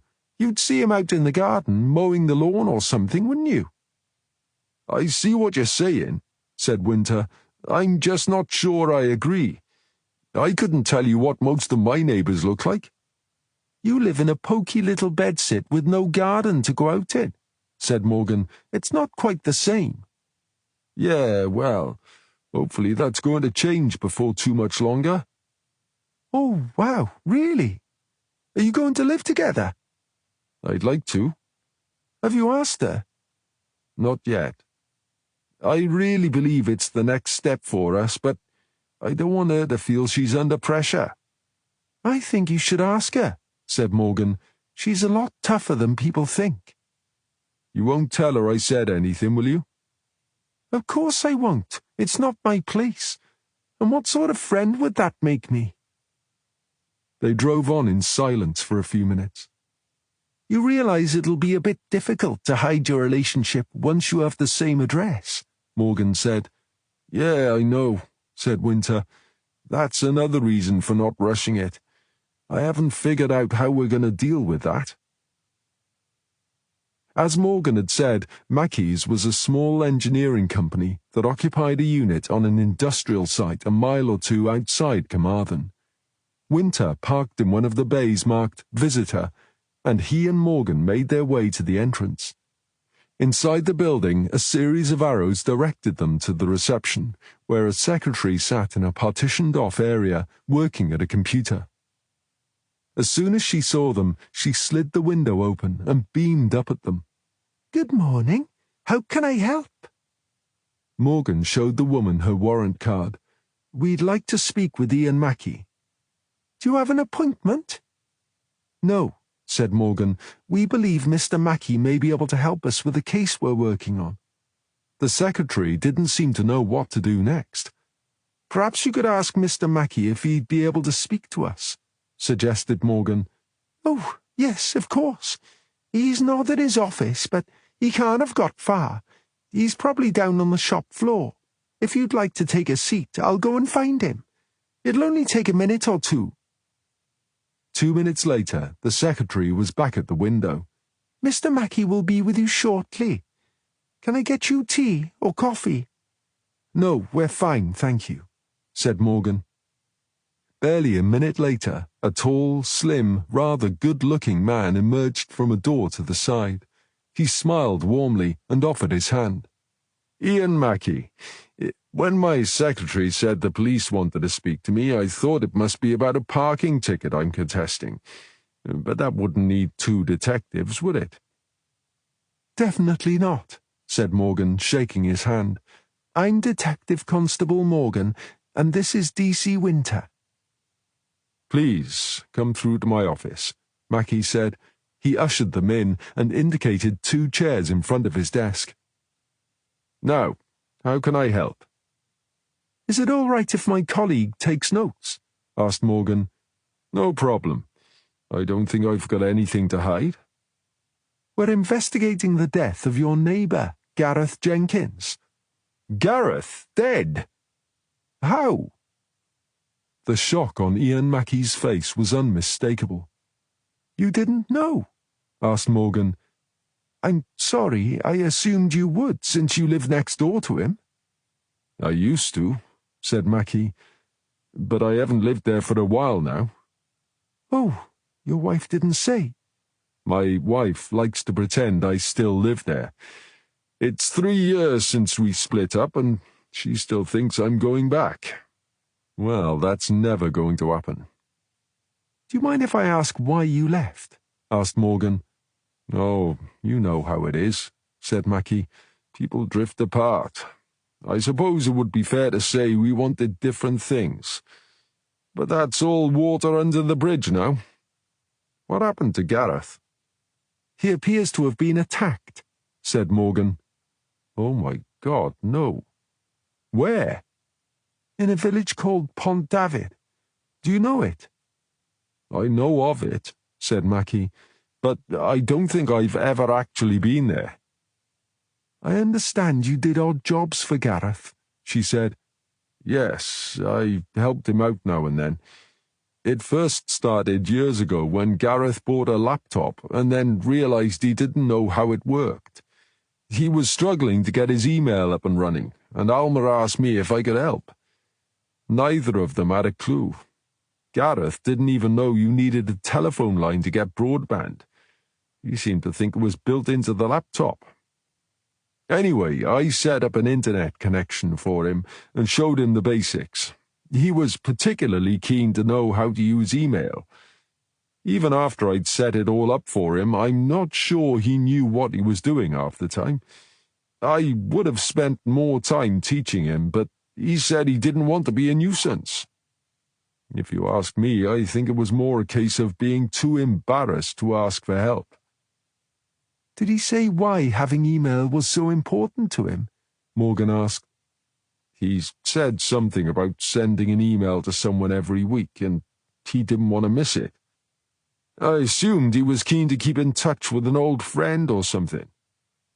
Can you remember what make of laptop it was? Asked Winter. I think it was an HP, but I couldn't say for sure. It must be 10 years ago by now. Is it important? Every little detail helps, said Winter.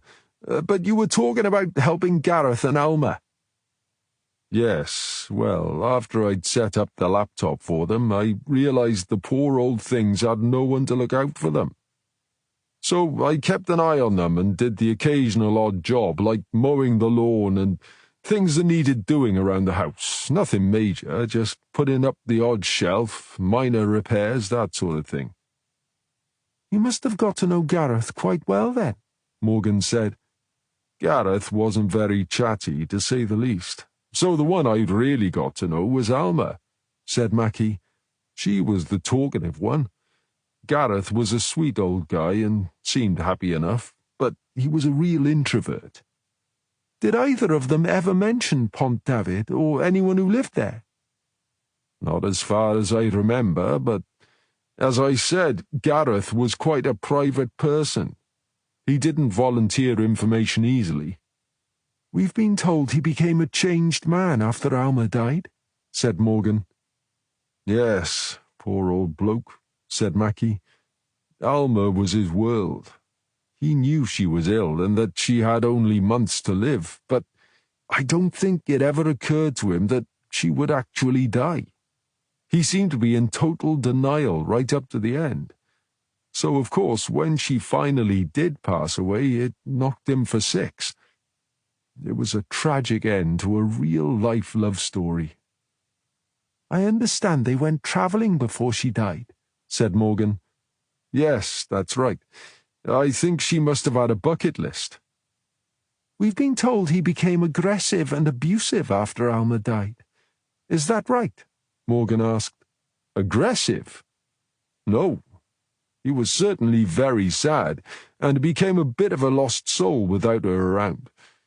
I suppose he was depressed, which was quite understandable, but he wasn't an aggressive person. Mind you, I stopped going to see him about a year ago. I suppose he could have changed since then, but I find it hard to believe. Why did you stop seeing him? Did you fall out with him? Asked Morgan. Good heavens, no. When I first split up with my wife, I was still going to see him every Saturday morning. I'd cut his grass, sit with him over a cup of tea, make sure he had lunch, that sort of thing. But then my wife started to become a problem. She'd block my car in so I couldn't leave, or she'd come round to Gareth's house and doorstep the two of us. That must have been awkward, said Winter. I'll say, said Mackie. I started going at different times to avoid her, but because I worked such long hours, I could only go at weekends. Trouble was, being right next door, she always knew when I was there. I'm certain she sat at the window waiting for me to arrive. Then she started hassling Gareth even when I wasn't there, and things finally came to a head. Hassling Gareth in what way?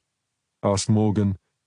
Gareth said she used to stand on his doorstep ringing the bell and demanding to know what time I was coming, that sort of thing.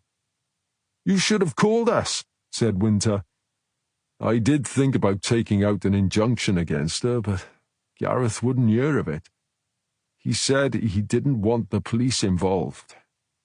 Eventually, he said it would be better for all of us if I just stopped going.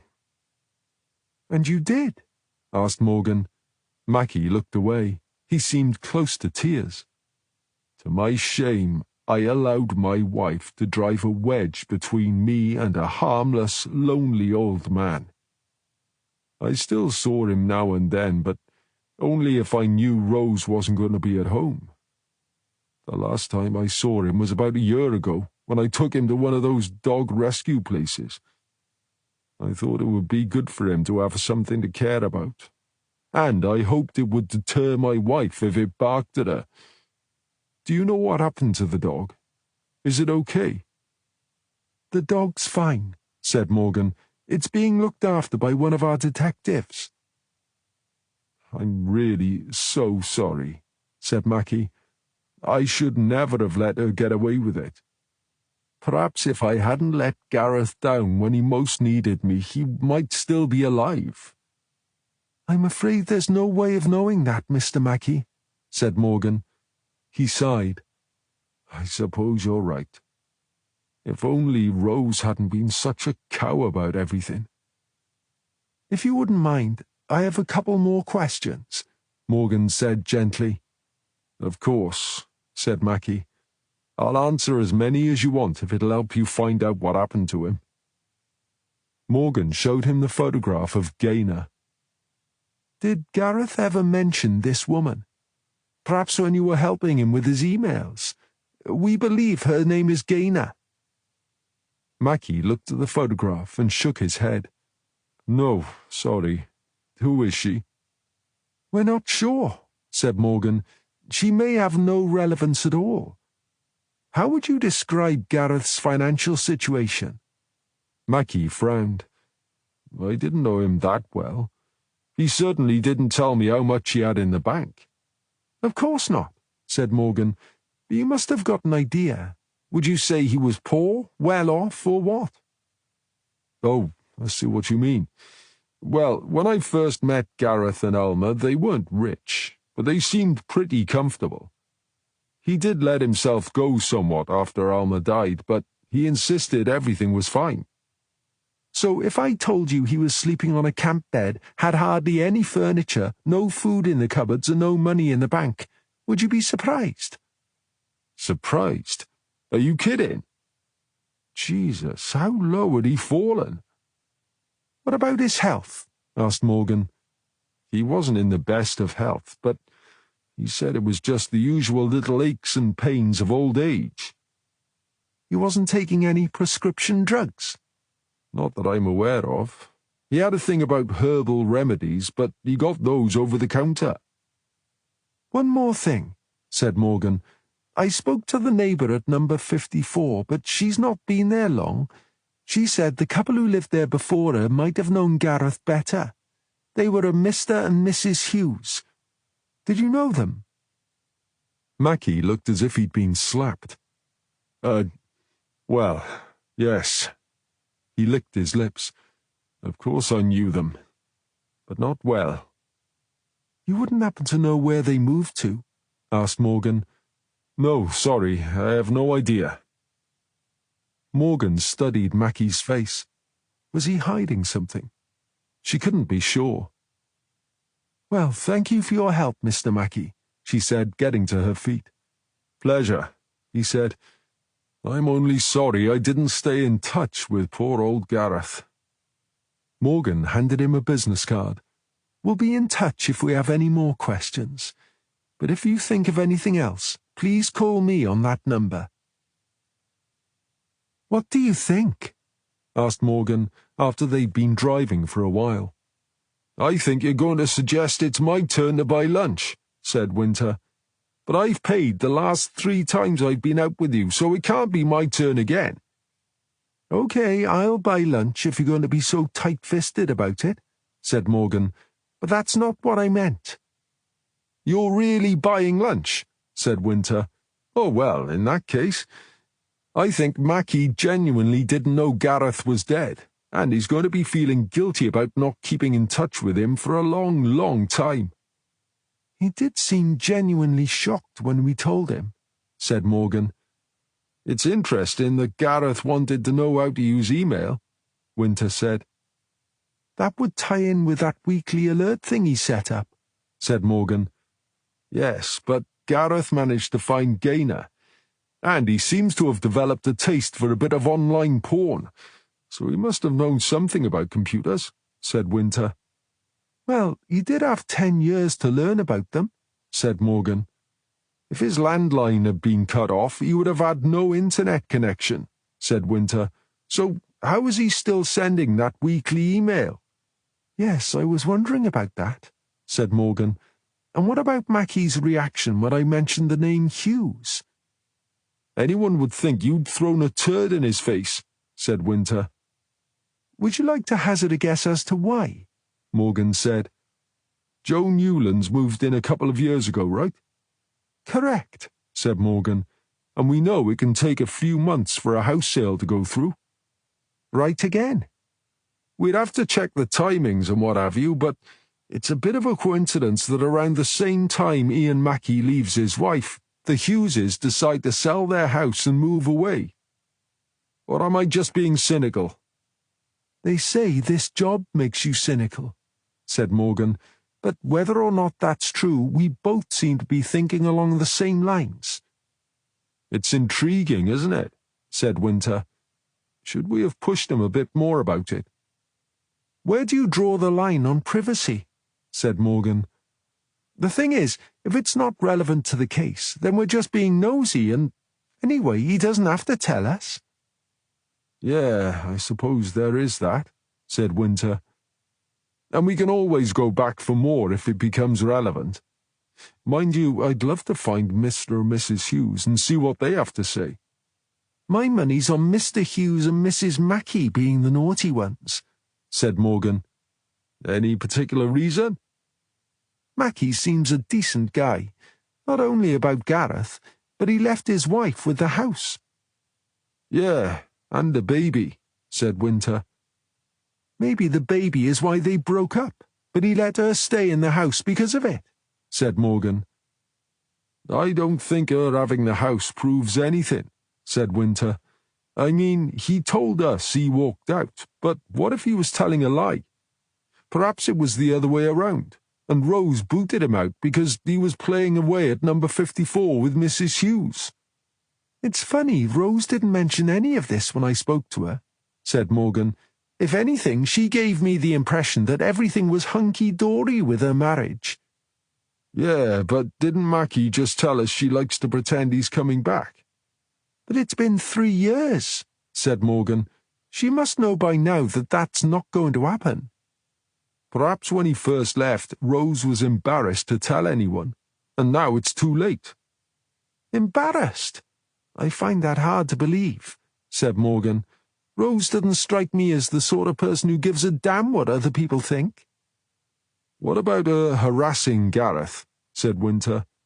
Yes, that was an interesting little nugget of information, wasn't it? Said Morgan. Do you think she's capable of it? I certainly wouldn't put it past her, said Morgan. Like I said before, I'm sure that woman is up to something. Does that include murder? I wouldn't rule it out, said Morgan. Your tech guy, Zach, called while you were out, Lane told Winter when he returned to the office. He asked if he could call him back. Great, said Winter. He must have finished going through the laptop. He rushed to his desk, grabbed the phone, and sank into his seat. Zach? Hello, mate. What have you got for me? It was a good 10 minutes before Winter put the phone down. He logged onto his PC, printed a copy of the email Zach had just sent him, and headed for Southall's office. The door was open, but Winter knocked anyway. Southall looked up. Frosty, come on in. What can I do for you? I've just been speaking to Zach from the tech department, said Winter. Wow, that was quick. Perhaps you'd better handle all our tech requests from now on. Did he find anything you didn't?" "Sort of," said Winter. "You know I said the stuff with Gaynor started about 3 years ago?" "Yes, you showed me all the emails." "Well, the thing is, we saw what we were supposed to see, not how things really were." "Huh? What does that mean?" asked Southall. "At first glance, it looks as if it all started 3 years ago, but in reality, all those emails were loaded onto the laptop after Gareth died." "I'm not sure I understand what you're saying." "The email thread was created on another computer and then loaded onto Gareth's laptop to make it look as if Gaynor and Gareth had been corresponding for years." "Can you do that?" asked Southall. "Zack says you can if you know what you're doing, though most people wouldn't have a clue where to start. And once it's uploaded, it's virtually impossible to tell it's not real." "Does he know when it was loaded onto the laptop?" "About a month ago, he says. He's going to send a full report with the exact dates and stuff." "Your friend Zack isn't suggesting Gareth did this himself, is he? Didn't your friend say it was done after he died?" "Zack thinks 2 people have been using the laptop. One knows what they're doing, and the other one is what Zack calls a fumbler." "Gareth being the fumbler," Southall said. "So who is the other user? Could you do it?" "You mean set up a false email trail like that?" said Winter. "I guess I probably could, but I would need someone to give me detailed instructions." "Presumably you could find instructions like that on the dark web," said Southall. "What about someone like Rhys Jenkins? Could he do it?" "Computer security is his field, so I'm sure he could," Winter said. "We need to let everyone know about this," said Southall. "Is there anything else?" "Zack says the screensaver image of Gaynor was uploaded at the same time as the emails, and in his opinion the image is definitely doctored. The body and the face aren't from the same person. He also said someone had set up internet banking on the laptop some time ago, but he didn't think it was Gareth." "Why not?" "Because it doesn't look as if Gareth ever logged into it." "I don't suppose Zack's had a chance to follow the money, has he?" Southall asked. "Not yet," said Winter. "That's his next job." "Right, let's tell the others," said Southall. When Winter had finished explaining what Zack had found, Southall said, "So it looks as if someone planted Gaynor on Gareth's laptop as a red herring, and we took the bait. We need to find out who that was, and why. What are they trying to divert us from?" "It has to be Rhys," said Norman. "We know he's got the skills, and even if he says he's forgiven Gareth, we've only got his word for it." "But he was in the USA," said Morgan. "Maybe he has an accomplice over here," argued Norman. "Whoever it was, they need access to the laptop to add that stuff, wouldn't they?" said Lane. "Or could it be done remotely?" "You can do more or less anything remotely these days," said Winter, "but the computers at both ends would need to be online.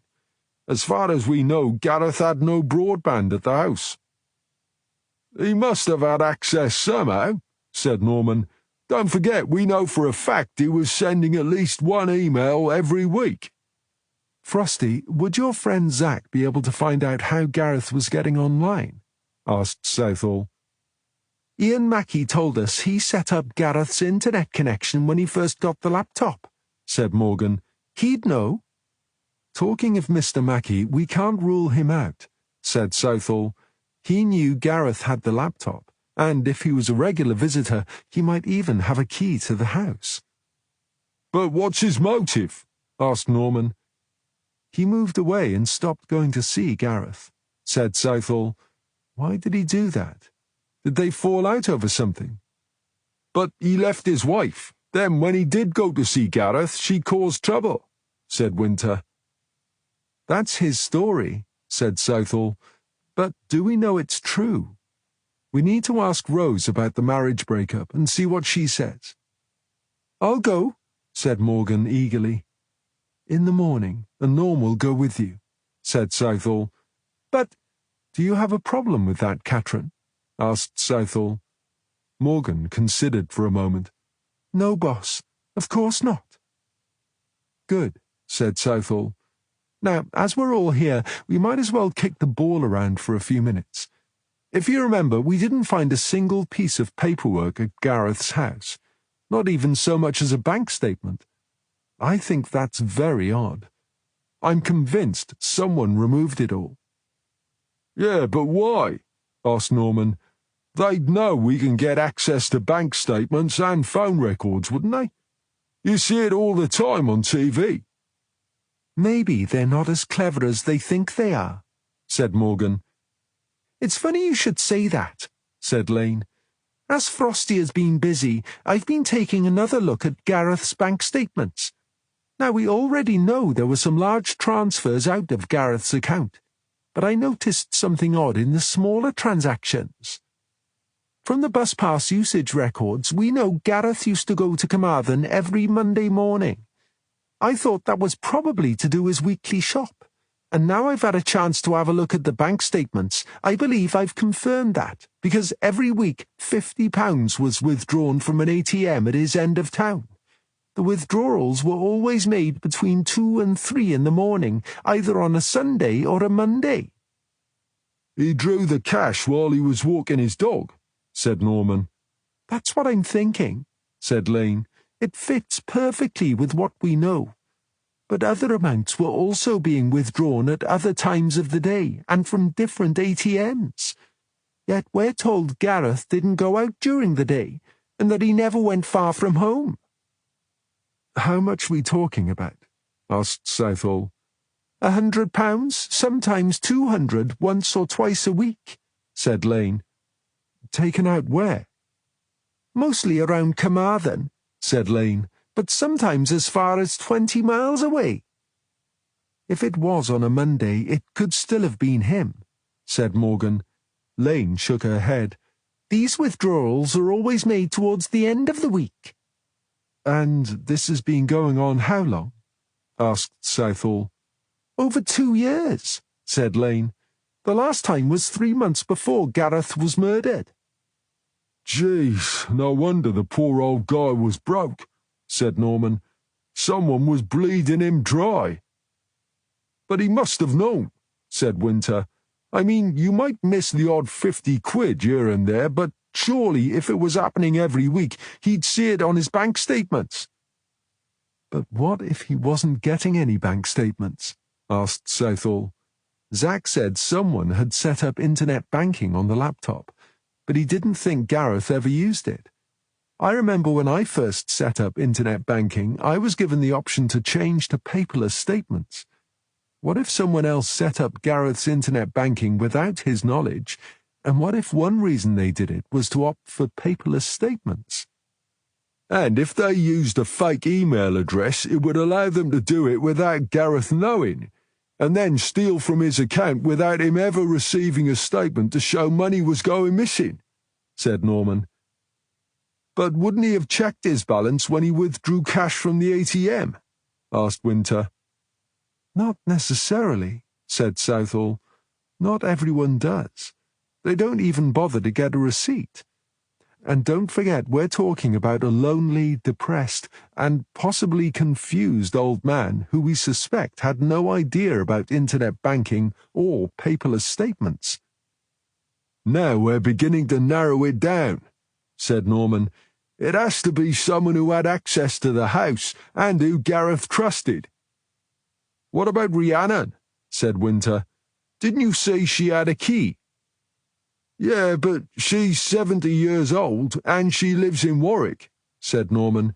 Are you suggesting she'd come all the way from Warwick to Carmarthen every week just to draw a couple of £100 from his bank account? It would probably cost half that to make the journey. Maybe she's in cahoots with a solicitor, insisted Winter. You mean Elwyn Thomas? Said Norman. What motive could he possibly have? He's loaded. I think we're looking at Rhys Jenkins or Ian Mackie, said Southall, but I'm not totally convinced about either of them. Gaynor might not be real, but I think she's key. And I've also got a nagging feeling we're missing something that's right under our noses. Chapter 14. Friday, the 20th of April. Norman and Morgan were about to set off for St. David's Place when Norman said, "I take it you know why Sarah wanted me to come with you?" Morgan grunted. You told her I'm obsessed with Rose Mackie, and she's asked you to keep an eye on me. "Is that what you think? Well, I'm afraid you're wrong. I didn't have to tell her. You already did that yourself." I'm perfectly capable of putting aside my personal feelings when I'm on a case, Morgan retorted. I'm not stupid, you know. "Yeah, I know that," said Norman. "Believe it or not, if you had good reason to suspect Rose Mackie of being up to no good, that's sufficient grounds for us to take note. But Rose isn't stupid either. If the two of you are alone when you question her, it's your word against hers. You should know that. We're on the same side, Catherine, but we can't just storm in and accuse her. We need evidence." Morgan thought for a moment. Yeah, I suppose you're right. I'm sorry. Norman smiled. "There was no need to make an apology, but as it's you, I'll take it as one, for always criticising my taste in music." Oh, no, you don't. I'm not apologising for that, said Morgan. "You just did," said Norman. "That being the case, if we can just add catching out Rose to your apology, I'll be having a pretty awesome day." They pulled up outside number 54, and Norman got out, giving Morgan no time for a retort. When she opened her front door, it was clear that for her part, Rose definitely wasn't having an awesome day. She glared at the two detectives. "Mrs. Mackie," said Morgan, "good morning. You know me, of course, and this is D.S. Norman. We have a couple more questions for you." "Oh, have you?" said Rose. "Well, I'm sorry, but you've had a wasted journey. I'm just about to go out." Norman looked her up and down. "Barefoot and in your pyjamas?" "Look, I have a toddler who is a right handful. I barely have time to put my clothes on." "How old is the toddler?" asked Norman. "He's nearly 3. "He seems quiet enough now," said Norman. "He's asleep." "Isn't he a bit young to be left on his own?" Norman said innocently. Rose almost stamped her foot. "Of course I wasn't going to leave him on his own." "I'm glad to hear it," said Norman. "Anyway, now we've established that you're not going out after all, perhaps you'd like to answer our questions." Rose sighed wearily. "Do I have a choice?" "According to D.C. Morgan, you said you wanted to help find out who murdered your next-door neighbour," said Norman. "Did she get that wrong?" Rose hesitated. "Is this going to take long?" "It'll take a lot longer if you continue to stand here arguing with us," said Morgan. "Come on, Rose, let us in. It'll take 10 minutes, if that." "I suppose I can spare 10 minutes. You better come in." They followed her into the kitchen, where she pointed at a table and 4 chairs. "Sit down if you want." Ignoring the offer, Norman went to the window and looked out. The back garden looked tired and neglected, and the lawn was badly in need of mowing. "Nice garden," he said. "Is that a gate through to Gareth's garden?" Rose started. "What?" "There's a gate in the fence," said Norman, "and since Gareth's garden is on that side—" "Oh, that," said Rose. "My husband put it there a few years ago. It's been nailed shut for years by now." "Was that in the days when you and Ian used to do odd jobs for Alma and Gareth?" asked Morgan. "Yes, that's right. I'm sure I told you about that last time." Morgan nodded. "Yes, you did. Now Ian's told me what jobs he did for them. What about you? What did you do?" "You've spoken to Ian?" "I went to see him yesterday morning at Mackie's. He told me he left you about 3 years ago," said Morgan. Rose waved a hand. "He'll be back, you'll see." Ian says not. He says he's gone for good, said Morgan. Rose began to pick at her nails, which were already bitten down to the quick. You must have pissed him off big time to cause him to leave you with a newborn baby, Morgan added. I don't know why he left. You'll have to ask him that, Rose said. I did, said Morgan. He says you grew apart. There you are then, said Rose. We grew apart. To be honest, I thought he was being diplomatic when he said that, said Morgan. I don't know what you mean. Oh, I think you know exactly what I mean, said Morgan. Anyway, we can come back to that later. Do you know Pont David? Rose's eyes narrowed. Pont who? Pont David. It's a small village about 10 miles from here. Why are you asking me that? It's where Gareth's body was found, Morgan said. I hope you're not suggesting I had anything to do with that.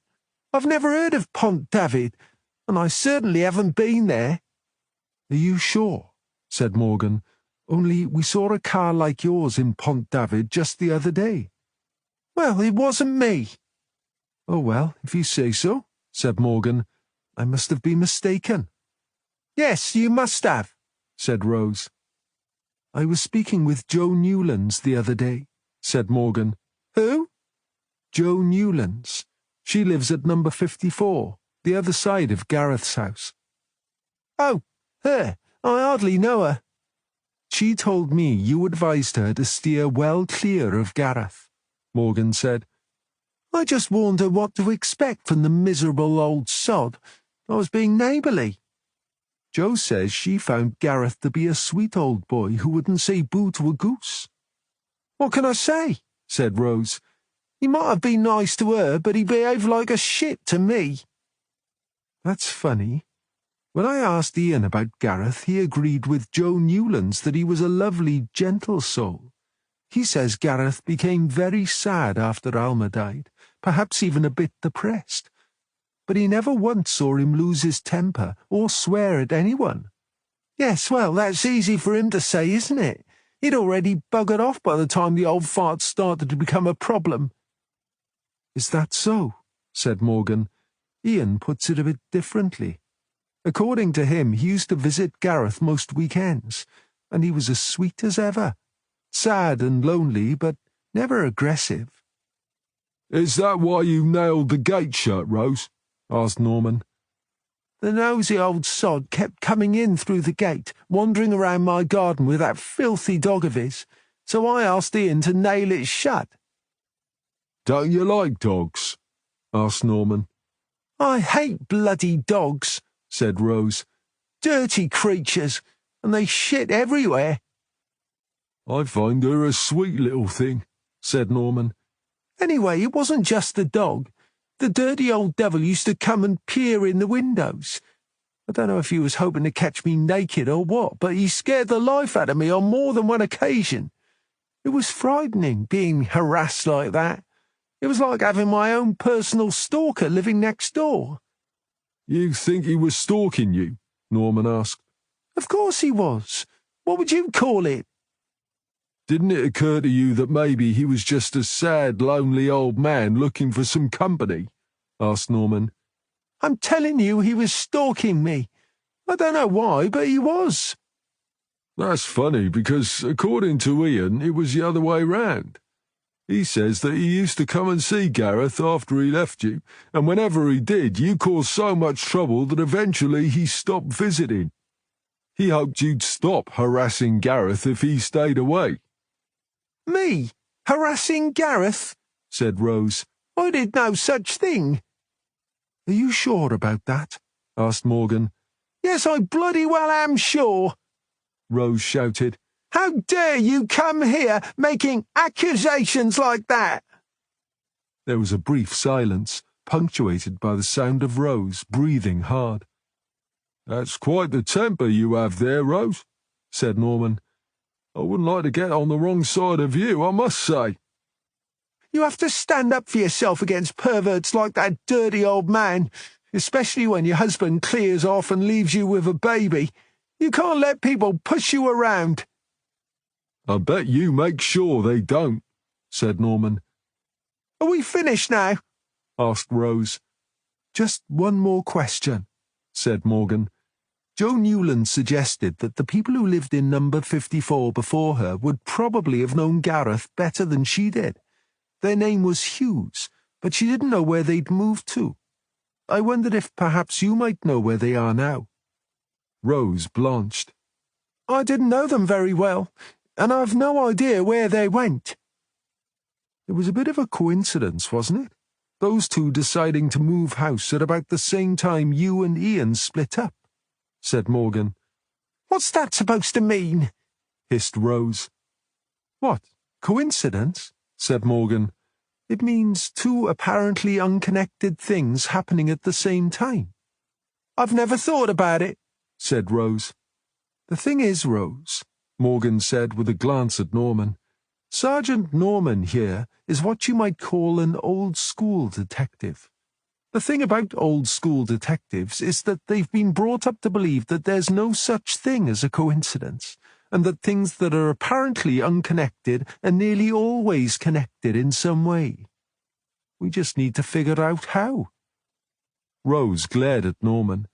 Well, I hate to disappoint your old detective, but he is completely wrong this time.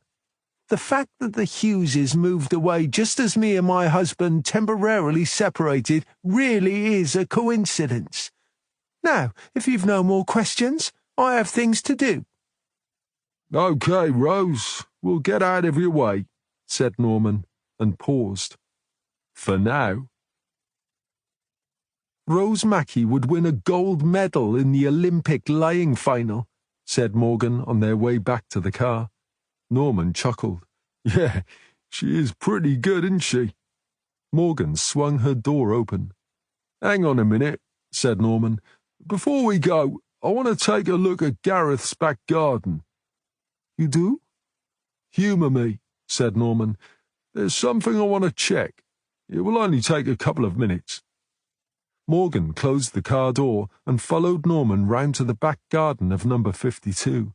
Are you going to tell me what this is about? Rose just told us the gate between the gardens was put there when Alma was alive, but it had been nailed up. Knowing she has a problem telling fact from fiction, and noticing that her grass hasn't been cut recently, I thought I might check for myself. What does it matter if her grass hasn't been cut? Asked Morgan, trailing after him. Well, it looked to me as if the grass had been trampled, as if someone has been walking up to that old gate, which led me to ask myself why they would do that if the gate didn't open. Norman stopped at the gate and pointed at the ground in front of it.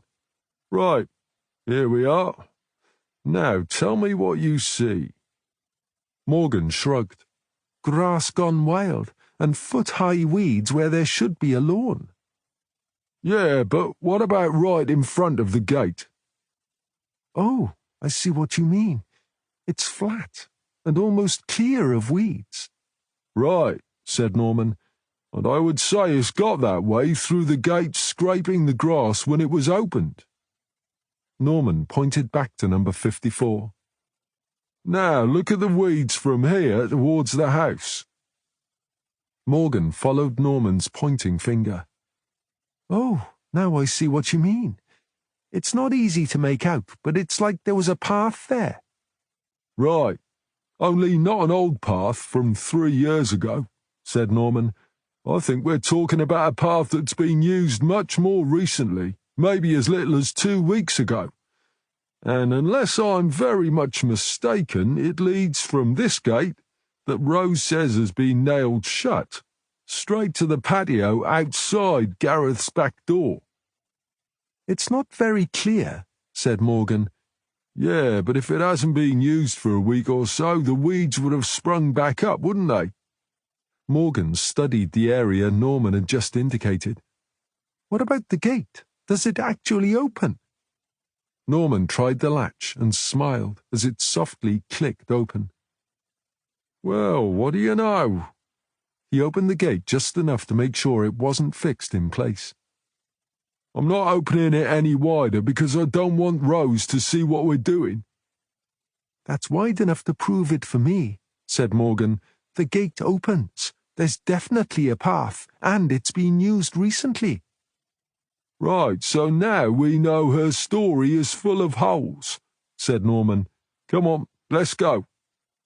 Why don't we arrest her? Asked Morgan, following Norman back to the car.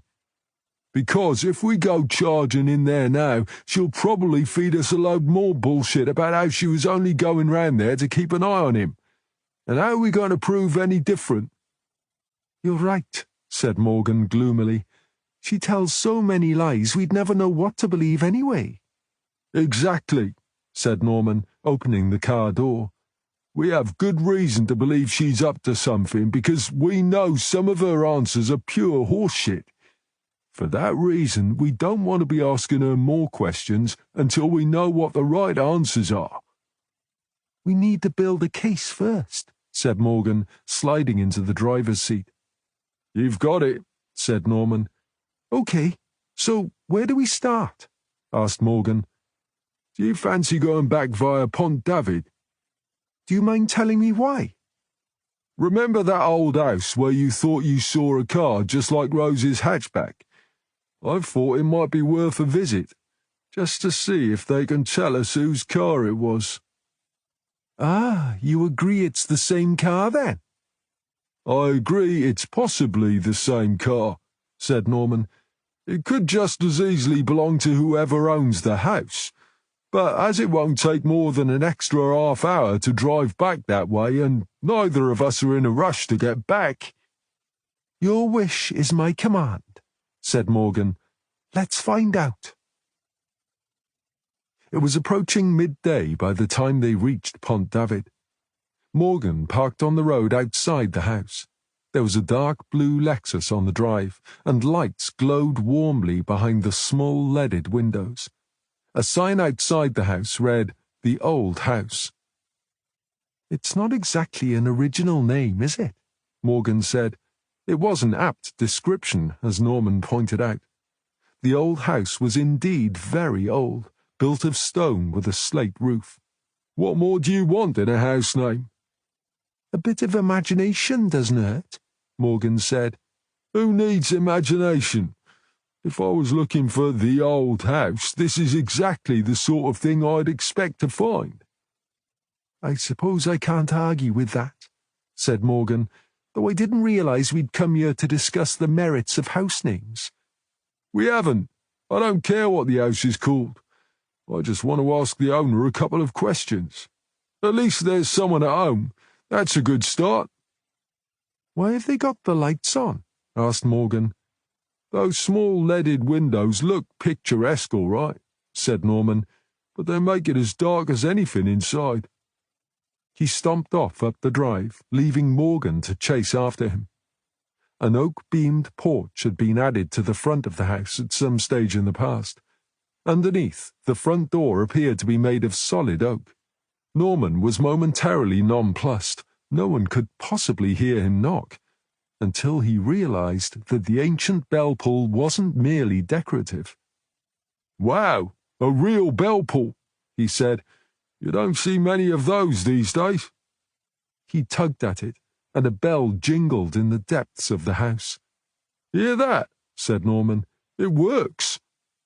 It doesn't take much to excite you, does it? Muttered Morgan. I think it's an age thing, said Norman. I'm at that stage in life where I take pleasure in the little things. Before Morgan could think of a smart answer, they heard a key turn in the lock. A bolt was slid across, and the door creaked open to reveal a tall woman, her age hard to discern in the half-light under the porch.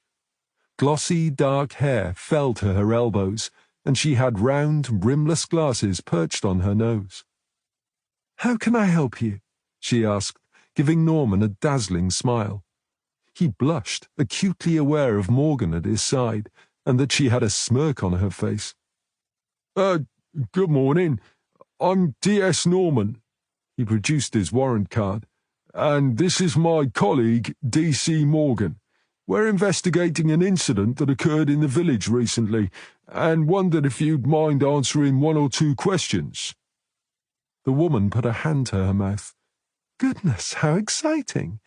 I've never been questioned by the police before. What have I done? Her face fell. Oh, God, listen to me behaving like an overgrown schoolgirl. Of course, you're here about the man who was found dead, aren't you? Could I ask your name, please? Norman said. Millicent Harmsworth. I was so shocked when I heard about that poor man, but I honestly don't see what help I can be. We're not actually here about the murder, Mrs. Harmsworth, said Norman. She bestowed another disarming smile on him. There's no need to be so formal, Sergeant. Please call me Millie.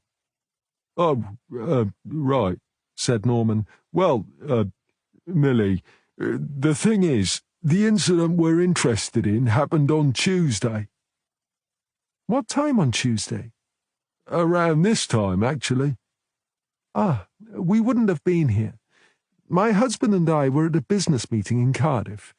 We didn't get back until quite late. You don't own a red hatchback by any chance, do you? Asked Morgan. The woman pointed to the saloon on the drive. That's mine, she said. My husband drives a Jaguar. Why do you ask? There was a red hatchback parked on your drive last Tuesday, said Norman. A red hatchback? On our drive? Yes, that's right. Did the driver kill that man? I don't think so, said Norman, but we do need to identify the driver. Do you know anyone who drives a red hatchback? Asked Morgan. Could they have been visiting and didn't realize you wouldn't be at home? No, I don't think so. I've one or two friends with small cars, but they're not red. You don't think they were trying to break in, do you? Are you missing anything? Asked Norman. Good heavens, no. If anything was missing, I would have called the police. Is your husband here? Maybe he knows someone with... I'm afraid he's away at a conference in Bristol, but I'm sure he doesn't know anyone with a car like that. We have the same friends, you see. And you can't think of any reason why anyone would have been here? Asked Morgan. You didn't have anything delivered, like a small parcel? I wouldn't have arranged a delivery knowing I wasn't going to be here. We're both architects, and we work from home a lot. I'm sorry I can't be of more help. That's okay, Mrs. Millie, said Norman. Thank you for sparing us your time. Do you want to leave me a card or something? I'm sorry, said Norman. A card, in case I think of anything that might be helpful. When I speak to my husband later, I'll ask him. You never know, he might be able to help. Oh, right, I see, said Norman. He turned to Morgan, who was smirking again. Do you have a card for Mrs. Harmsworth? Me? Yes, Catherine, you. A card for Mrs. Harmsworth, please, said Norman. Oh, right, of course. I've got one here somewhere. Morgan fished a card from her pocket and handed it over. Millie Harmsworth looked at the card and beamed at them. Excellent. If Martin thinks of anything, I'll let you know. As they made their way back down the drive, they heard the door close behind them. Morgan sniggered. Don't say a word, warned Norman. Who, me? I don't know what you mean. You know exactly what I mean. It's all right. I can understand why you were blushing, said Morgan. I was not blushing. Oh, come on, Norm. You were glowing like a traffic light. And you were even more embarrassed when she made it clear her husband was away. For a minute there, I thought I was going to have to take over. You're confusing me with someone else, said Norman. Why should I be interested in where her husband is? Let's be honest here, Norm. She was a very attractive woman, and she obviously took a shine to you. Rubbish. I'm old enough to be her father. Oh, come on. She was 50 if she was a day. Back in their car, Morgan leaned back in her seat, ready to enjoy herself. What was it she said now? Please call me Millie. I mean, that's an invitation for a start. And the eyes she was making at you. What was that all about? She was not making eyes at me, protested Norman. Those big round glasses just made it look that way. It's not surprising, continued Morgan. Lots of women fantasize about older men. I know I do. Right, that's it, said Norman. This conversation is over. Are you honestly saying you wouldn't add her to your I would list? Listen, Catherine, much as it may surprise you, I'm very happy with Faye. In fact, I'm happier than I ever have been. Consequently, I don't have, and nor do I need, an I would list. Now, can we drive back to Llangwelly without any more of your suggestions about a woman I have no interest in, except perhaps as a potential witness? With a happy smile, Morgan started the car. She would never tell him this, but much as she loved to tease Norman, she also adored him. She didn't know much about his past, but whatever had happened to leave him alone at 60, she was really pleased that he was happy at last, and that he loved Faye so much. When they got back to the office, Southall was conferring with Judy Lane, who was looking particularly pleased with herself. "Have our lottery numbers come up?" asked Morgan. "Not quite," said Southall. "But while you've been out, Judy has managed to locate the Hugheses who used to live at number 54 St. David's Place." "The people who moved from Joe Newland's house?" said Morgan. "Have they gone far?" "Swansea," said Lane. What's that, 20 miles away? Asked Norman. Do you want us to go and speak to them? "You don't have to go that far," said Lane. "I spoke to Rachel Hughes earlier. She's in the area this afternoon, and she'll be happy to speak with us. She'll be here at around 2:30. The first thing Morgan noticed about Rachel Hughes was her huge brown eyes, made even larger by dark shadows that hinted at sleepless nights. Small, blonde, and delicate-looking, she seemed to be bearing the weight of the whole world on her shoulders. Morgan met her in reception, led her through to the interview room, and introduced her to Norman. It's very good of you to spare the time like this, Mrs. Hughes, said Norman. "I often take my lunch break around now, so it's no trouble," she said. "Mid-afternoon is a kind of lull before the storm, if you know what I mean. It gets busy later when people pick their kids up from school, and even more so when everyone finishes work. When your colleague phoned, she said you wanted to speak to me about Gareth Jenkins." "That's right," said Morgan. "I take it she told you why." "Yes, I had no idea anything had even happened to Gareth. Poor thing, he was such a nice old man." "You got on well with him?" asked Morgan. "It's funny, isn't it? You think you know someone, but when you stop to think about it, you realize you didn't really know them at all, if that makes sense. He was nice enough, but it was his wife, Alma, that I knew best. She was lovely. It was very sad when she died." "Do you remember how Gareth reacted to her death? Did he change at all?" Morgan asked.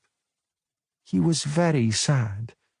Getting more than a word or two out of him had been difficult before, but after Alma died, it was almost as if he'd lost the ability to speak. He sort of turned in on himself and shut the world out, if you know what I mean." "Was he ever any trouble?" Morgan asked. "Trouble? Gareth? Good heavens, no. If he saw you, he'd say hello and maybe ask how you were. But otherwise you would hardly have known he was there." "So, as far as you're concerned, he was a good neighbour, and you got on with him?" asked Morgan. "I'd say so, yes. And I felt desperately sorry for him. After Alma died, I used to worry that he wasn't eating enough, so I made the odd thing for him, you know, like a stew or a cake. Even now I've moved, I still cook him the odd cake if I'm going to be coming out this way." That's good of you, said Norman. How did he feel about that? "He was always grateful, but try as I might, I never managed to get more than a thank you out of him, let alone a conversation. It was like squeezing blood out of a stone, you know." When was the last time you did that? Asked Norman. I've been very busy recently, so I can't say exactly. At a guess, I'd say it was probably about a month ago. But I can look in my diary if you like. How did Gareth seem on that occasion? Asked Morgan. I don't think I saw him that last time. I always brought the cake in a tin, so if he didn't answer the door, I could leave it on the doorstep. That would explain the empty cake tin we found in his kitchen, said Morgan. What about your husband? Asked Norman. Rachel looked surprised. My husband? Did he get on with Gareth? Oh, I see what you mean. I'm not sure what he'd say about that, if I'm honest. Sorry, I don't quite get that. You're not sure what he would say? Asked Norman. We're separated. We have been for nearly 3 years now. Oh, I'm sorry to hear that, said Norman. I'm not, said Rachel. I was glad to be shot of him. Bastard. Bit of a shit, was he? Asked Morgan conspiratorially. Let me guess. Playing away from home? Next door, but bloody one isn't playing very far, said Rachel bitterly. Are we talking about Rose Mackey? Asked Morgan. Rachel nodded. I thought she was my best friend. But what best friend has your husband's baby? Best friend, my ass. Oh, wow. That must have hurt, said Morgan. Is that why you moved? I was too embarrassed to stay there once I found out. I felt such a fool, Rachel said. How did you find out? Daniel works away from home. Someone told me they'd seen him sneaking round to see Rose while I was out at work. Ian Mackey works long hours, so he was out of the way too. We were both taken for a pair of fools. When I confronted Daniel about it, he said it hadn't meant anything, whatever that means. It was actually him who suggested we sell the house, move away and start again. It didn't work out? Asked Morgan. I would probably have forgiven him eventually, but when Rose announced she was having Daniel's baby, it was a step too far. I kicked him out after that little bombshell landed. Are you going to divorce him? If I do that, I'll have to give him half the house. There again, unless I get right away from here and make a fresh start, I'll probably never get over it. Where's Daniel living? Asked Norman. I don't know, and I don't care, said Rachel. She looked at her watch. I'm sorry, but I'm going to have to get back to work. That's okay, said Norman. I think we've finished for now. Let me show you out, said Morgan. I hope I haven't bored you with my problems, said Rachel when they got to the door. That's okay, said Morgan. We all need to vent now and then. Did I answer your questions all right? Yes, thank you, said Morgan. You've been very helpful. She got back to find Norman waiting for her. So you were right about Ian Mackey, he said. What about him? Asked Morgan. He told you him and Rose had grown apart, but you said you thought he was being diplomatic. I guess he didn't want to admit she'd made a fool of him. Yeah, I suppose so, said Norman. Anyway, it's definitely another one we can add to Rose Mackey's list of fibs. What about Rachel? Asked Morgan. Did she seem credible to you? We saw the cake tin, so we know that much is true, said Norman. Morgan regarded him shrewdly. But? Maybe we should have pushed her more on her husband's whereabouts. You think she knows where he is? Norman shrugged. I'm wondering how she is going to send divorce papers to him if she doesn't know his address. Don't forget you can do anything online these days, said Morgan. Yeah, but even so, I'm sure she'd still need his address. Perhaps she doesn't intend to divorce him, said Morgan. I mean, she's not obliged to, is she? She said she doesn't want to give him half the house. Maybe she means it. Norman shrugged. Maybe I'm behind the times, but wouldn't Daniel have some sort of say in it? Bastard or not, he might insist they divorce. He'd probably get half the house in that case, whether she wants him to have it or not. Maybe Rachel hasn't realized that yet, said Morgan, changing the subject slightly. If Daniel's the father of Rose's baby, do you think he's still seeing her? Yeah, that little bit of news opens up a whole new can of worms, doesn't it?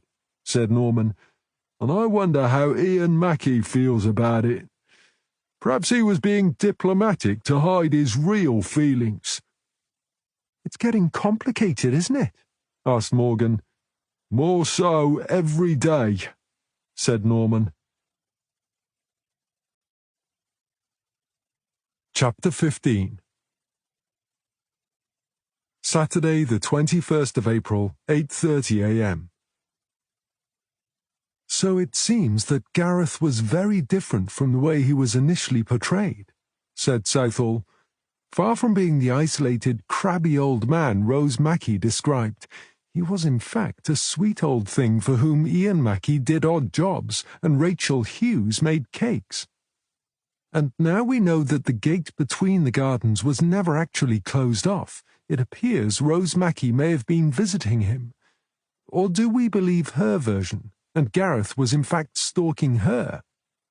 I'm sorry, but I can't believe a thing Rose says, said Morgan, especially after Norm proved the gate does work and has been used fairly recently. Now we know people did visit Gareth, it opens up a new possibility, said Southall. What if one of these visitors saw he was struggling to cope and took it upon themselves to help him?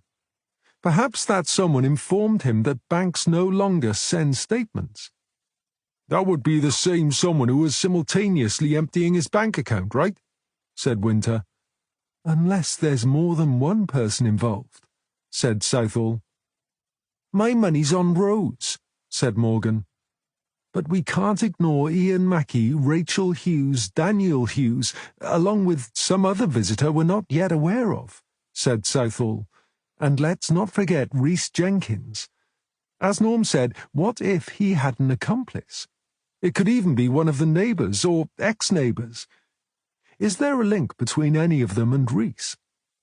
I think we learned something else from Rachel Hughes, even though she never actually mentioned her name, said Norman. Go on, Norm, said Southall. We know Rose Mackie and Daniel Hughes were having an affair, right? Rachel said she found out about it when someone told her they had seen Daniel sneaking round to see Rose when he was supposed to be at home working. I think we all know who that someone is. It could have been anyone, said Winter. Yeah, said Norman. It could have been, but most of the people who live around there are out at work during the day. I think it's more likely to be someone who is around. And who do we know who was nearly always at home? You mean Gareth? Asked Southall. Yeah, why not?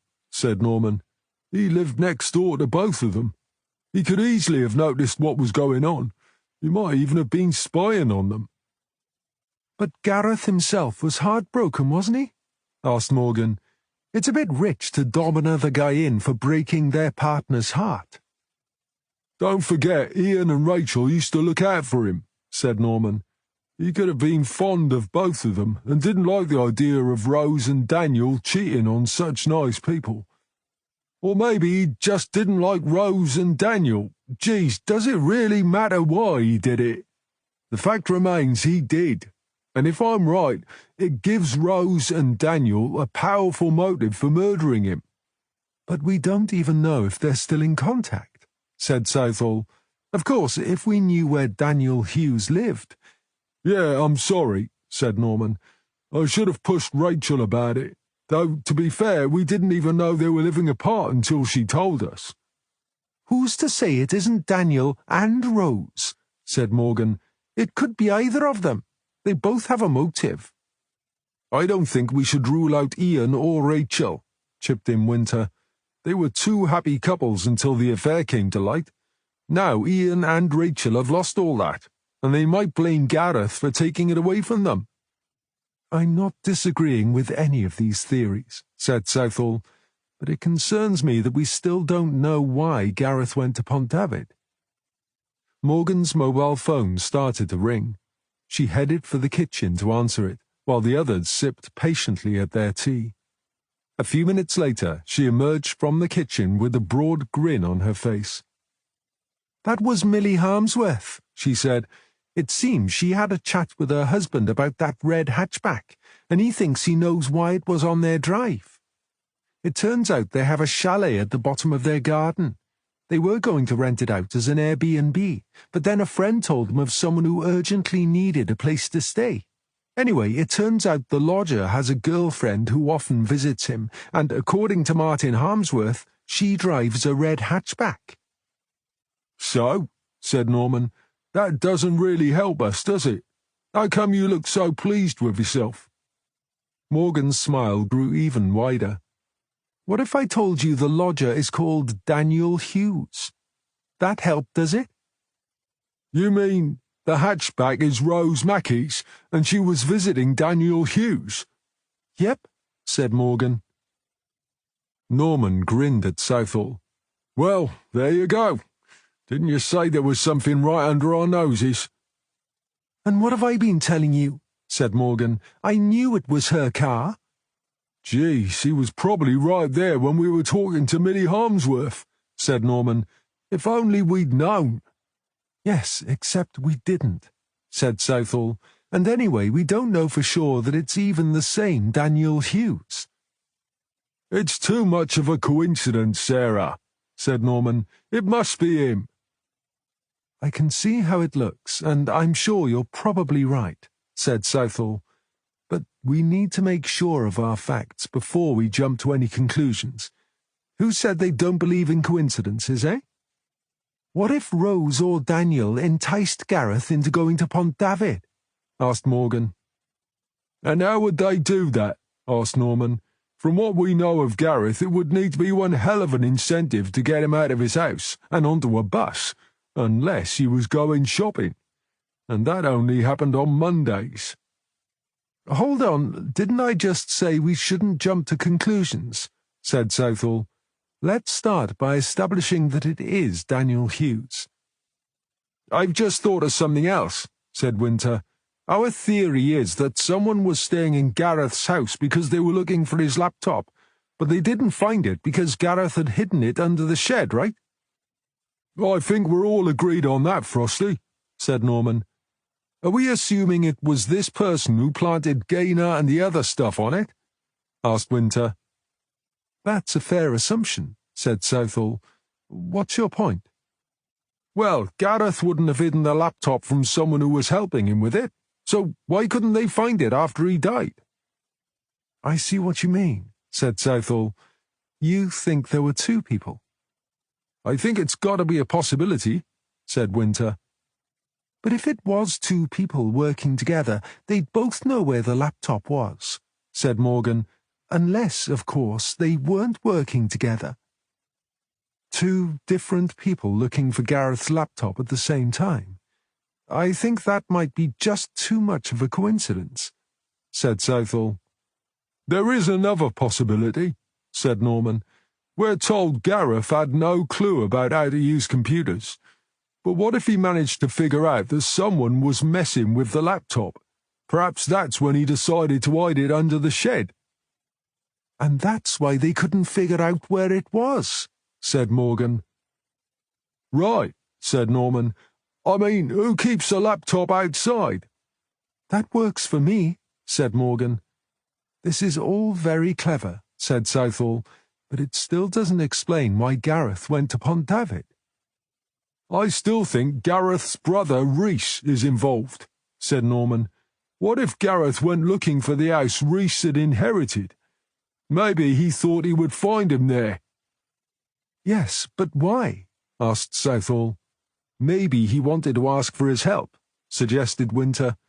"If he'd figured out someone was messing with the laptop, maybe he thought Rhys could help him sort it out."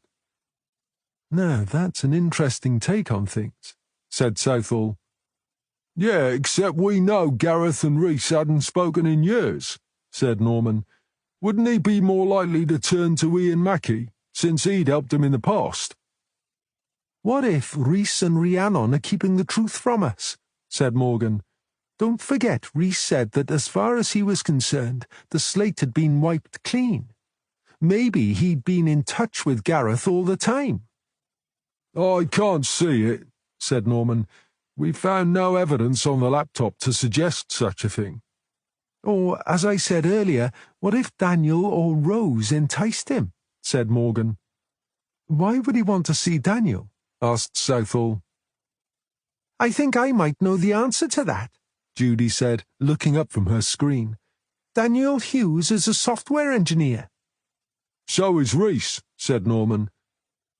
But we know Rhys was in the USA at the time, said Lane, whereas Daniel Hughes is a freelance games designer and mostly works from home. Maybe Gareth was going to Daniel for help with the laptop.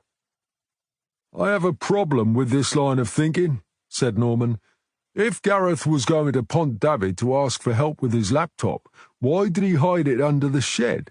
Wouldn't he have taken it with him? Good point, said Winter. Even the cleverest expert can't fix a laptop if he hasn't got access to it.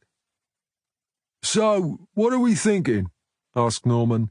Because I'm now wondering if perhaps Gareth wasn't on that bus because he was looking for help, but because he'd worked out who was messing with his laptop and draining his bank account. Are we seriously suggesting Gareth went to see Daniel Hughes to have it out with him? Asked Southall. Is that something a man as sick as Gareth was would be likely to do? I get what you're saying, said Norman, but don't forget Ian Mackie said Rose had been tormenting Gareth for 3 years. Imagine that was you, and then on top of that you found out Daniel had been messing with your laptop and emptying your bank account. Don't you think that would be enough to tip you over the edge? Southall thought for a moment. You're now saying you think Rose and Daniel are in it together. What about Rhys? I thought he was your #1 suspect. I'm not ruling Rhys out, said Norman, but it makes sense that Rose and Daniel are both involved, doesn't it? Especially if Gareth was the one who revealed their affair.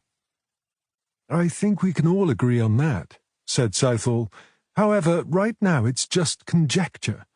We're going to need a lot more evidence if we're going to ask for a warrant to search their properties. As it's the weekend, we're unlikely to get one before Monday anyway, said Norman. Don't worry about that, Norm. If we can gather enough evidence today, I can get a search warrant signed off tomorrow, said Southall. You plan to start early on Monday? Asked Norman. That's exactly what I'm planning, said Southall.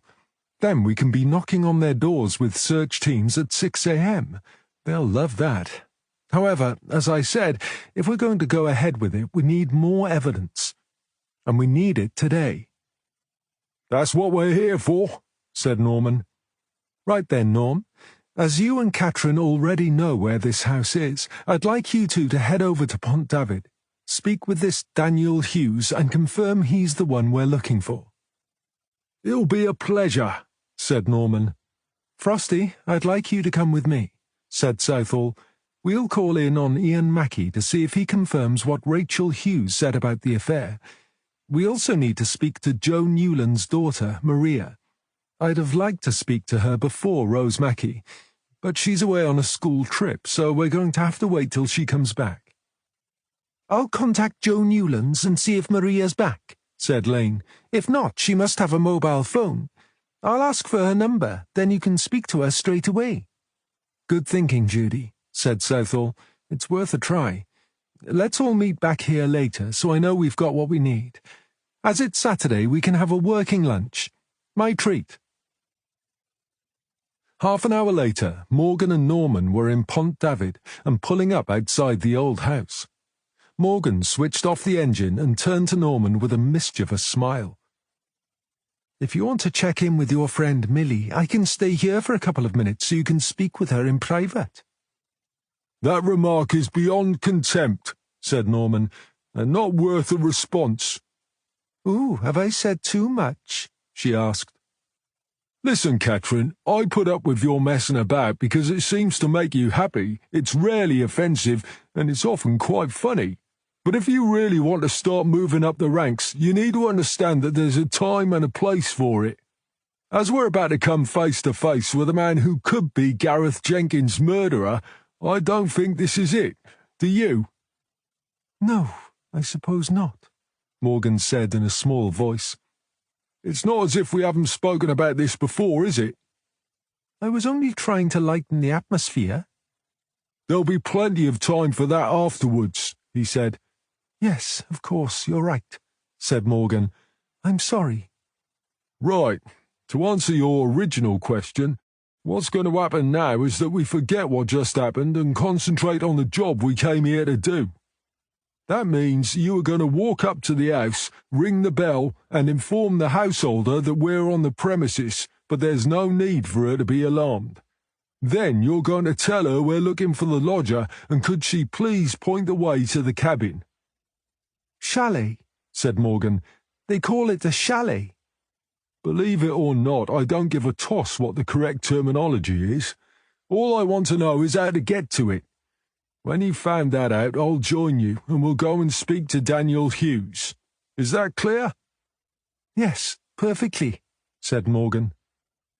Norman sat in the car and watched Morgan walk to the house and tug at the bell pull. When she saw the front door open, he got out and loitered at the bottom of the drive until he saw Morgan step away from the front door. Millie Harmsworth spotted him immediately and waved enthusiastically, so that he was obliged to wave back. Then she disappeared inside, and he was able to breathe a sigh of relief. "Okay then, which way?" he asked Morgan. She led him towards a gate at the side of the house. Through this gate and follow the path down to the end of the garden. "Is he here? I don't see a car," Norman said. He doesn't park on the drive. There's parking for the chalet at the bottom of the garden, apparently, said Morgan. You get to it from a lane that joins the road. When they got to the gate, Norman stopped and let out a gasp. "Jeez, look at the size of this garden. And that lawn, it must take all day to mow." I expect they can afford a sit-on mower, said Morgan. "You'd certainly need one," said Norman. The path led them around the edge of the lawn and behind a group of huge rhododendron bushes. "Are you sure this is right?" asked Norman. "I don't see any chalet." She said the chalet is hidden by the bushes, Morgan said. They followed the path beneath the overhanging branches of the rhododendrons. The effect was not dissimilar to the tunnel where Gareth's body had been found. "This seems eerily familiar," said Norman. "Perhaps it's a sign," said Morgan. "I'm not sure I believe in that stuff, but I hope you're right." After about 50 yards, the rhododendrons began to thin out, and the chalet finally came into view. It was the size of a small bungalow and was built like an alpine chalet. A white picket fence completed the effect. "Oh, isn't it cute?" said Morgan. "It's just how I imagine the gingerbread house in the middle of the forest. You know, like in the fairy tale." "It does look pretty quaint," said Norman, "but somehow I don't think it's made of gingerbread. That building is made out of wood, so I'd say that makes it a log cabin." "A pedant might argue it was made out of planks, not logs," said Morgan. Norman turned a withering gaze on her. "Not that I would," added Morgan hastily. "I think pedantry is highly overrated." "I'm glad to hear it," said Norman. "Now, come on, let's go and see if Hansel's at home." "Who?" asked Morgan. "Hansel, as in Hansel and Gretel. Weren't they the ones in the gingerbread house? Or have I got my fairy tales mixed up?" Morgan rolled her eyes. "And you say I'm the one who goes off on a tangent?" "It's hardly a tangent if you've already raised the subject," said Norman. "Besides, compared with you, I'm a complete beginner." They made their way along the side of the chalet, Norman peering in through the windows as they went. "I can't see anyone in there," he said. "I hope we haven't trekked all the way down here for nothing." "Someone must be home," said Morgan, rounding the front of the chalet. Look, there's a car. She pointed to a mud-spattered, dark green Range Rover Discovery parked on the far side of the building. Look at how muddy it is, she observed. Do you think he's been driving down any farm tracks recently? I like your thinking, but it's been nearly 2 weeks since Gareth's body was dumped, said Norman. Anyone with half a brain would have washed the mud off their car the very next day.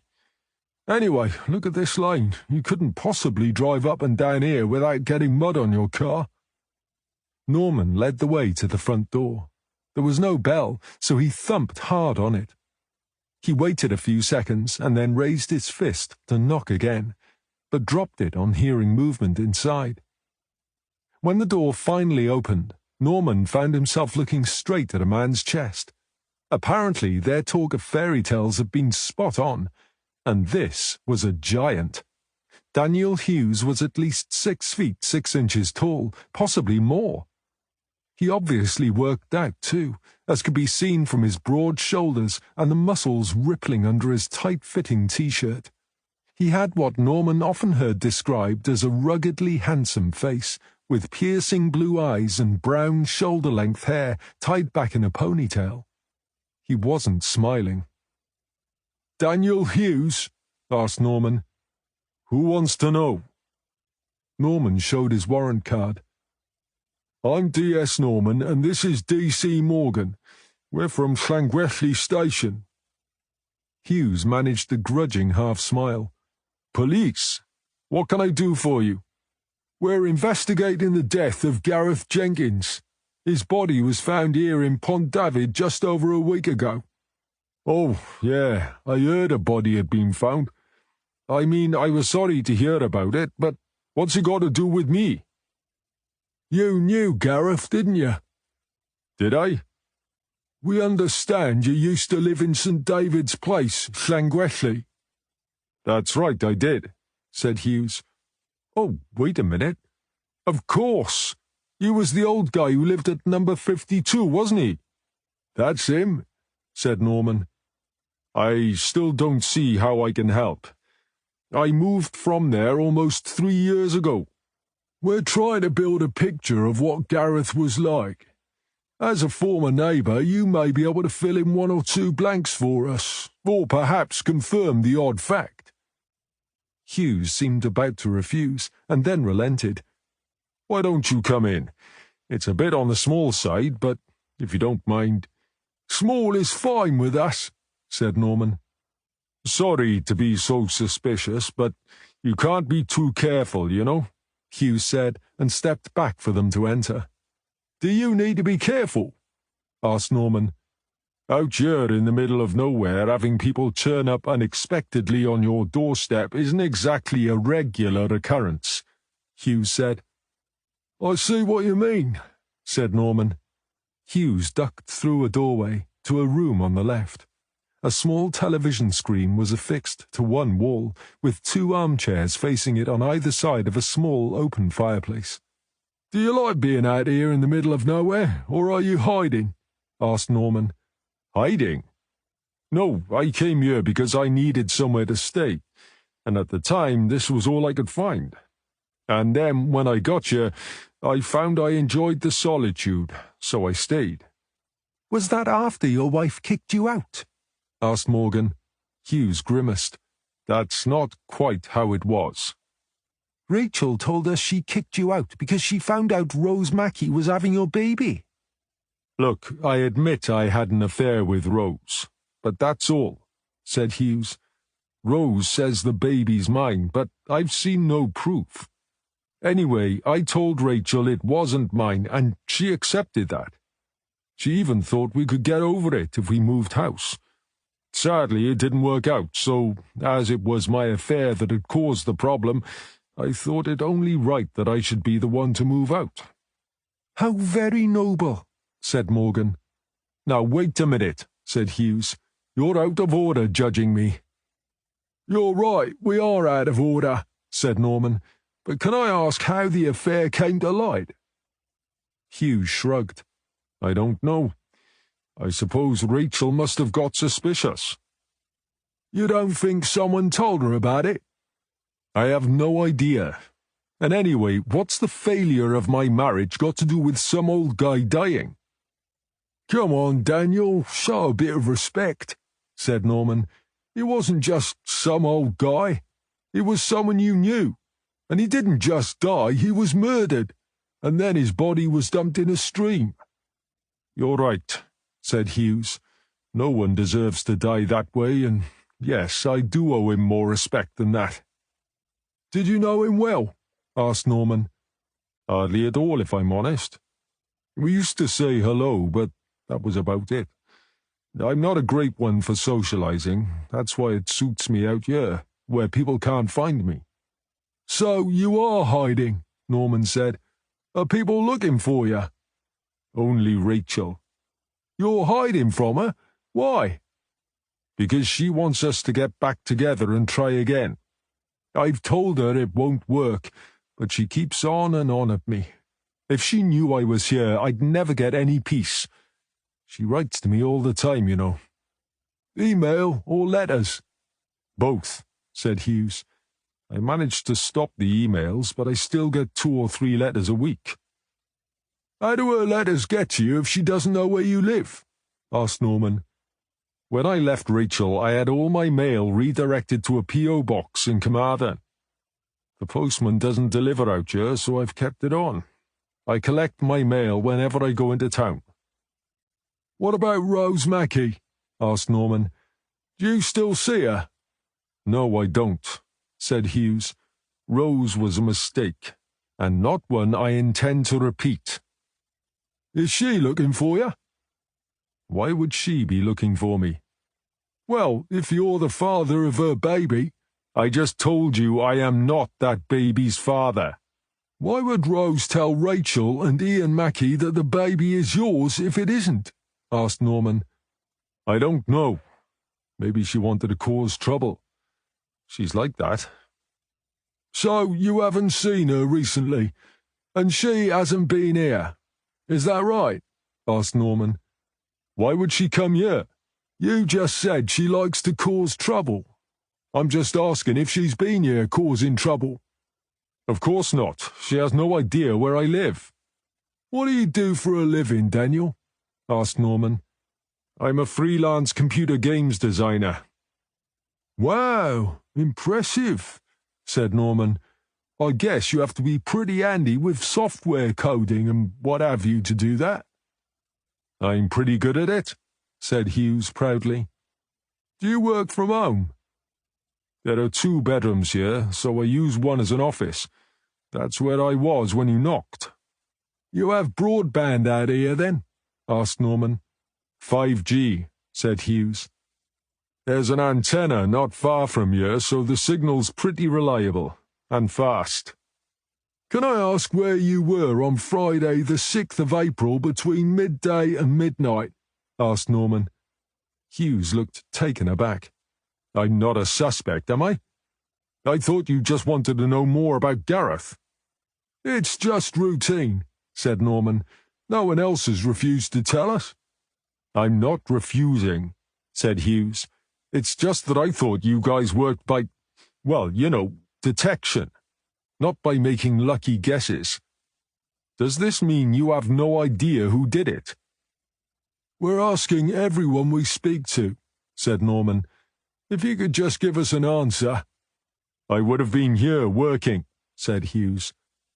What about the evening? I lead a pretty boring life, I'm afraid.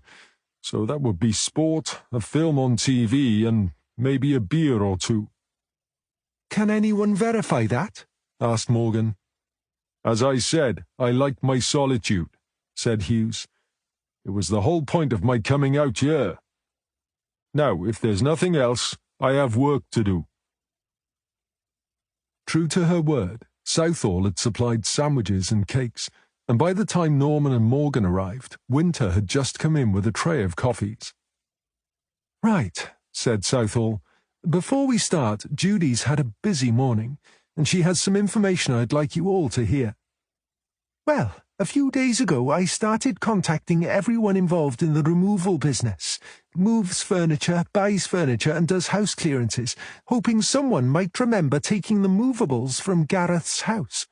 I was beginning to think I was wasting my time. But then this morning, a guy called David Marsden got back to me. He does house clearances and says he was asked to clear the furniture from Gareth's house just over a year ago. But why would Gareth ask him to do that? Asked Morgan. That's the thing. It wasn't Gareth who asked him. It was a woman who said she was Gareth's daughter. She told David Marsden that her father had gone into a nursing home and that she wanted all the furniture removed so she could clean the house and put it up for sale. Did he see the woman? Oh, yes. She was there at the house when he did the clearance. Did he describe her? Vaguely. Is it Rose Mackey? I couldn't tell from his description. It was too vague, said Lane. You say it's too vague, but does he think you would recognise her from a photo? Asked Norman. I'm setting up a virtual ID parade, said Lane. He's coming in on Monday morning before he starts work. Oh, wow, that's brilliant, Judy, said Norman. If he does pick her out on Monday, she's going to have a hell of a lot of explaining to do. There's more, said Southall. Go on, Judy, tell them the rest. I also managed to get Maria Newland's mobile phone number from her mother. Maria babysits for Rose, and according to her, Rose never has a good word to say about most of her neighbours, with two exceptions. The two people she doesn't run down are Gareth and Maria's mother, Jo, although Maria thinks that's because she doesn't want to lose her babysitter. She doesn't slag off Gareth? Asked Morgan. That doesn't make sense. She told me she hated the guy. According to Maria, Rose thinks Gareth needs looking after. Does she know where Rose goes when she asks her to babysit? She admits that she's never been particularly interested in where Rose is going. She knows Rose has a friend called Kylie, who she sometimes goes out with, but other than that, she hasn't a clue. Has she ever seen Rose go round to Gareth's house? She says Rose doesn't always get dressed up to go out, and she doesn't always take the car, but she doesn't know where she's off to on those nights. She knows about Rose's affair with Daniel Hughes. She added that, in her words, as Rose is a bit of a slapper, maybe she's seeing someone else's husband. But that's just speculation. So Rose could have been round at Gareth's? Asked Norman. I know what you're getting at, Norm, but we can't say one way or the other, said Southall. Did you ask her about the night Gareth died? Asked Norman. Did Rose ask Maria to babysit then? Rose wanted her to, but Maria said she couldn't because she was going on the school trip. How did Rose react to that? Asked Norman. Maria said she was disappointed. Yeah, I bet she was, said Norman. Did she find someone else? Maria doesn't know. Pity, said Norman. OK, said Southall. At this point we can't prove Rose was out of the house that night, but even so we've got more than enough to bring her in for questioning. While Judy was on the phone to Maria Newlands, Frosty and I managed to track down Ian Mackey. He repeated his previous assertion that Rose didn't care about Gareth or about Alma.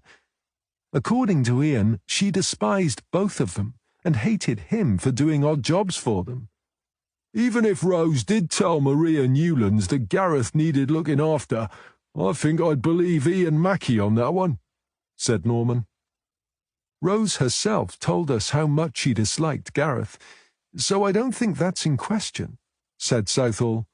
Ian Mackey also confirmed that it was Gareth who told him about the affair between Rose and Daniel Hughes. Apparently, Gareth saw Daniel sneaking around to the Mackeys' house so often that in the end he felt he ought to tell Ian. He believes it was also Gareth who told Rachel Hughes. Does Ian know who the baby's father is? Asked Norman.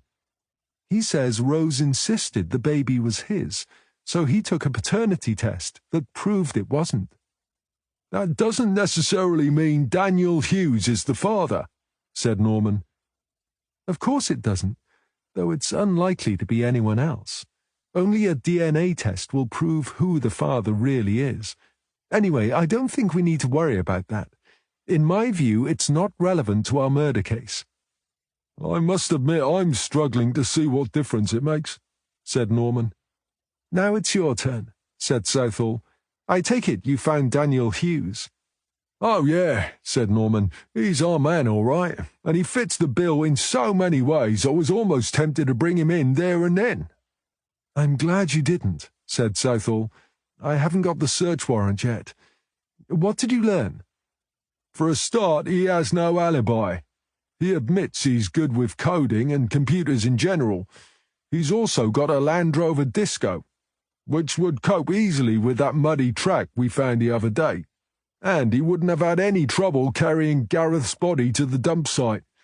He must be at least 6'6", and he has muscles everywhere. What about his relationship with Rose? Asked Southall. He says there's no relationship, and that Rose has no idea where he lives. According to Daniel, no one knows he's living out there except the Harmsworths. You didn't mention Rose's car having been seen at the house, Southall asked. I thought we'd save that for Monday, said Norman. There was one thing he said that seemed to be at odds with what we've been told. I'm not sure it matters, but he says Rachel is desperate to get back with him, which is the exact opposite of what she led us to believe. I wonder which of them is telling lies, said Frosty. I'd be more interested in why, said Lane. While they were talking, Morgan had been busy at her computer. Here's something else that points to Daniel Hughes, she announced. Looking at this Ordnance Survey map, if you follow the lane that leads up to the chalet where Hughes lives, and then keep going on past the chalet, it meets up with another track. Guess where that one goes? The field where the lambs were, asked Norman. You got it in one, Norm. Daniel Hughes can actually drive from his chalet out to the dump site, and the chances of anyone seeing him are pretty slim. Right, said Southall. That's more than enough grounds to put him for a search warrant. Chapter 16. Monday, the 23rd of April. At 5:58, Norman, along with Morgan, a transit van carrying 4 scene-of-crime officers and 2 uniformed police constables in a patrol car, pulled up outside the chalet at the old house. Within 15 minutes, Daniel Hughes had been roused from sleep, arrested, read his rights, and was now on his way to Llangwelly in the custody of the 2 uniformed officers.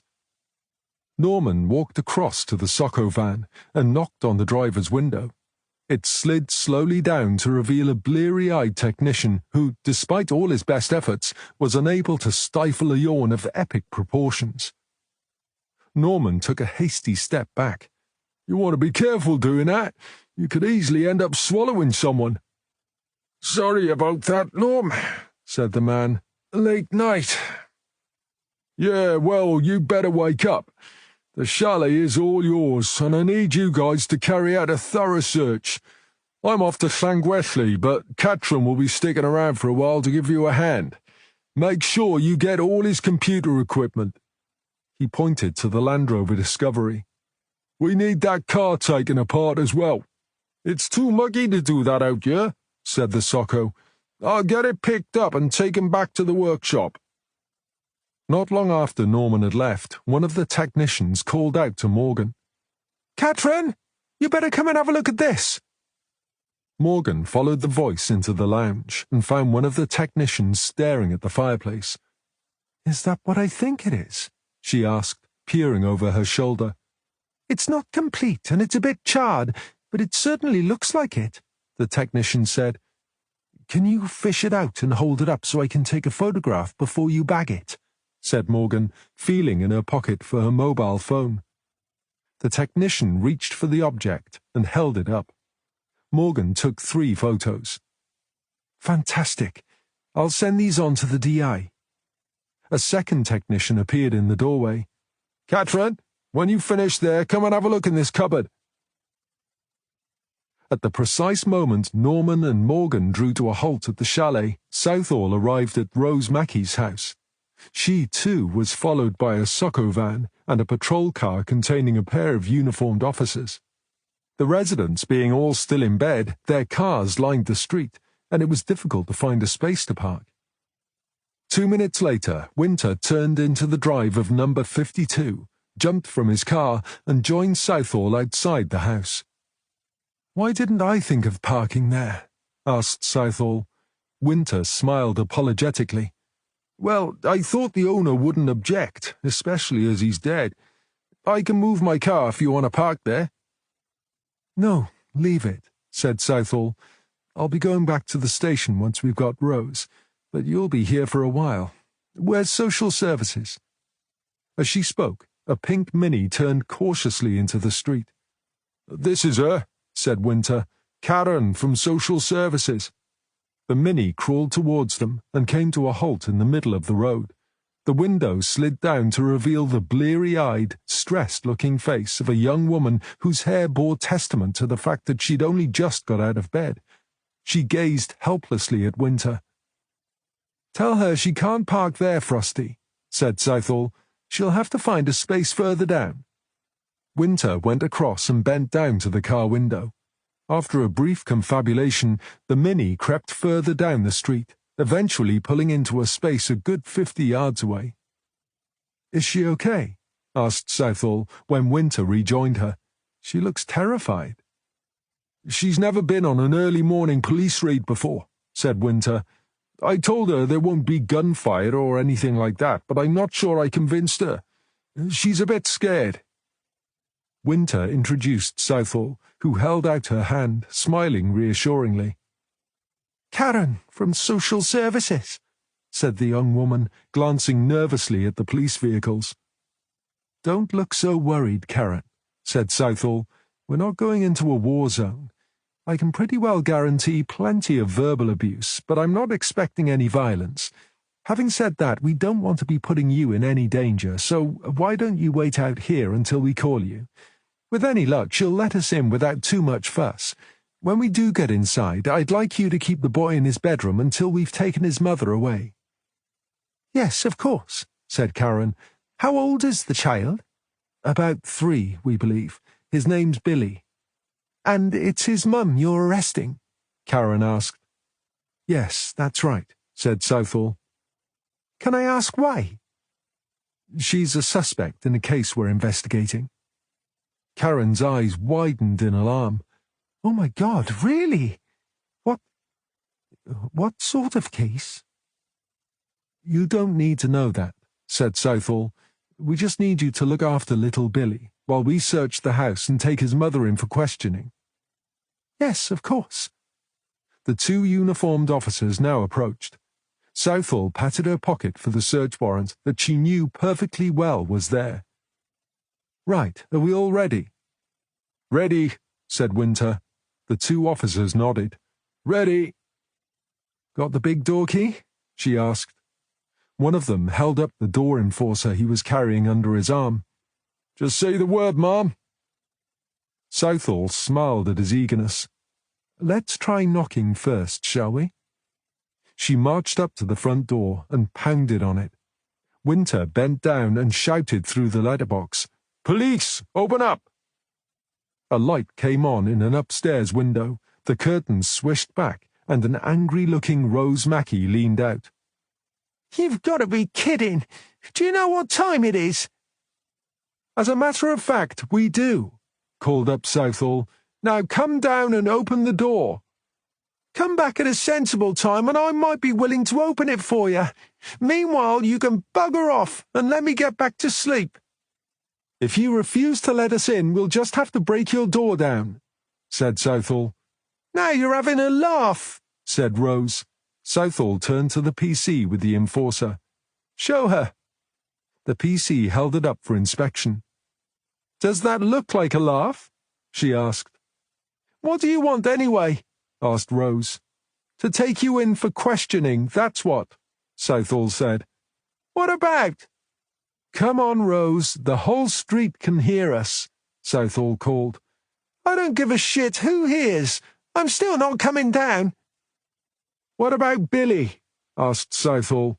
"What effect do you think all this is having on him?" "If he's upset, it's your bloody fault, not mine," yelled Rose. "Why don't you all piss off and come back at a more reasonable hour?" I'm afraid that's not going to happen, Rose. Rose stared down at Southall for a few moments, and then drew the curtains again.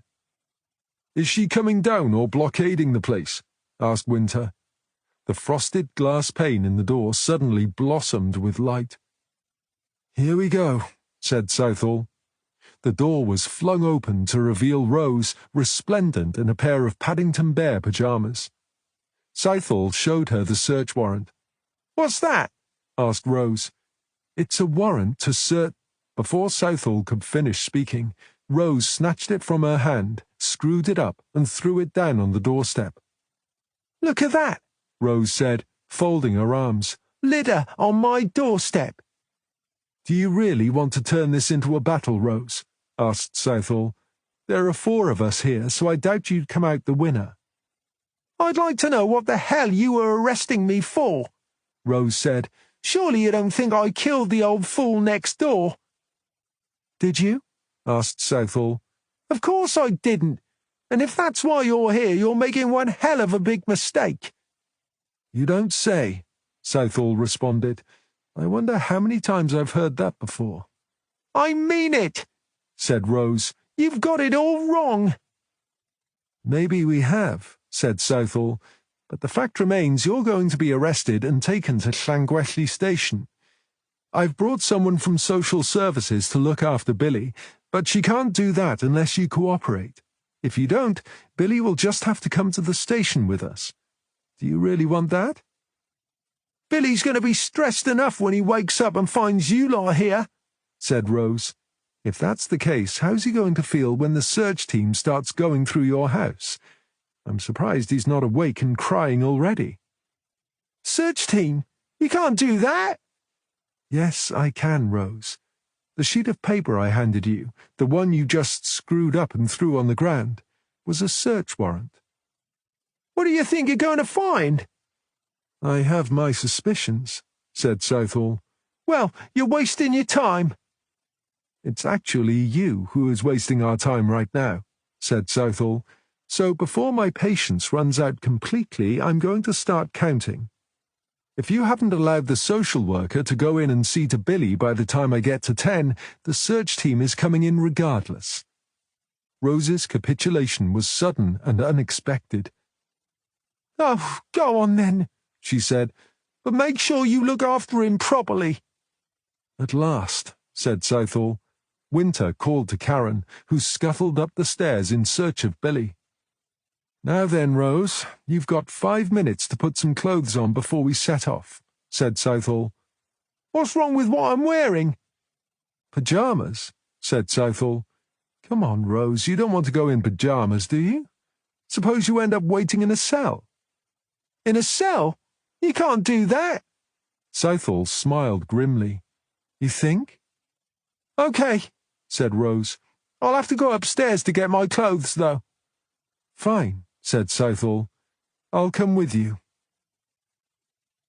10 minutes later, Rose was on her way to Llangwelly in the back of the patrol car, Southall following in hers.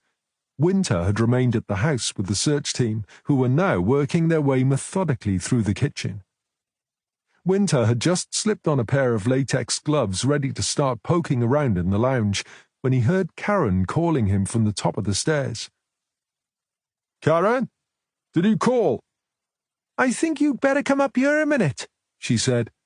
Winter ran up the stairs and into Billy's bedroom.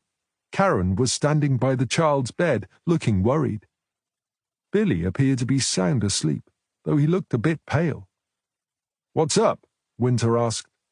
I can't wake him, Karen said. I think he's been drugged. She held up a small bottle and shook it so it rattled. I found this on the dresser. Winter turned pale himself. Oh, Jesus. He's not going to die, is he? I hope not, said Karen, her mobile in her hand. I'm just about to call an ambulance. Yeah, of course, said Winter. Karen, surprisingly calm given her previous demeanour, made the call. When she'd finished, Winter asked what was in the bottle. It's called Zopiclone, she said. What's it for? It's a prescription-only sleeping pill for adults. It's usually only given for short-term use because it's quite powerful and it can become addictive. Bloody hell, muttered Winter. You think Billy's mum's been using it to keep him quiet? I can't say for sure, but I'm afraid it looks that way, Karen said. Will he be addicted? Asked Winter. I hope not, poor kid. But I guess that will depend on how much he's been given, and how often. Chapter 17. Have you finished your tea? Southall said. Yeah, Norman said, lifting his empty mug. I think they've had long enough to think about what they're going to tell us, don't you? Who do you want to start with? Suppose we start with Rose, Southall said. Is Frosty okay now? Asked Norman. It must have been one hell of a shock. It's always worse when it's a kid, isn't it? He's spoken to the social worker who is over at the hospital. She says Billy's going to be okay, said Southall. I feel guilty about it now. I should have made sure Billy was okay before I left. Come on, Sarah, give yourself a break. You had no reason to think the kid was in any danger. If anyone should be feeling guilty, it's Rose Mackey. Southall sighed. I suppose you're right, but... It is what it is, Sarah, and dwelling on it won't change that, said Norman. Frosty, for one, certainly won't be blaming you. Yes, but as senior investigating officer, the buck stops with me, said Southall. What buck? Said Norman. Didn't you just say Billy's going to be okay? Yes, but... And would you have done anything different if you had gone up to check? Well, no, but... So why are you beating yourself up about it? Said Norman. Frosty did exactly what you would have done. So why not be proud of your young DC and stop blaming yourself for something that didn't happen? Of course I'm proud of Frosty. There we are then, said Norman. End of story. Southall stared open-mouthed at Norman. What? He said. You keep telling me I'm like a father figure around here, right? Well, the way I see it, part of that role involves maintaining morale among the younger members of my team, even if one of those younger people outranks me. Of course, if you're not happy with that. Southall grinned. Does that mean I have to call you Dad? I don't think that will be necessary, Norman said, returning the smile. I feel old enough as it is. Come on, Dad. Sorry, Norman, said Southall. Let's go and catch us a murderer. 5 minutes later, Southall and Norman were seated in an interview room, facing Rose Mackey and a duty solicitor across a table. Southall flipped open the folder in front of her, looked up at Rose, and smiled. Right then, Rose, she said. Is it okay for me to call you Rose? Call me what you like, said Rose. You haven't told me why I'm here yet. Now you know that's not true, said Southall. I distinctly remember reading you your rights and informing you of your arrest in connection with the murder of Gareth Jenkins. Well, I don't remember it, said Rose. Perhaps you weren't listening, said Southall. Whatever, you were cautioned before witnesses, so you can't claim not to have been told. Why would I want to kill the miserable old fool anyway? Asked Rose. Sorry, Rose, that's not how it works. It's me who asks the questions, while you provide the answers. Rose said nothing. Now then, said Southall, tell me about your relationship with Gareth Jenkins. I didn't have a relationship with him. Are you sure about that? All right, so I used to help out before Alma passed away, but I stopped after she died because he became aggressive and abusive towards me. I've told you all this before. According to your husband, you never helped out, even when Alma was alive, said Norman. He's lying, said Rose. Southall raised her eyebrows. You described Gareth's behaviour as abusive and aggressive. What do you mean by that? It's clear enough, isn't it? Said Rose. He was a miserable old sod. Southall frowned. Now, that's what I'm having trouble understanding. You see, it's not just your husband who disagrees with you. All your neighbours thought Gareth was a lovely old fellow. Granted, he kept himself to himself, but no one who knew him has a bad word to say about him, except you." "I can't help that," said Rose. "I can only tell you what he was like towards me." "Why would he be like that towards you in particular?" asked Norman. "I don't know," said Rose. "I never did anything to him." "Is that right?" said Norman. "We'll come back to that in a minute," said Southall. "Why do you drug your son?" "What?" Rose turned to her solicitor, who merely shrugged. She glared at Southall. "What's my son got to do with anything? I thought you wanted to talk about the old guy." "Then you don't deny you drugged Billy?" "Of course I bloody deny it." "So the Zopperclone we found is yours, is it?" Rose's foot began to tap on the floor. "I have trouble sleeping." "That's fair enough," said Southall. "I'm not the best of sleepers myself, but why do you keep the tablets in Billy's room?" "I don't." "Well, that's where we found them," said Southall. "That's where you say you found them," said Rose. "Are you accusing us of planting evidence?" Southall said. "It wouldn't surprise me," said Rose. "Really?" said Southall. "What if I told you we couldn't wake Billy this morning? Would that surprise you?" The foot tapped faster. Rose's eyes darted between Southall and Norman. "That's your fault," she said. "He's not used to being woken that early." "He wasn't asleep, Rose. He was unconscious. We had to call an ambulance." For the first time, Rose looked genuinely alarmed. "If you've hurt my Billy—" "He's being examined in hospital as we speak," said Southall. "Not because we hurt him, but because he has been drugged." "Why would I drug him? He's my son." "Well, here's the thing," said Southall. "Some of the neighbours have reported seeing lights on in Gareth's house after he was murdered. He was even seen walking his dog in the early hours. Now, since we don't believe in ghosts, that means someone was inside the house." "Well, it can't have been me. I have a toddler, and I wouldn't leave him on his own for anything. What if he woke up and I wasn't there?" "Yeah, that's what we thought at first," said Norman. "But then this morning we realised that you regularly drug your little boy. If he'd been given a sleeping pill as strong as Zopperclone, he wouldn't have woken up while you were round at Gareth's house, would he?" "This is rubbish. I've never been inside that house." "You're sure about that, are you?" asked Southall. "Yes, I am. What would I want to go in there for?" "Maybe you were looking for something," said Norman. "It's a shithole," Rose said. "It's so bad even squatters wouldn't want to live there." "How do you know that if you've never been inside?" asked Southall. "I've heard," said Rose. "Really? Who told you?" "I can't remember." "That's convenient," said Norman. "You know what it's like because you've been in there," said Southall. "Rubbish. You can see what it's like through the windows." "As you know, we took your fingerprints when we brought you in. We'll compare them with the ones we found in Gareth's house. Are we going to find a match for your prints, Rose?" "If you do, it's from years ago when Alma was alive," Rose said. "Alma died 5 years ago, didn't she?" said Southall. "If you say so," said Rose.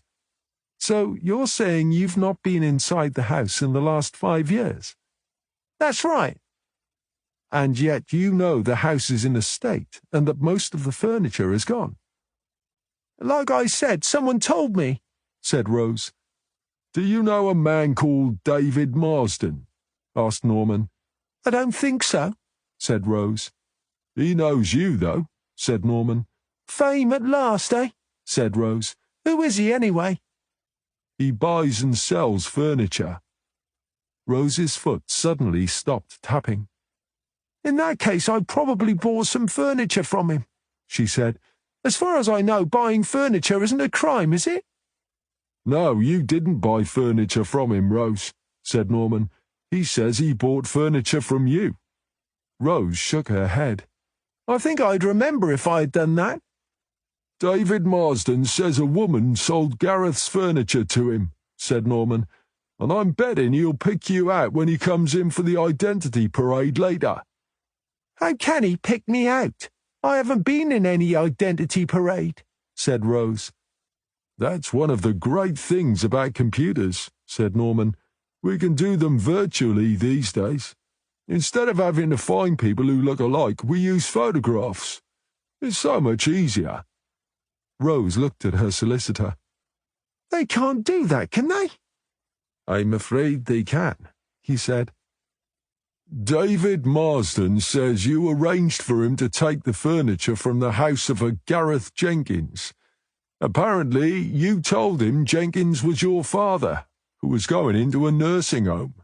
The thing is, Gareth didn't have a daughter, so it had to be someone with access to the house.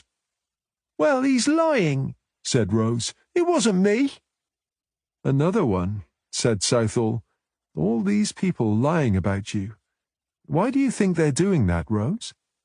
I don't know, but they are. Southall fell silent, paging slowly through the file. Rose resumed tapping her foot. This went on for several minutes, until Southall suddenly said, "Why did you want a babysitter on the night of Friday the 6th of April?" When? asked Rose. 2 weeks ago last Friday, said Norman. You asked Joe Newland's daughter, but she couldn't do it because she was going away. I remember now. There was a concert I wanted to go to. A friend of mine had tickets. Good concert, was it? asked Norman. I wouldn't know, said Rose. Since I couldn't get a babysitter, I wasn't able to go. You were at home that night? asked Norman. Can anyone prove it? There's only me and Billy, said Rose, and he can't tell you, can he? What's the name of your friend who had the tickets? asked Norman. Kylie Swan, said Rose. I'll need her address. We'll be paying her a visit so we can check your story, said Norman. You do that, said Rose. Ask her. She'll confirm it. Just then a knock on the door was heard. Norman went to see who it was and was handed a sheet of paper, which he set down on the table in front of Southall. She glanced at it, and her eyes widened. "Rose, do you take warfarin?" "No, I don't." "Then why do you have them in your house?" Rose shrugged. "I didn't know I had. I've got a box full of stuff of my dad's that I've never got around to sorting out. They must have been in there." "Your father's?" said Southall. "Yes," said Rose. "He used to take warfarin. What's the big deal?" "It's a big deal because someone had been poisoning Gareth with warfarin for a considerable length of time before he was struck and killed." Rose pushed herself up from her chair. Her solicitor took hold of her arm and pulled her down again. "Now, wait a minute," she said. "You can't pin that on me. It's true I didn't like the old bugger, but I didn't poison him. I didn't even know I had any warfarin." "Do you know where Daniel Hughes lives?" asked Southall. "Who?" "Daniel Hughes," said Southall. "He was Gareth's neighbour on the other side, number 54. You can't say you've forgotten Billy's father." "Yes, of course I know Daniel, but I haven't seen him since they moved away," said Rose. "You're not still in a relationship with him, then?" asked Southall. "No, I am not," said Rose. "The bastard won't even admit to being Billy's dad." "But you know where he lives," said Southall. "No. Last I heard they'd moved to Llanelli, but I don't know where." "How do you and Daniel communicate?" Rose frowned. "We don't." "And you have no idea where he lives?" Southall said. "I just said so, didn't I?" "What would you say if I said your car had been seen parked on the drive of the old house in Pont David?" asked Southall. "I'd say someone was mistaken," Rose said, averting her gaze. "According to what you say, an awful lot of people seem to be telling lies about you. Why do you think that is, Rose? What's going on?" "I don't know," said Rose.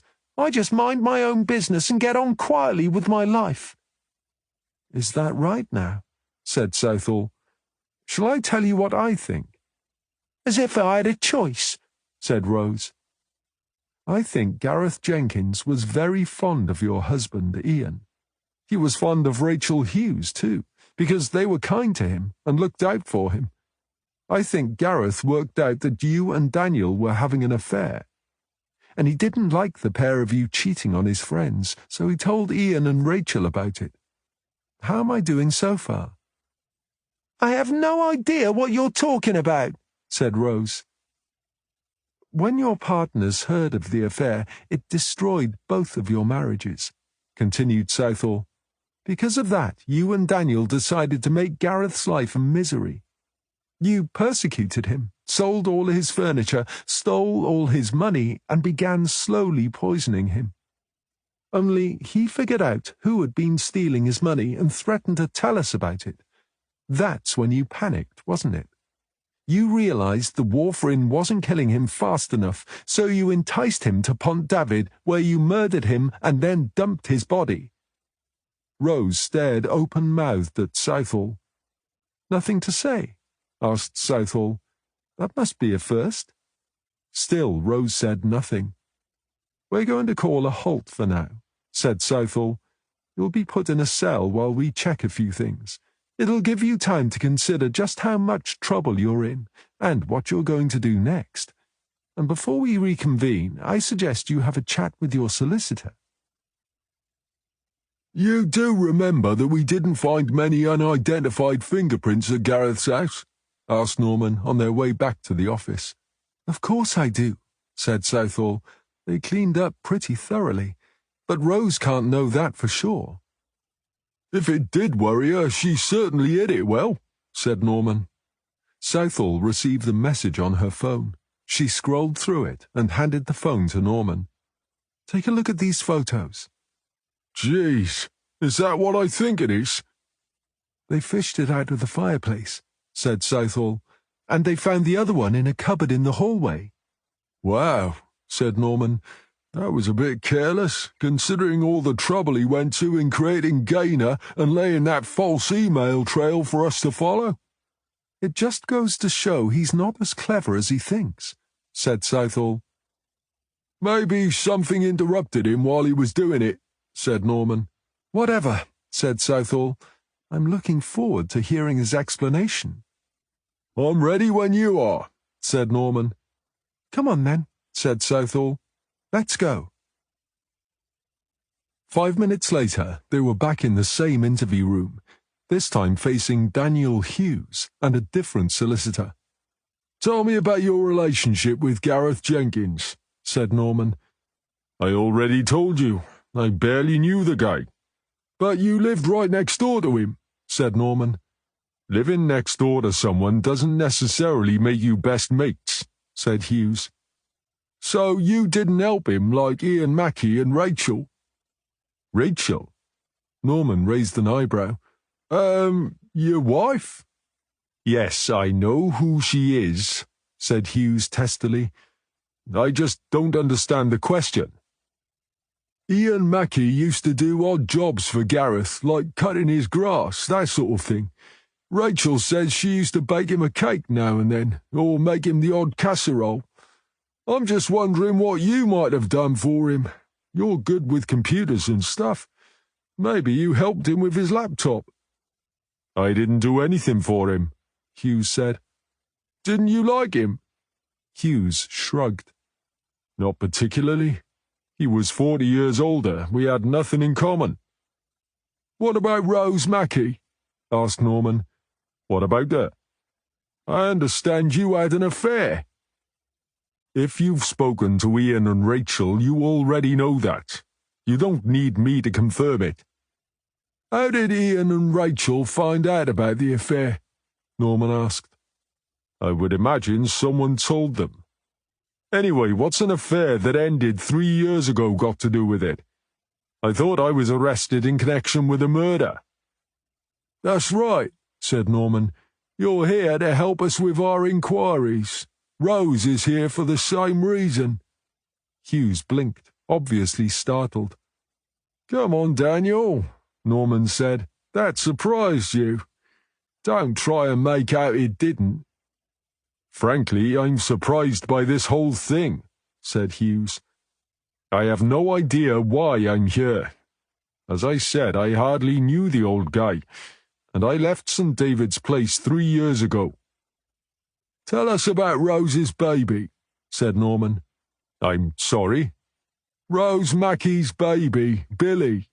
She claims you're the father. She can claim what she likes. There were other guys. It could just as easily have been one of them. Which means you don't know for sure that you're not Billy's father? Asked Norman. He's not mine, insisted Hughes. Are you still in a relationship with Rose? No. Are you sure about that? Asked Norman. Only her car was seen on the drive just days ago. What drive?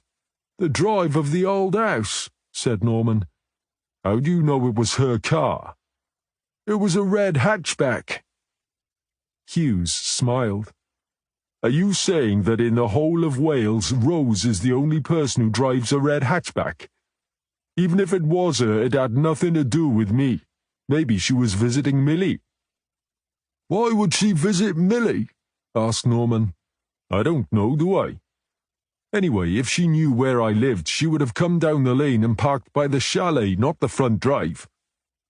We parked out on the road when we went to see you, said Norman. Yes, but you didn't know any different, did you? If Rose was the frequent visitor you seem to be suggesting, she'd know where to park, wouldn't she? Said Hughes triumphantly. You think? Said Norman. We came down that lane of yours this morning. Now I know how muddy it is, I'd park on the drive and walk across the garden rather than risk getting stuck. Rose has got a small hatchback, so I'm sure she thought the same. Anyway, it's irrelevant, said Hughes, since Rose has never been to my chalet. Norman smiled. OK, Daniel, whatever you say. Tell us about Gaynor, said Southall. Who? Gaynor. Her photo is the screensaver on Gareth Jenkins' laptop. We were led to believe Gaynor was emailing Gareth for years, but it turns out it was a false trail someone created, and Gaynor a fake persona. I have no idea what you're talking about, said Hughes. Oh, I think you know exactly what I'm talking about, said Southall. It was a clever idea, but we're not quite as dim as you thought we were. I've never set eyes on his laptop. I didn't even know he had one. And why would I do something like that anyway? Well, you see, someone was taking money from Gareth's bank account, supposedly Gaynor asking him for money. The sums transferred correspond to the requests in Gaynor's messages. We haven't yet traced where that money really went, but we will. You can be sure of that. Hughes frowned. And you're saying I did this? I'd like to see your proof. There's more, said Southall. We believe this same person was also using Gareth's debit card to take cash from his bank account. All very fascinating, I'm sure, said Hughes, but I don't see... Southall pushed a photograph across the table. Apologies for the quality. Of course, we'll use the real thing when we present it as evidence. Hughes looked down at the photo and then back up at Southall. Am I supposed to know what this is? I thought you might, as it was found in your fireplace, Southall said. I don't ever light a fire, Hughes said. Maybe not to keep warm, said Southall, but it's a handy place to burn pieces of evidence, isn't it? What evidence? Southall tapped the photograph. That photograph shows a charred debit card. It was found in your fireplace. Yes, I can see that. My bank sent me a new one. They tell you to destroy the old one, so I did. Southall smiled. Take a closer look. Go on, don't be shy. There's still a bit of the name that hasn't been burned. The initial is a G, and the surname starts J-E-N. We can probably do better when we get it back to the lab, but is that close enough for now? Hughes shifted uncomfortably in his seat. Look, I swear that's not the card I destroyed. It was my old one. The bank sent me a replacement. Have a look in my wallet. Check with my bank." "Oh, we will," said Norman. "You can count on it." Hughes turned to his solicitor. "You're the lawyer. Do something. You can't just sit there and let them fit me up like this." The solicitor shrugged. "I can't stop them asking you questions." "But this is all bollocks," said Hughes desperately. "I didn't do it." "There's something else we found at your house," said Southall. "You can't have," said Hughes.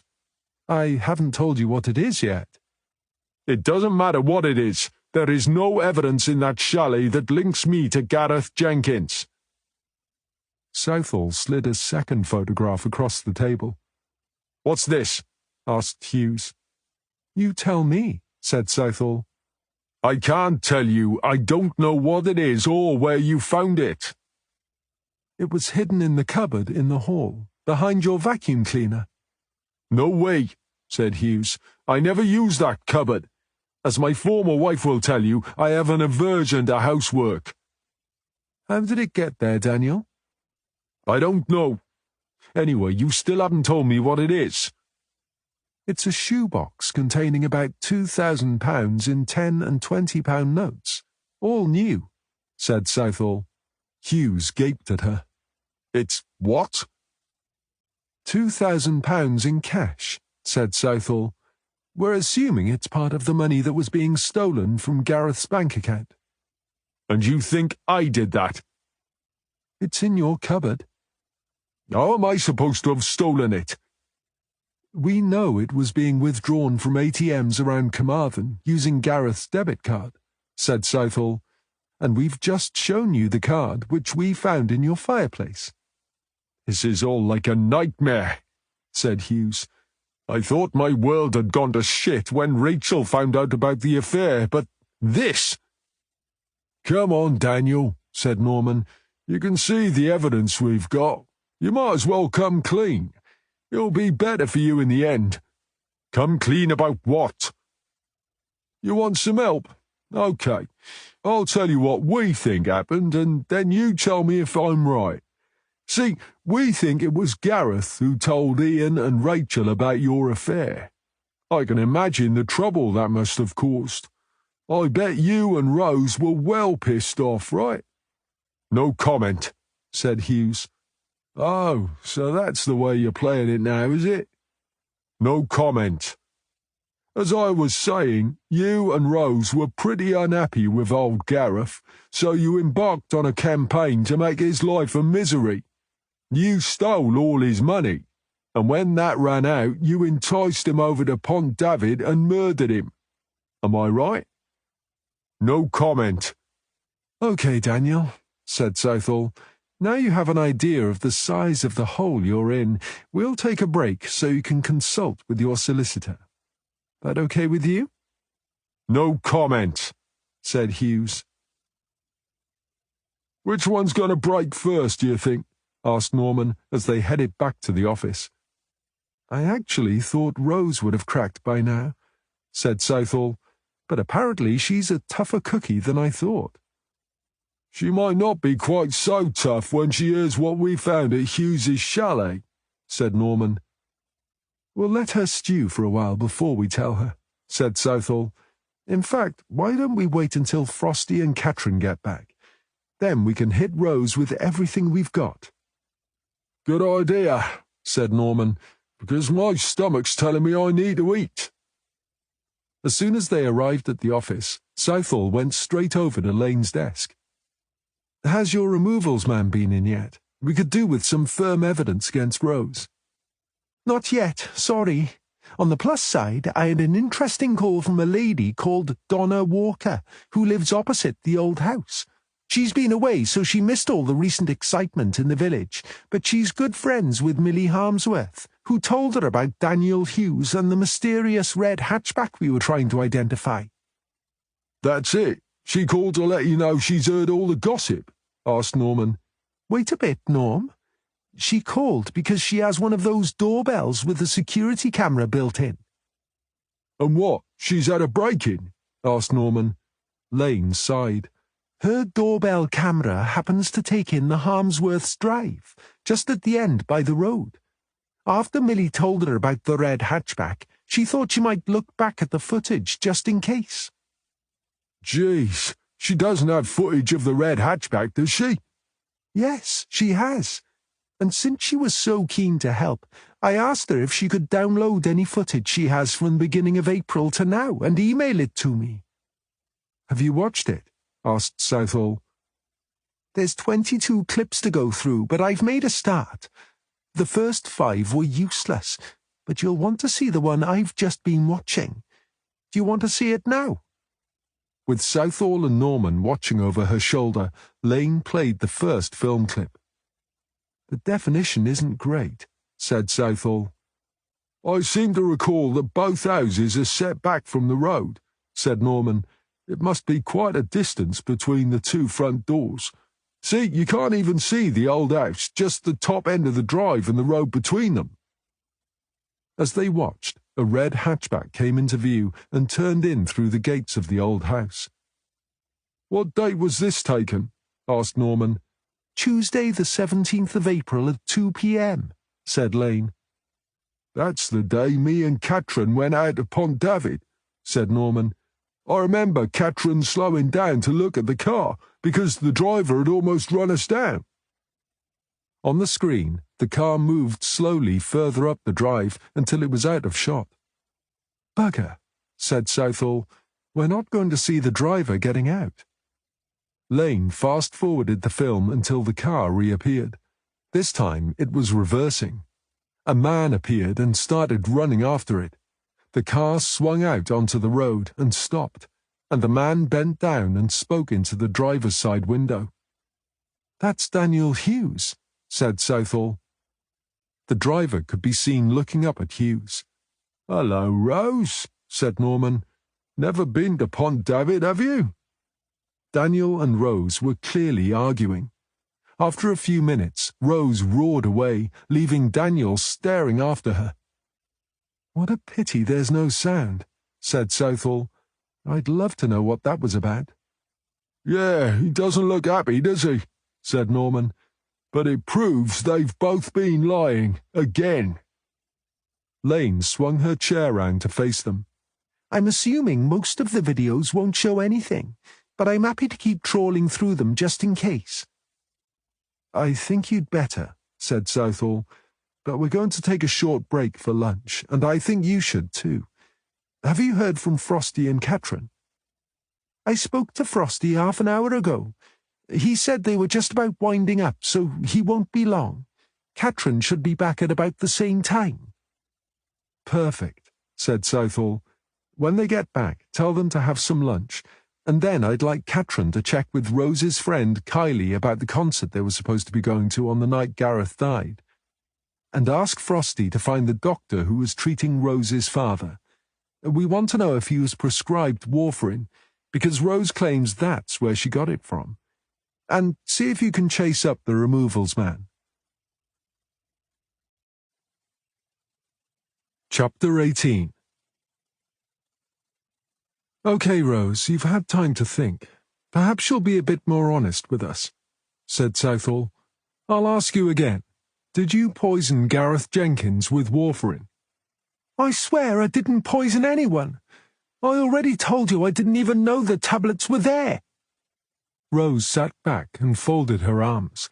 Clearly she had no intention of helping them out. Okay, let's try another one, said Southall. Did you persecute Gareth Jenkins? Rose glanced at her solicitor, who gave a slight nod. Look, I admit I gave the old guy a hard time, but I wouldn't call it persecution. I only went round when I knew Ian was there. Why? Southall asked. I was angry with him for spending time with Gareth when he wouldn't even speak to me. It wasn't fair. He even took my name off the joint bank account. I had a baby and no money. What was I supposed to do?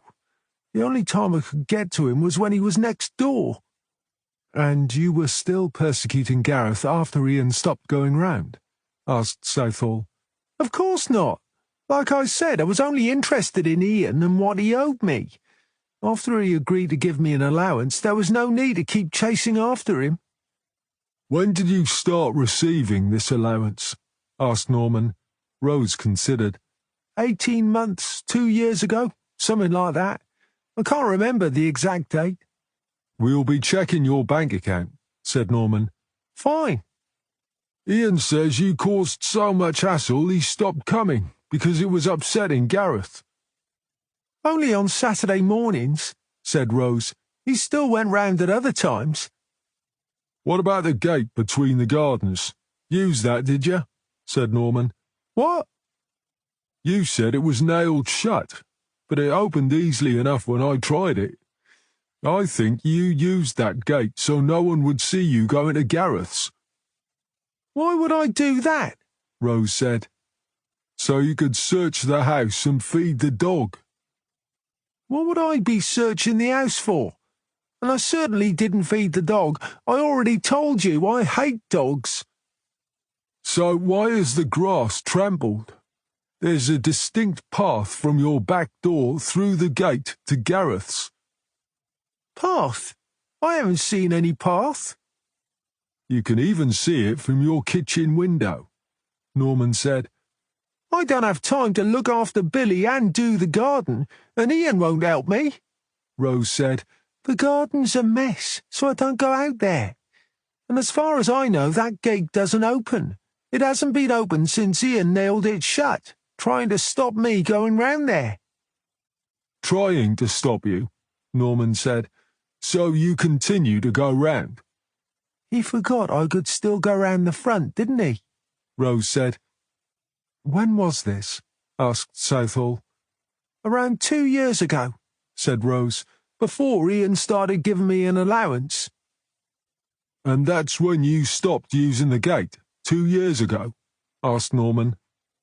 I just said so, didn't I? Anyway, how could I use it if it was nailed up? Are you still in a relationship with Daniel Hughes? Asked Southall. Rose looked startled at this abrupt change of tack. What? Daniel and you, are you still in a relationship? No, we are not. I already told you that. Do you know where Daniel lives? Southall asked. No. Have you ever been to Pont David? How many times do I have to tell you? No, said Rose. Southall took a photograph from her folder and slid it across the table. This is a still taken from a video we watched earlier on today, she said. Is that you driving the car in this photo, Rose? Rose swallowed hard. The game's up, Rose, said Norman. Everyone can see it's you, and we can all see that the man is Daniel Hughes. It's also perfectly clear that you're outside the old house in Pont David. There's no point you denying it. Do you want to tell us what the argument was about? Asked Southall. He was angry because I called him a murderer, Rose said after a moment's hesitation. Or was it about the money? Asked Rose. What's that supposed to mean? Asked Rose. We found Gareth's debit card and a load of cash in a cupboard at Daniel's chalet, Norman said. I can't tell you anything about that. I haven't been inside that old man's house, and I would never have taken his money. Whatever else I might be, I am not a thief. Are you telling me you don't know anything about Gareth's money going missing? Norman said. That's exactly what I'm telling you, Rose said. What about Gaynor? Who? The screensaver on Gareth's laptop. The fake persona sending him emails, Norman said. Rose shrugged. I didn't even know he had a laptop. Ian set it up for him when he first got it, said Norman. Oh, yes, I remember now, said Rose. I remember because when Ian set it up, he logged him into our broadband without asking me. But that was years ago. How would I know he still had it? Oh, come on, Rose, said Norman. You were in his house every night after he died trying to find the damn thing. How many times do I have to tell you? I haven't been in his house. OK, said Southall. Let's go back to why you continued to persecute Gareth even when Ian wasn't there. Can you imagine what it's like finding yourself all alone with a hyperactive kid, living in a place where everyone knows your husband has left you because you had an affair? They look down on me like I'm nothing more than a lump of shit, and it's all because of that nosy old bastard. If he hadn't told Ian and Rachel, none of this would have happened. Oh, so now it's all Gareth's fault, is it? Asked Norman. If he'd only kept his mouth shut. You and Daniel wouldn't have murdered him. Am I right? I didn't murder anyone, said Rose. I didn't even know he was dead until you lot came round asking questions about him. Do you seriously expect us to believe that? Asked Norman. Maybe you need to take another look at this photo. We've got you on video in Pont David with Daniel. All right, I admit I did go to see Daniel. But look at the date stamp on that photo. It was after you told me the old bloke was dead. Rose sat back, smiling. Norman couldn't argue with that. OK, but I still want to know why you went to see Daniel. I saw him in St. David's Place. When you guys told me the old bloke was dead, I thought Daniel might have murdered him, Rose said. When was this? Norman asked. Over the weekend. Which weekend? The weekend of the murder. Did he tell you what he was doing there? Norman asked. I asked him if he'd killed Gareth, and he told me I got it wrong, and that it wasn't him. Could he have been looking for Gareth's laptop? Norman asked. I told you I didn't even know there was a laptop. Daniel's pretty good with computers, isn't he? Norman said. I should think he'd have to be since it's his job, said Rose. Do you think he created Gainer? What's all this stuff about bloody Gainer? Rose said. I know nothing about any Gainer, and I don't know anything about the old bloke's laptop. The trouble is, said Norman, I can't quite see how you were happy to persecute the poor old guy, yet you wouldn't dream of taking his money. You know what, said Rose, I really don't give a shit what you can or cannot see. I'm not proud of what I did, but I stopped once I got what I wanted out of Ian. I didn't try to poison anyone or kill anyone, and I've answered all your questions. Now, if you don't mind, I'm very tired, and I'd like a rest.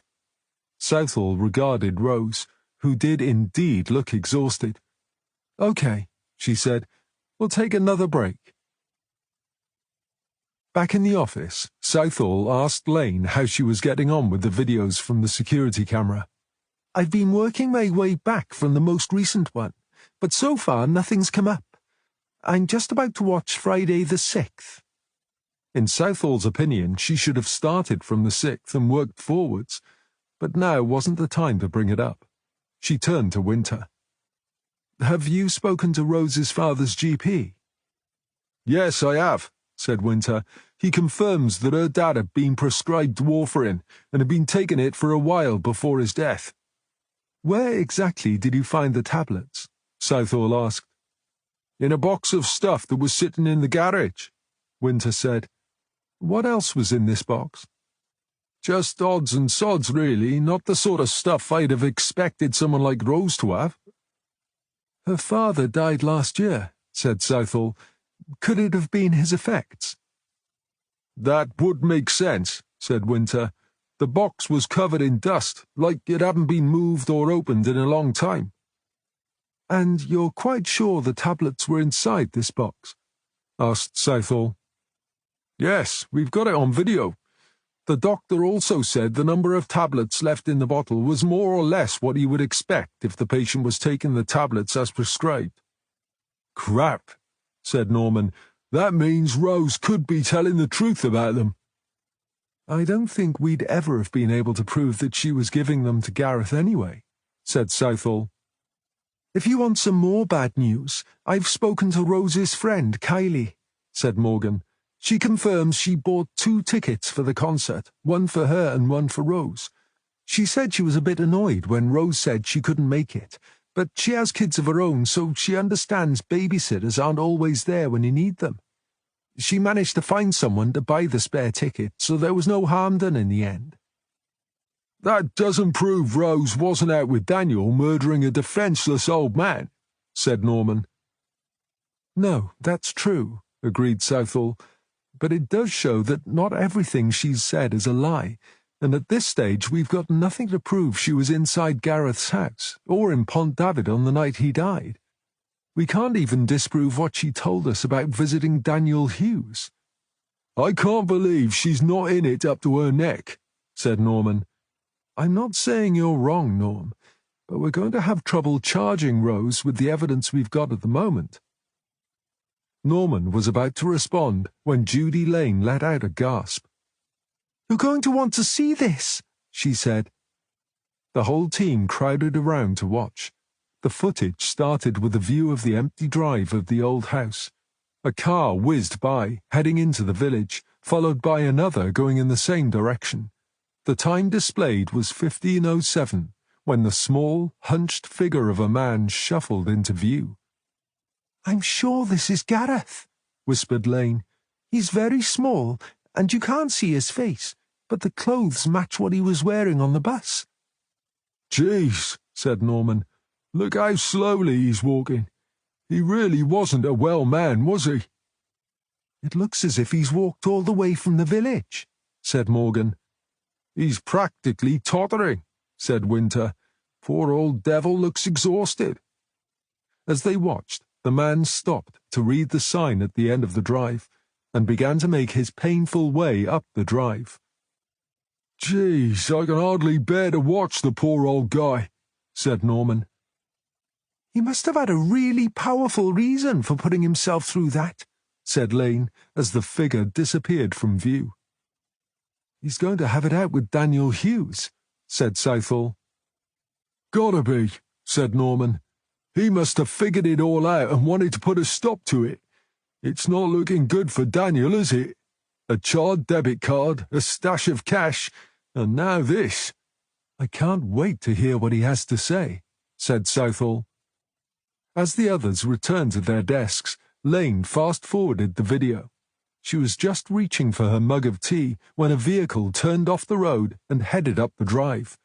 It happened so quickly, Lane wasn't even sure she'd seen it. So she ran it backwards and watched it again. I've got a car entering the drive, she announced, 45 minutes after Gareth arrived. Again the team assembled behind her chair. Is it Rose Mackey? Asked Norman. Lane set the video running at half speed. A grey saloon car appeared from the direction of the village. That's not a red hatchback, said Morgan. No shit, Sherlock, said Norman. Maybe Rose borrowed a car and came this way to avoid the mud. Anyone recognize the make? Asked Southall. VW Passat? Guessed Winter.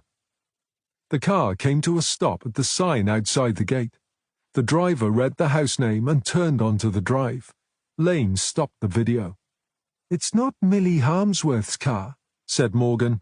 She has a blue Lexus. And she said her husband drives a Range Rover, said Norman. Jaguar, corrected Morgan. Either way, it's not him, said Norman. I might be wrong about it being a VW, said Winter, but that's definitely not a Jag. Lane zoomed in on the vehicle. The definition isn't great, but Frosty's right, it's a VW. You can just about make out the badge. We need to know who owns that car, said Southall. Can you get the registration number? It's a bit blurry, said Lane, but Frosty's so clever I'm sure he can get it so it's readable. Right, said Southall. Frosty, I want you to find out who owns that car. Judy, I want a still of Gareth walking up the drive and one of that car. Then I want you and Katrin to watch the rest of that video. Norm, I think it's time we had another chat with Daniel Hughes. Norman settled in his seat alongside Southall. On the other side of the table sat Daniel Hughes, looking haggard. Being questioned and kept in a cell does that to people, Norman thought, however muscular they might be, especially if they have a guilty conscience. Okay, Daniel, he said, Can you tell us what you were doing on the afternoon of Friday the 6th of April? I would have been at home working. It's what I do most days, Hughes said. And you work alone, right? Said Norman. I do. So no one can verify that you were, in fact, there. Why would I need someone to verify it? Hughes asked. Ignoring the question, Norman said, Did you have any visitors? I just said I was alone, didn't I? Norman slid the shot of Gareth Jenkins shuffling up the drive of the old house across the table. What about this guy? What about him? Asked Hughes. Do you know who he is? Hughes studied the photo. It's not exactly high definition, is it? Apart from that, how can I tell from this angle? If I could see a face, it might help, but from the back of their head. I mean, come on. They call it facial recognition for a reason. You can't identify someone by the back of their head. It's Gareth Jenkins, said Norman. Why do you think he was walking up the drive? I have no idea, said Hughes. Are you saying he didn't come to see you that afternoon? At the chalet? Of course not. You're sure about that, are you? Norman said. He did not come to my chalet. We think he did, said Norman. We think Gareth had worked out that it was you and Rose who had been bleeding his bank account dry and messing with his laptop. Hughes shook his head. I've already told you I don't know anything about that.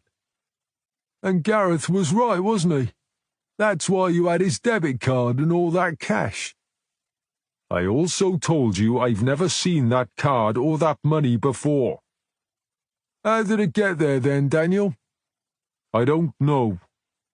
Anyway, if I'm as clever and devious as you seem to think, would I be likely to leave evidence lying around where you could find it? Norman smiled. You say you like it out there because you don't get any visitors.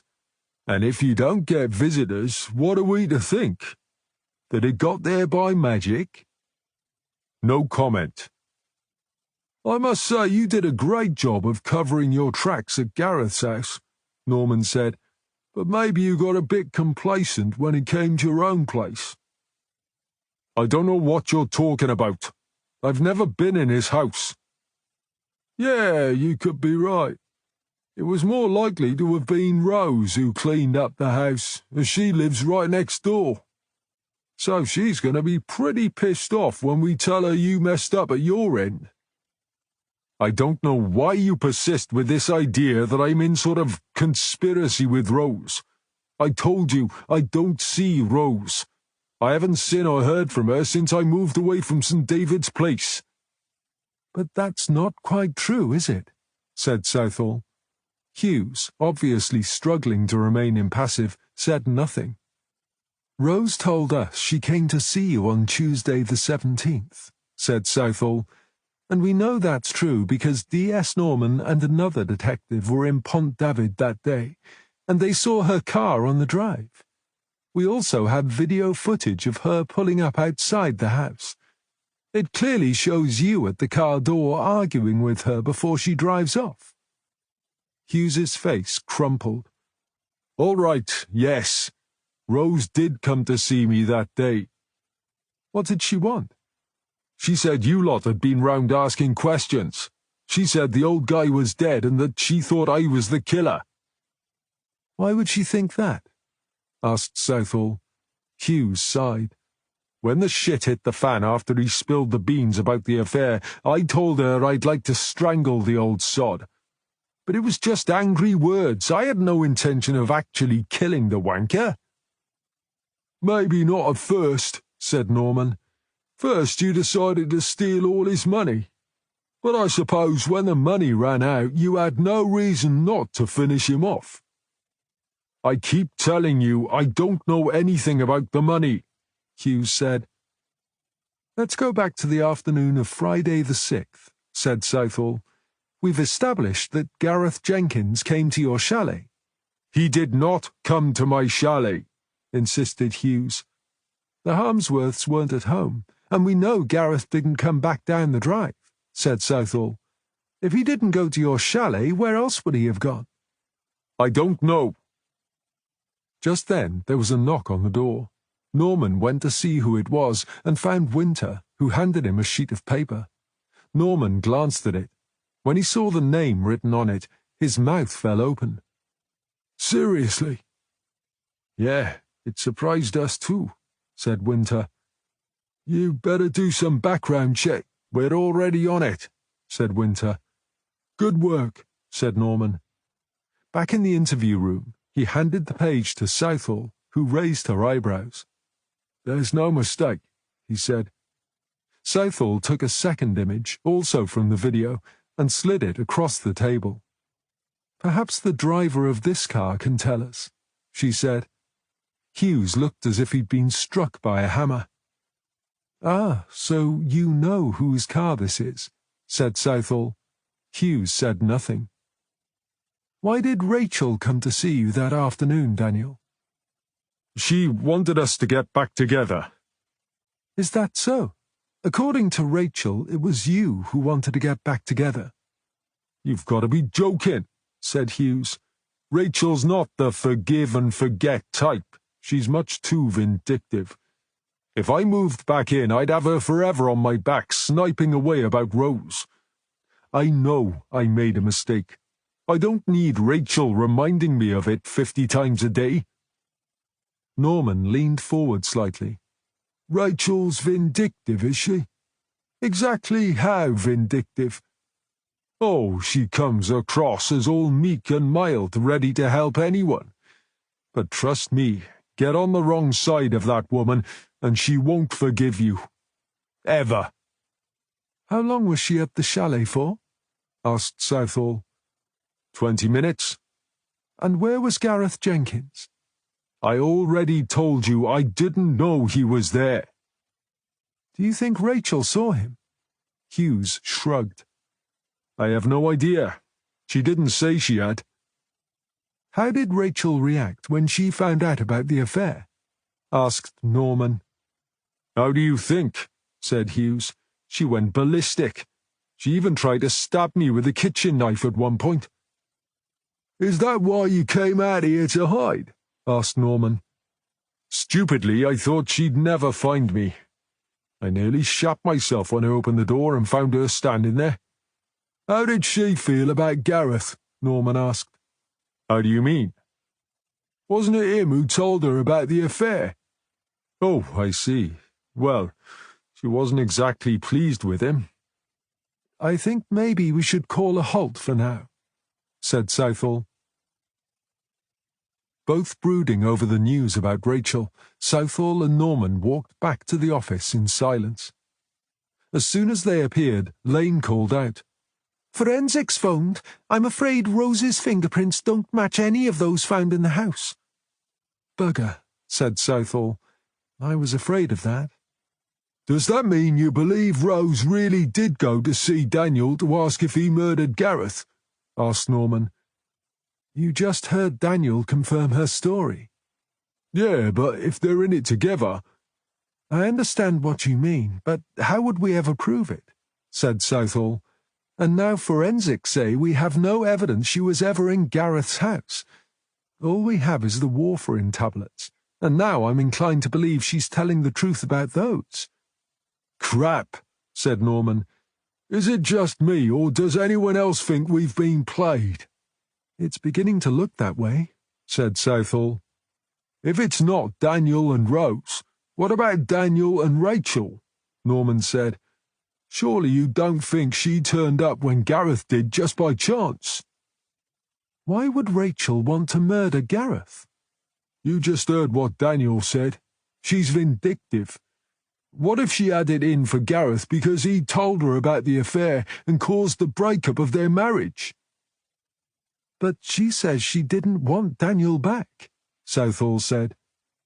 "Yeah, but what if she's lying? Daniel says the exact opposite, doesn't he?" said Norman. "What if those cakes she used to bake for Gareth were laced with warfarin?" "Judy," Southall said, "what do we know about Rachel Hughes?" Lane rifled through the papers littering her desk. Ah, here we are. I found her CV. She began to read it out. What did you say her occupation was? Asked Southall. Lane read it out again, light slowly dawning. Oh, it's been there in the file all the time. But she wasn't a suspect, so it never got picked up. Well, it's been picked up now, said Southall. I want her found and brought in. It's getting pretty crowded down there, said Norman. We'll need more cells if we're going to bring anyone else in. Let Rose go, said Southall. Seriously? Asked Norman. We've got no grounds for holding her, have we? And anyway, she'll have her hands full explaining to social services why she's been feeding drugs to her son. She won't have time to do a runner. Norman returned some 20 minutes later. Rose sends her regards. A bit annoyed, is she? Incandescent, more like, said Norman. She'll get over it, said Southall. If she hadn't lied so much in the first place, she might never have fallen under suspicion. Yeah, I did tell her that, but she was so busy complaining she didn't hear. Norman looked around the office. Where is everyone? Judy's in my office making a phone call, said Southall. Catherine and Frosty are on their way to Rachel's to invite her in for a chat. She's only down the road, so they won't be long. Half an hour later, Southall and Norman were back in the interview room seated opposite Rachel Hughes. Norman gave the overworked duty solicitor a nod of commiseration. Can I ask why I'm here? Asked Rachel. We have a few things we'd like your help clearing up, said Southall. What things?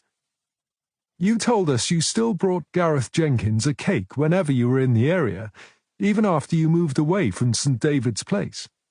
That's right, said Rachel. I did. Why didn't you take him one last week? Asked Southall.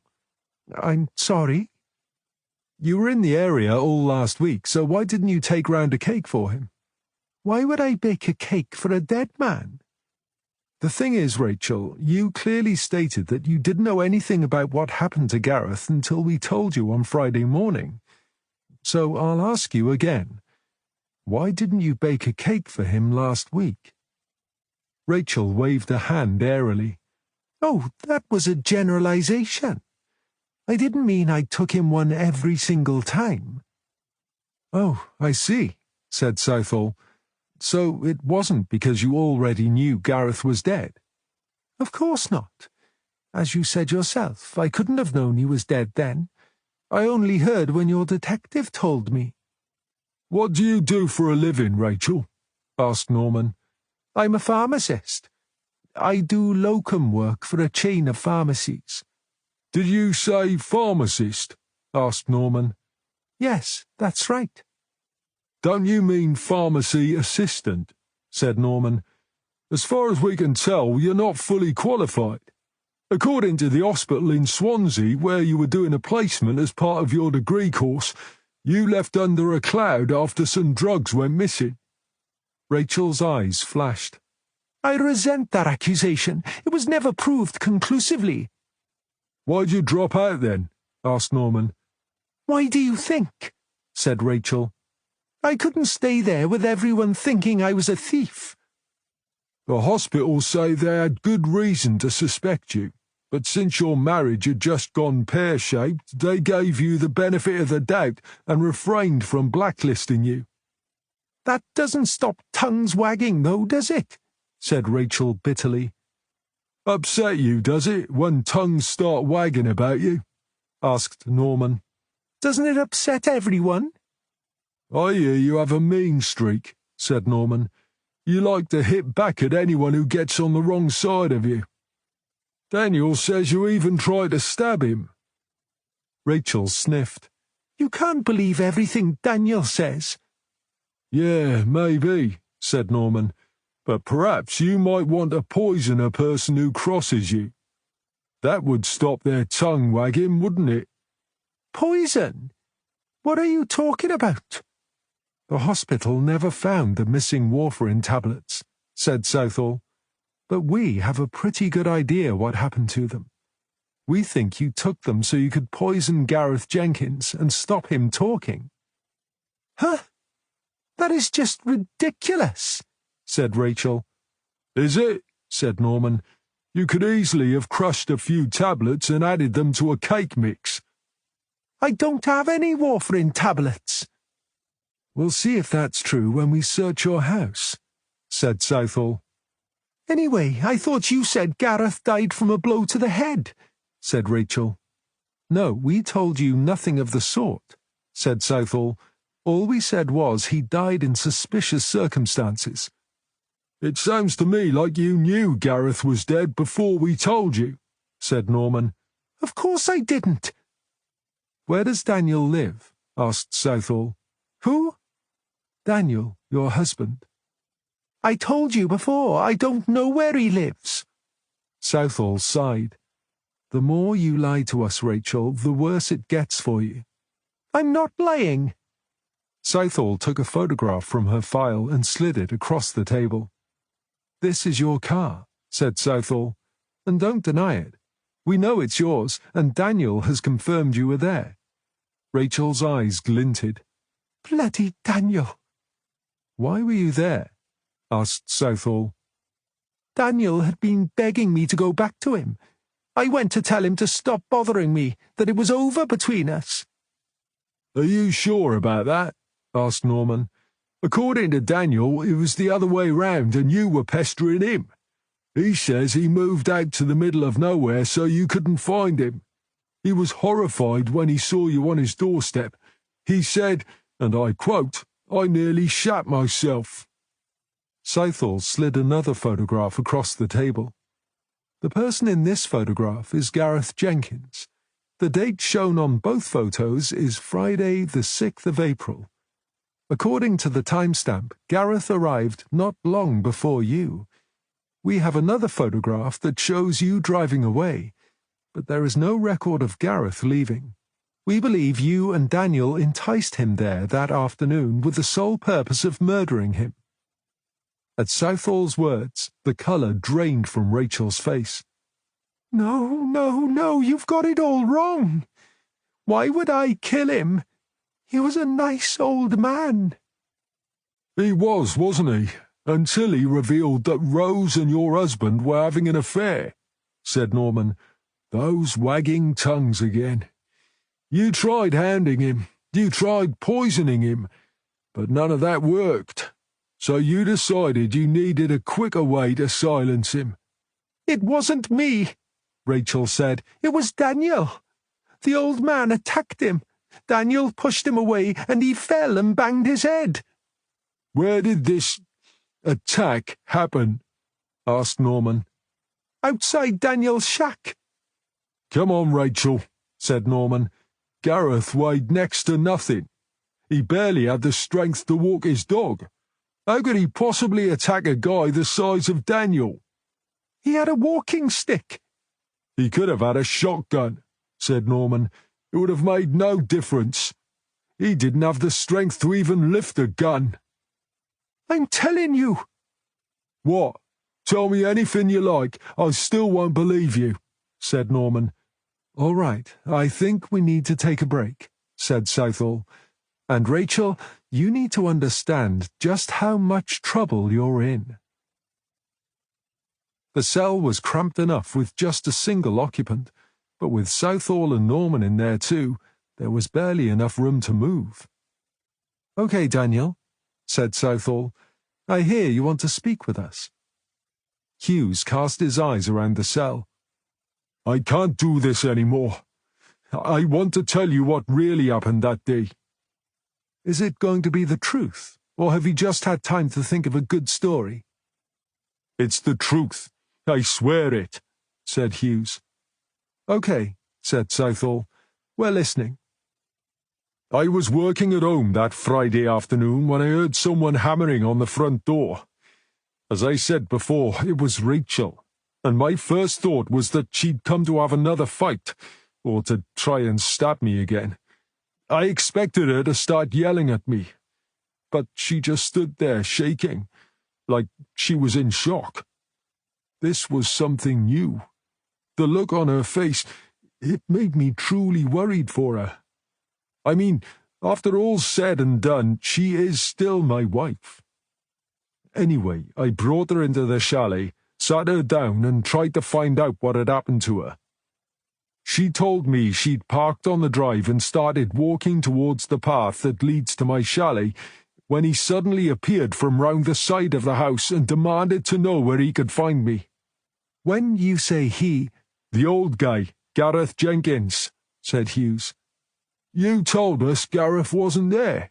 You're changing your story, are you? Said Norman. I said he didn't come to my chalet, and he didn't. I'm guessing he didn't know about the chalet, so he was going to ask for me at the main house, except there was no one there. how did he know you were even in Pont David? Asked Southall. I don't know. Didn't you ask him? Well, that's the thing. I never actually saw him that day. At least, not alive. What does that mean? Asked Norman. Rachel told me Gareth started shouting in her face, so she pushed him away. He fell back and hit his head. That's when she ran to my chalet. By the time I got to him, it was too late. He was already dead. So there you were with a dead body, said Norman. Yeah, exactly. If it was an accident, why didn't you call the police? Norman asked. Because Rachel wouldn't let me. She said if I didn't help her hide the body, she would say she saw me attack Gareth and murder him. So it was you who dumped the body, said Norman. Hughes hung his head. I'm not proud of that. I should hope not, said Norman. I suppose you used the track from your chalet that leads down to the river, and of course you have a car that can cope with the mud. I know I was wrong, but I knew Rachel meant what she said about... But why would she accuse you? Asked Norman. I told you, Rachel is vindictive, said Hughes. But I thought she wanted to get back together with you, Norman said. Well, that's what she said. She'd been going on about it for months, said Hughes. You think she set you up? Asked Southall. I don't see how the old guy could have known I was in Pont David unless someone told him. Did Rachel know where you dumped the body? She said it was better if I didn't tell her. So it wasn't you and Rose working together, but you and Rachel? Asked Norman. No, said Hughes. I wasn't working with either of them. You set up the money scam on your own? I swear I have never set eyes on that money before, or that debit card. Norman locked eyes with Hughes, who returned his stare without blinking. Where was Rachel when you went to check on Gareth? Asked Norman. Did she come with you? No, she was in too much shock to be of any help, so I left her in the chalet. You will have to make a formal statement, said Southall. Are you willing to do that? Yes, I'll do it whenever you want.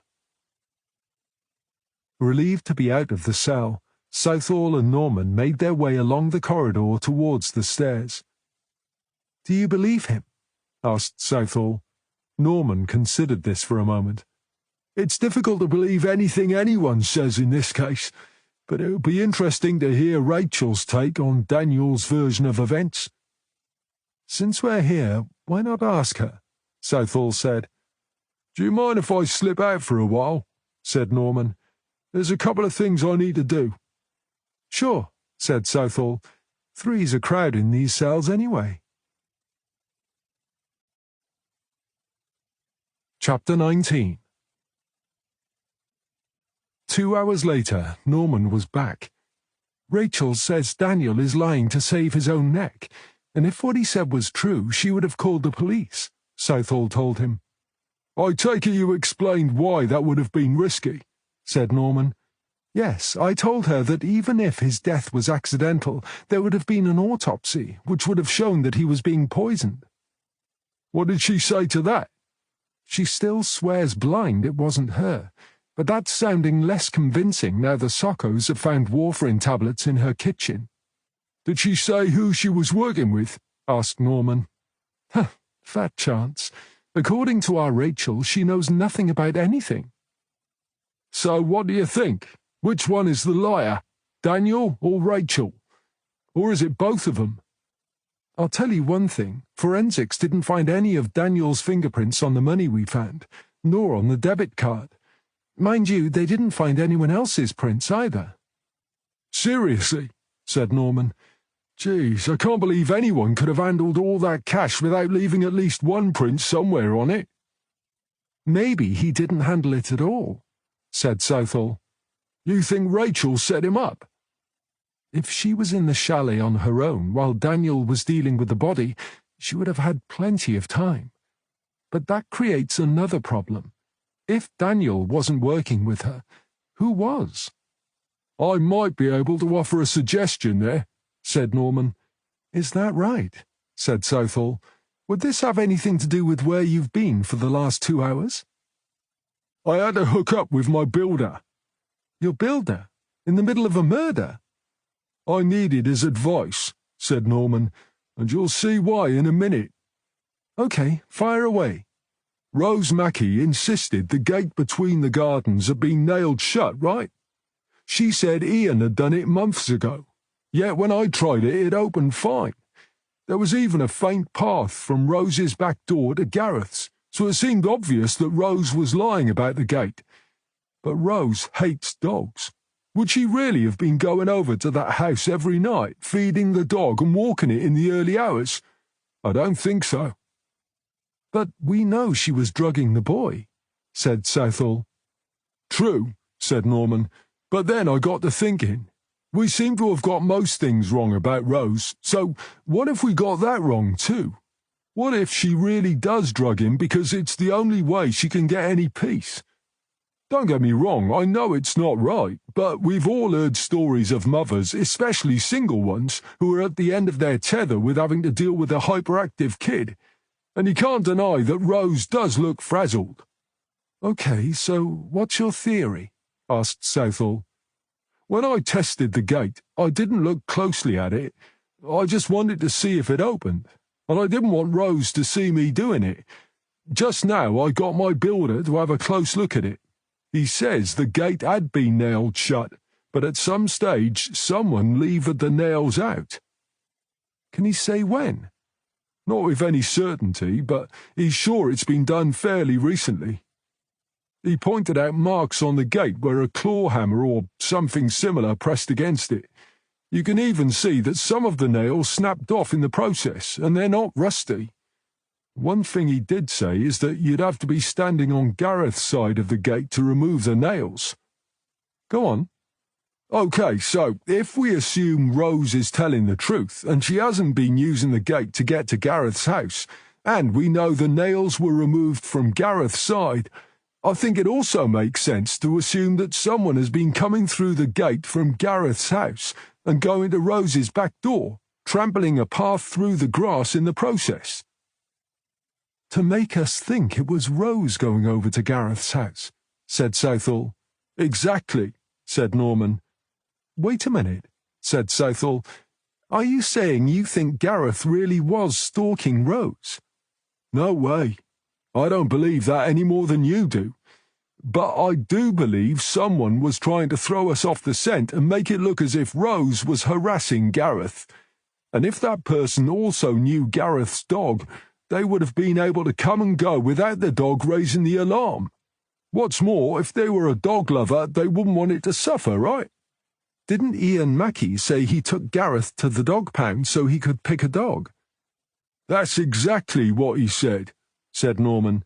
But did he know the dog? Asked Southall. He said he stopped going to Gareth's just after that. That's what he told us, said Norman. But if you remember, Rose said she thought he was still coming over, just not at the weekends.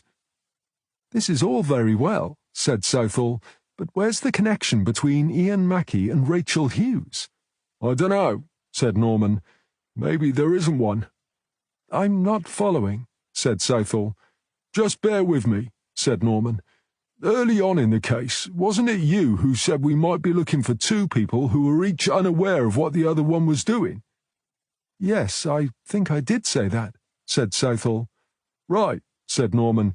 So, what if those two people are Rachel, who was trying to poison Gareth, and Ian Mackie, who just wanted to ruin him? Why can't they have been working together?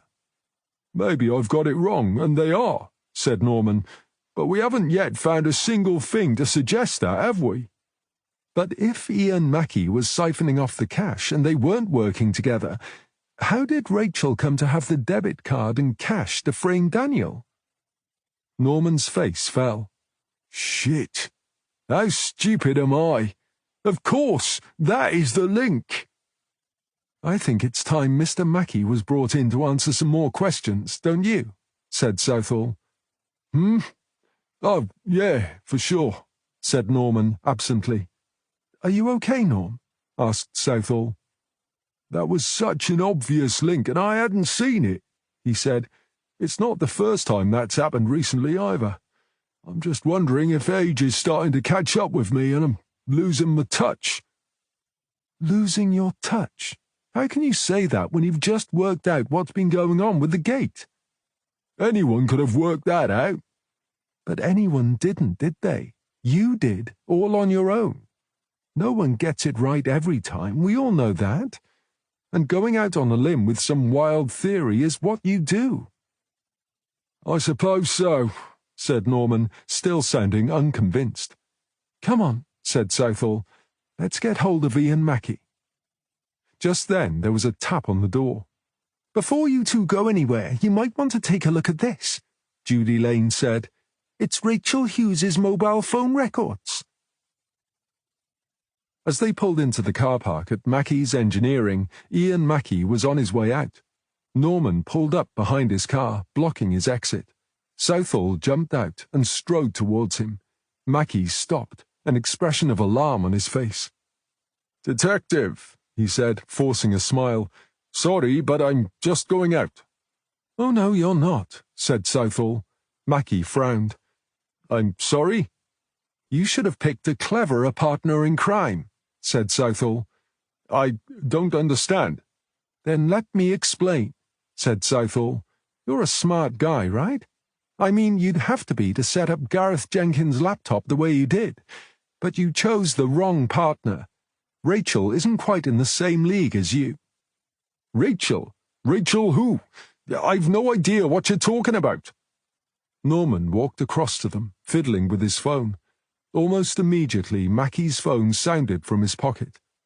He went to reach for it, but changed his mind. Aren't you going to answer that? Asked Norman. It can wait, said Mackie. Norman held up his own mobile phone.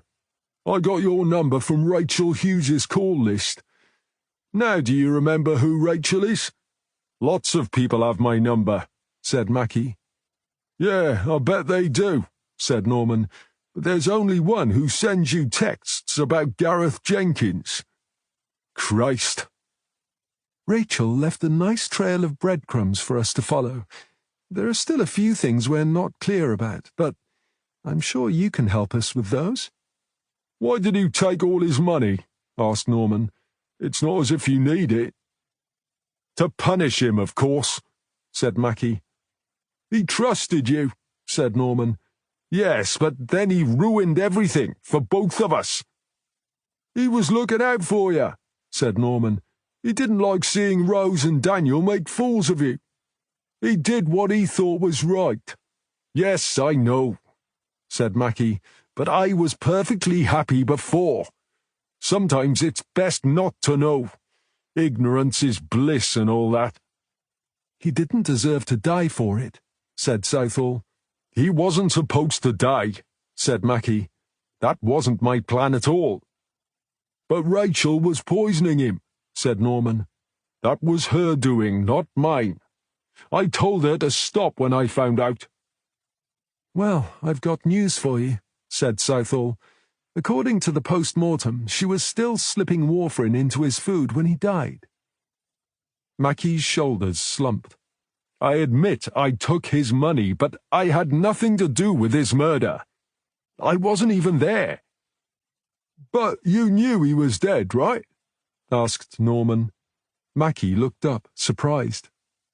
"You were in his house after he died," said Norman. "What were you doing there? Looking for his laptop?" "Where had he hidden it?" Mackie said.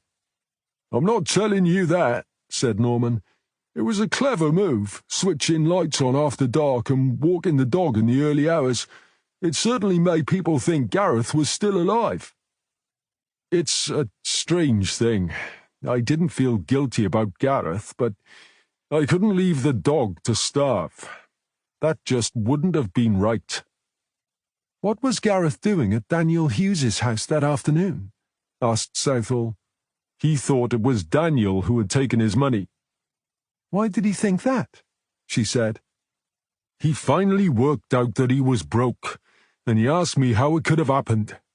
I think I may have mentioned that someone like Daniel Hughes would know how to get access to his laptop." "You think you may have mentioned it," said Southall. "All right, I did mention it. But I never for one moment thought he would track Daniel down and go over there." "Whose idea was it to frame Daniel?" asked Southall. "He was an obvious suspect, and I owed him one." "And Rachel agreed?" "I told her the police were closing in and that if she planted the money at his house, we'd be in the clear. She's dumb enough to do whatever I tell her." "Well, Rachel's not quite as dumb as you think," said Southall. "She did try to stick to her side of the bargain, but she couldn't do anything about Daniel crumbling first. And just in case it did go pear-shaped, she left a trail of text messages that led us straight to you." His mouth working, Mackie stared at Southall. "You're under arrest, Ian Mackie," said Southall. "Read him his rights, Norm." The end. You've been listening to A Body Under the Bridge by P.F. Ford, narrated by Andy Creswell. Published by Quest Audiobooks, an imprint of W.F. Howes Limited. This recording is copyrighted by W.F. Howes Limited.